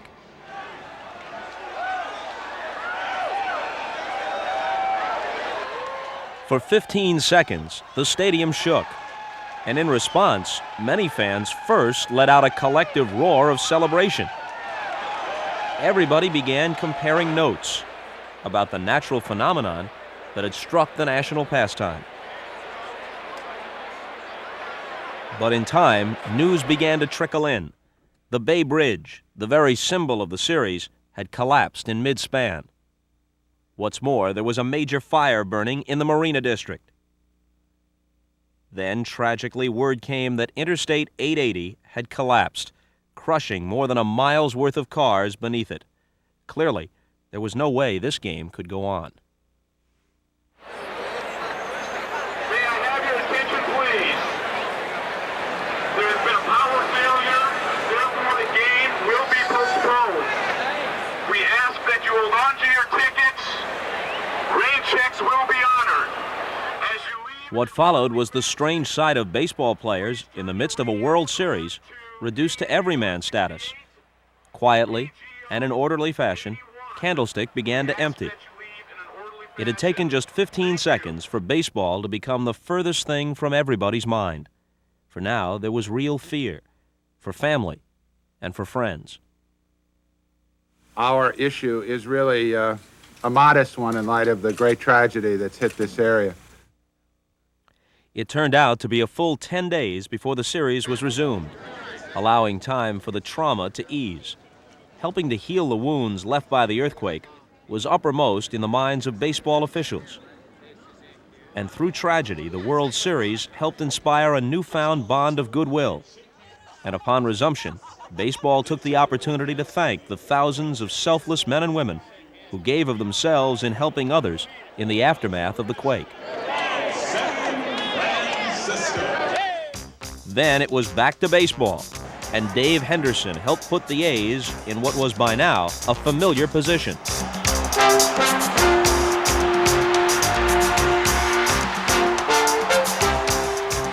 Henderson's tightrope double gave the A's a 2-0 first-inning lead. But in the third, the Giants' Matt Williams stepped to the plate and cut that margin in half. The 1-1 pitch, and Williams hits one high in the air, deep to left field. That ball is going, it is gone. A home run for Matt Williams. But back to the plate just 1 inning later, the red-hot Henderson. Swing and a drive to deep right center field. That ball is hit way back. Way back. Tell it goodbye. Dave Henderson going into right center and drives that one over the right center field fence. His third run batted into the game. Henderson had 2 homers on the night and came within inches of a third, helping the A's to a 4-1 lead. But in the fourth, the Giants came back. Now the 1-1 pitch, and Kennedy lines it into center field, a base hit. Clark scores. Here comes Mitchell to the plate. The throw is cut off by McGuire. Mitchell scores. 2 runs are in. Now there was new life in Candlestick, but the A's hadn't gotten here on offense alone, and both Stewart and his defense shut the door. Swing, ground ball, diving stop by McGuire. To his feet, left to Stewart in time. A brilliant play by Mark McGuire to take away a base hit from Sheridan. Having stopped the Giants' momentum, the A's poured it on and won 13-7, taking a 3-0 advantage in the series. No team in history had ever come back from that far down. the grim reality of the past was really driven home in the second inning of Game 4, when Don Robinson faced his pitching counterpart, Mike Moore, a man with one lifetime at-bat. Swing and a line drive, hits the center field deep. Butler going back, and he can't make the catch. The ball is over his head. One run scores, Weiss scores. It's a double for Moore, a bullet to center field. Getting hits up and down their lineup, the A's proved awesome, mounting an 8-0 lead by the 6th, before the Giants staged a last gasp rally. High drive, left field and deep. This one is way back and gone. So now they run to left field. Henderson looks up. Goodbye. See you later. And it is now an 8-4 game. Thompson swings it one sharply by Weiss at shortstop. Butler on his way to third. He's going to score. It is 8-6 in favor of the A's. The Giants got an A for effort, but the A's got a giant to come up short. Let's go, San Francisco!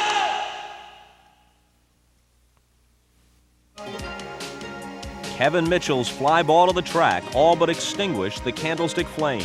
The A's would increase their lead to 9-6 and then turn matters over to Eckersley.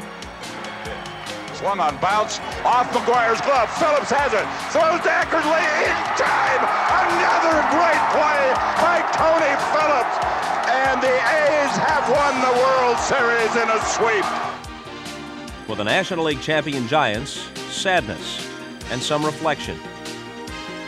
For the world champion Oakland A's, redemption, as they secured what they had missed out on just a year prior.